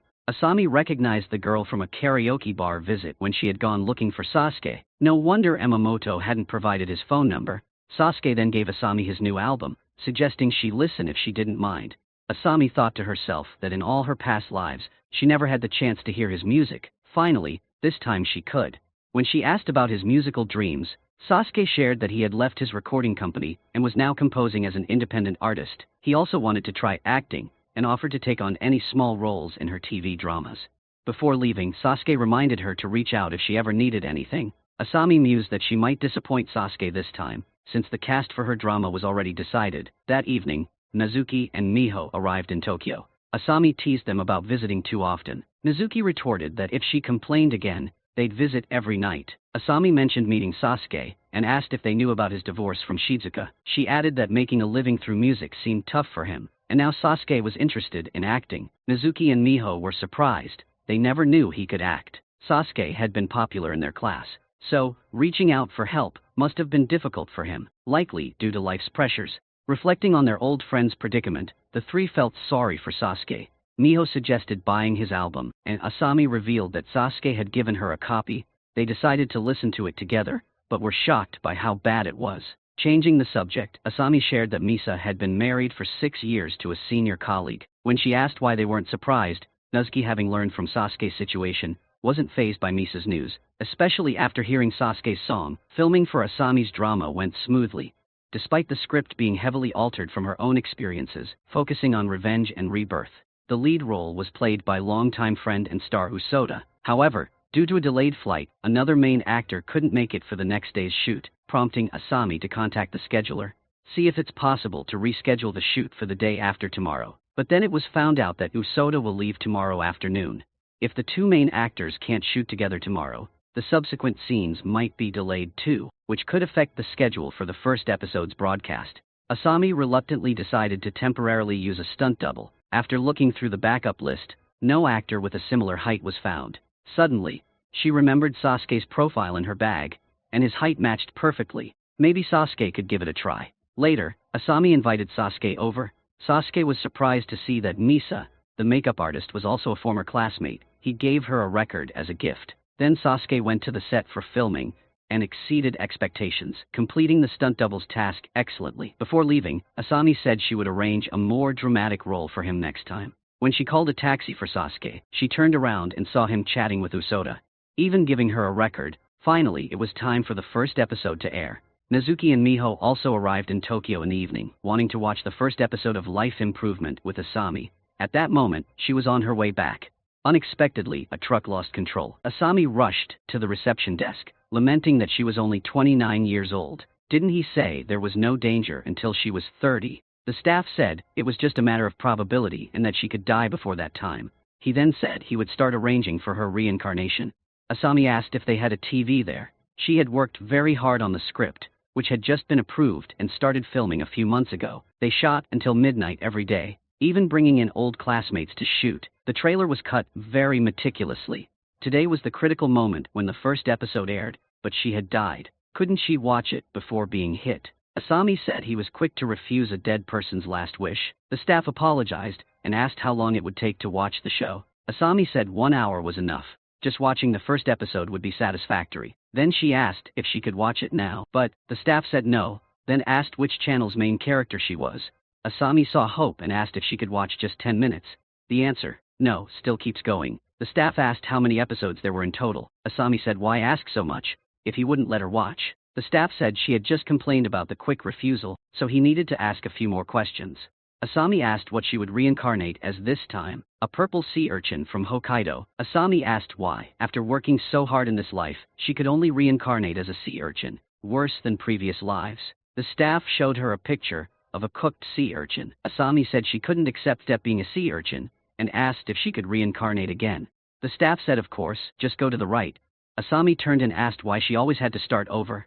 It was tiring and exhausting. Couldn't she start in the middle like a game with a save function? Wishing her smooth sailing, Asami's fourth life began. She resolved to take risks this time, not live the same way as before, or she'd exhaust her karmic merits. After going to kindergarten, not only did Asami avoid sucking nectar, but she also actively advised her classmates not to. She taught them to share toys.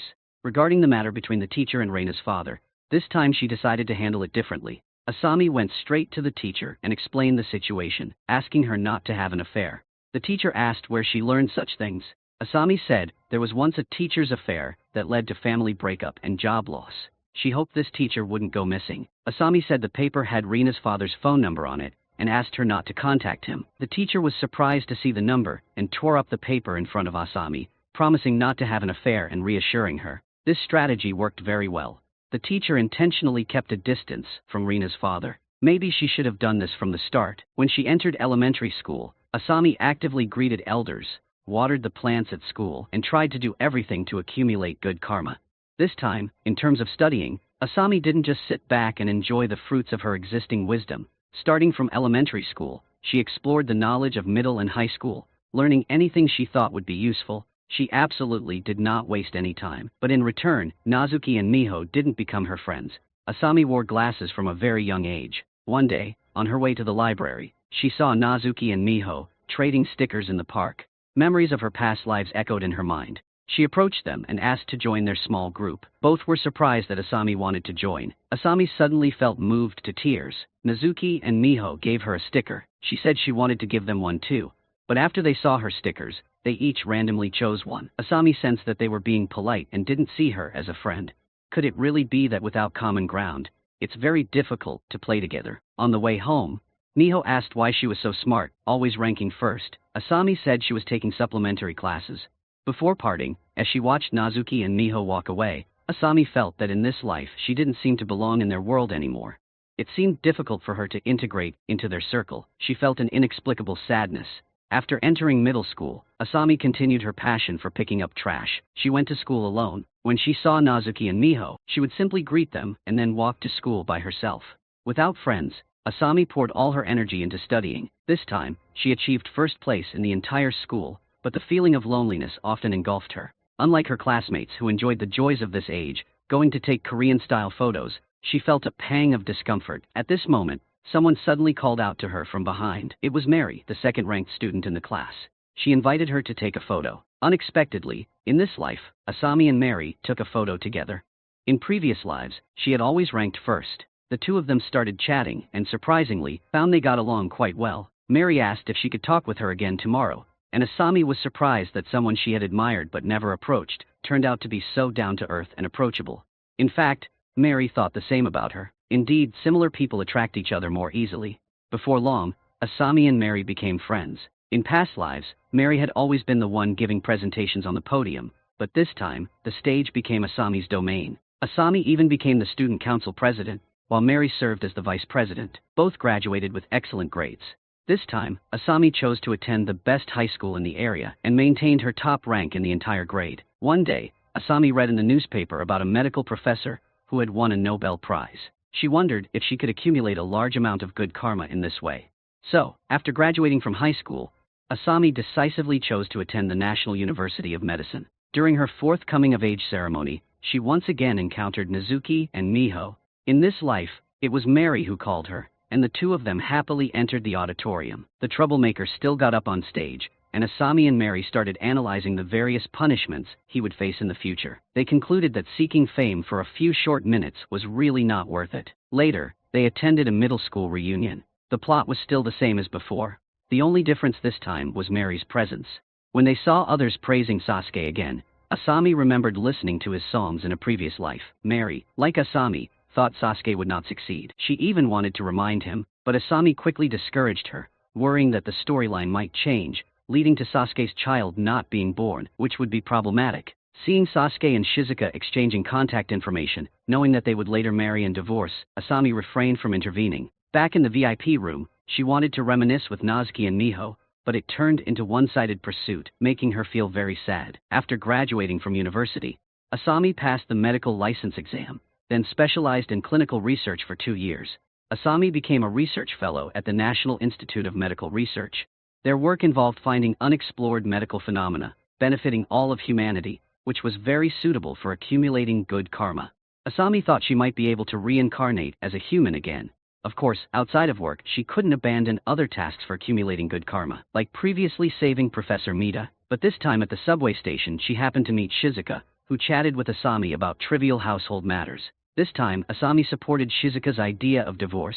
Due to chatting too long, Professor Mita walked by them. Fortunately, Asami noticed in time, and he recognized them.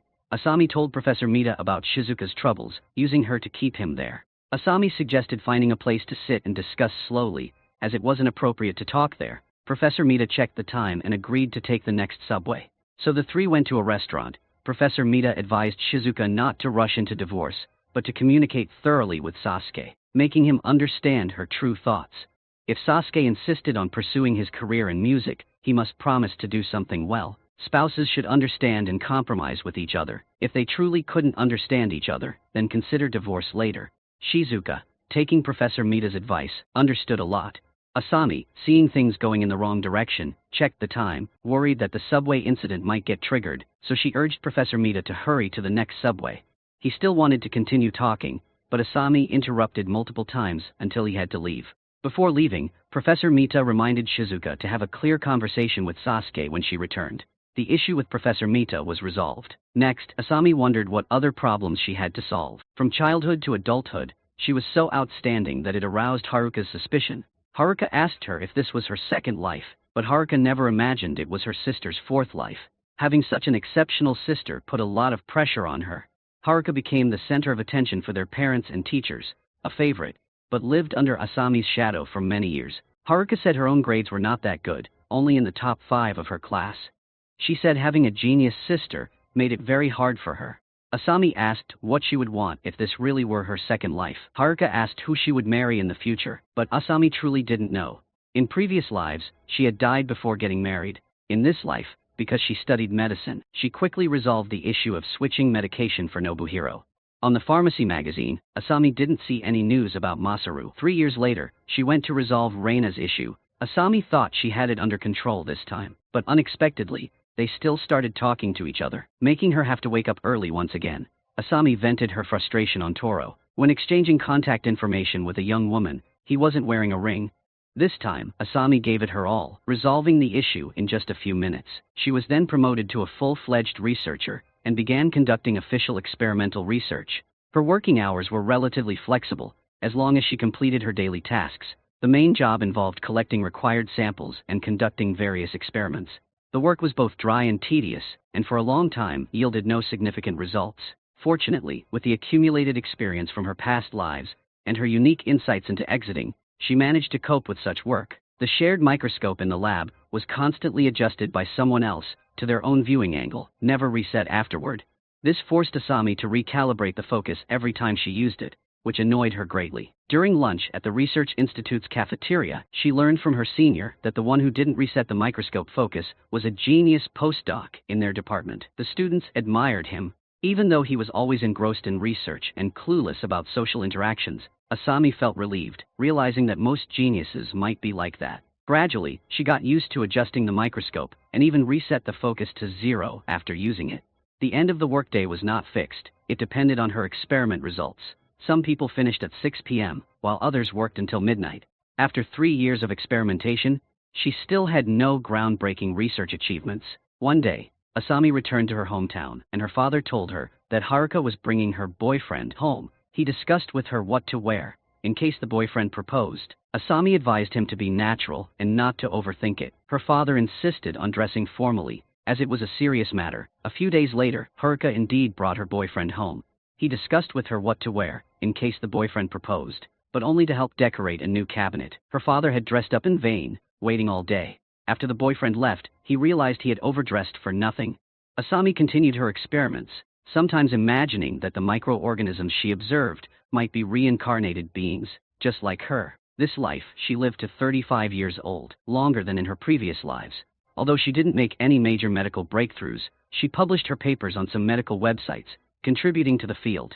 Finally, Haruka got married, to the same boyfriend she had brought home before.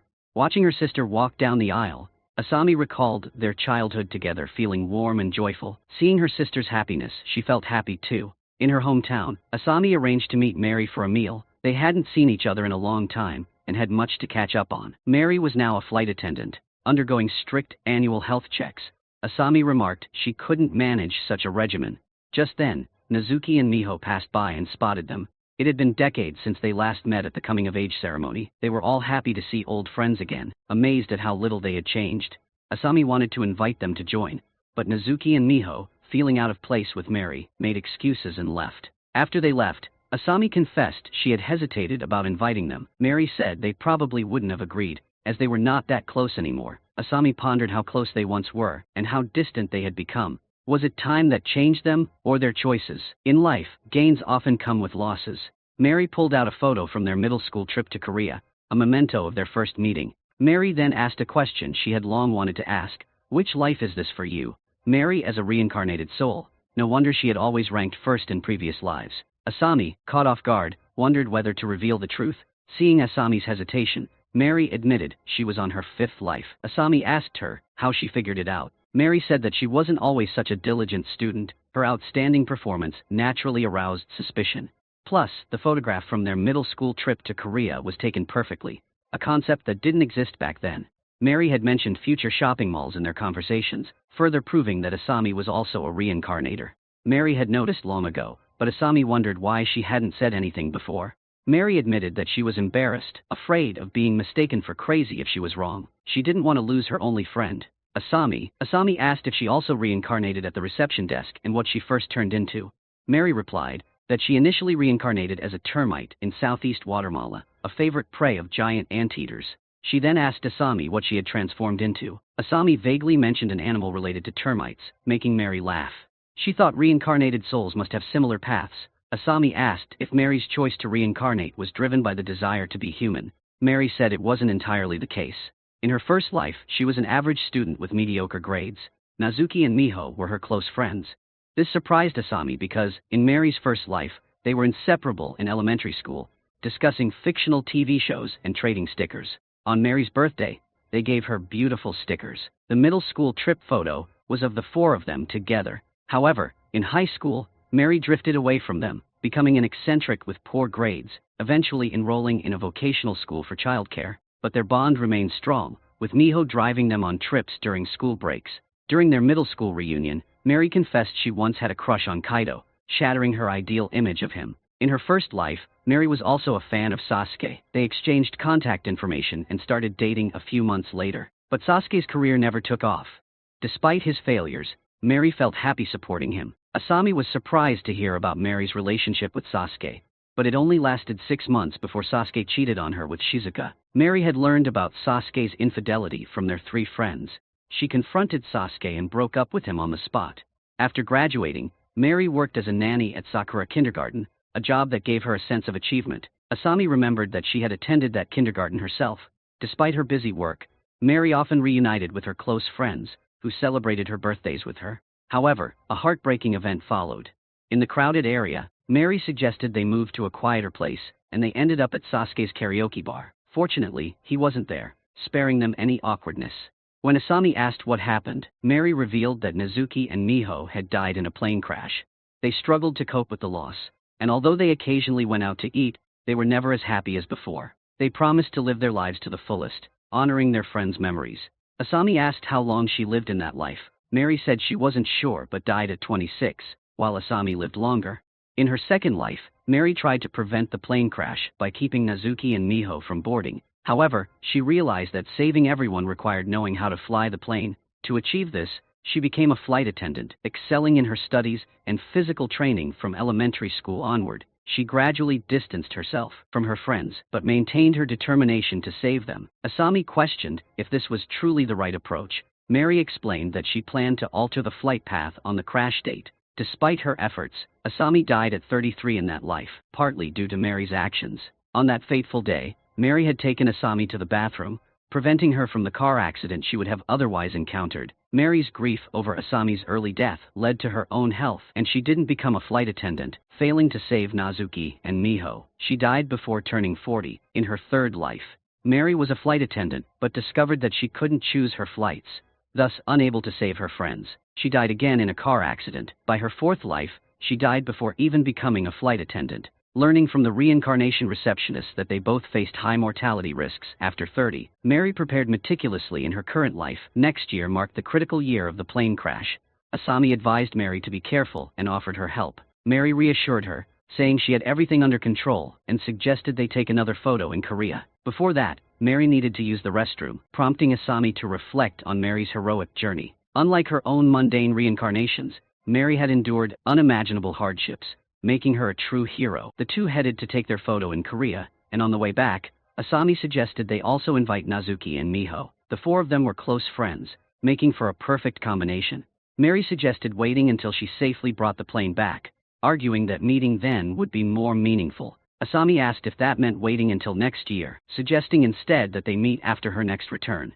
They parted ways at the intersection, and Asami resumed her usual routine. One day, she read on her phone about a plane going missing in Shanghai. A sense of dread overcame her, and she immediately called Mary, but there was no answer. Fear gripped her, and a few days later, her worst fears were confirmed. Asami attended the funeral of Mary, Nazuki, and Miho with her classmates, feeling a deep sorrow. Just days earlier, she had planned to meet up with Nazuki and Miho, but now the nightmare had struck suddenly. After the funeral, everyone gathered at Sasuke's karaoke bar, still enveloped in grief. Asami remembered her last conversation with Mary about the plane incident happening the following year. Now she realized Mary had lied to prevent her from worrying. The three friends stayed until morning, and as Asami walked home on a familiar path, memories of her three friends flooded her mind. Left alone now, she felt a profound sadness. Finally understanding how Mary felt after losing Nazuki and Miho, to numb her pain, Asami threw herself into work. 3 years later, after work one day, she unexpectedly encountered a woman who called out to her, asking which reincarnation this was for her. The woman turned out to be Minako, a colleague from Asami's first life. Suggesting she was also a reincarnator, Asami asked how Minako knew, and she revealed this was her 8th life. And not seeing Asami in one life made her realize they were the same. Surprised, Asami invited Minako over. Minako explained that all her 8 reincarnations were identical, as she didn't intentionally change anything, treating it like a game to see how each life could be better than the last. Asami thought how blissful the first life must have been for Minako to have this mindset. Asami's fate at 39 struck again, when a steel beam fell at a construction site. A staff member told her she could reincarnate as a human this time. Standing at the door to the left, Asami hesitated, then returned and asked if she could do it again. The staff confirmed it was her final chance. Without hesitation, she chose the right door, beginning her 5th life.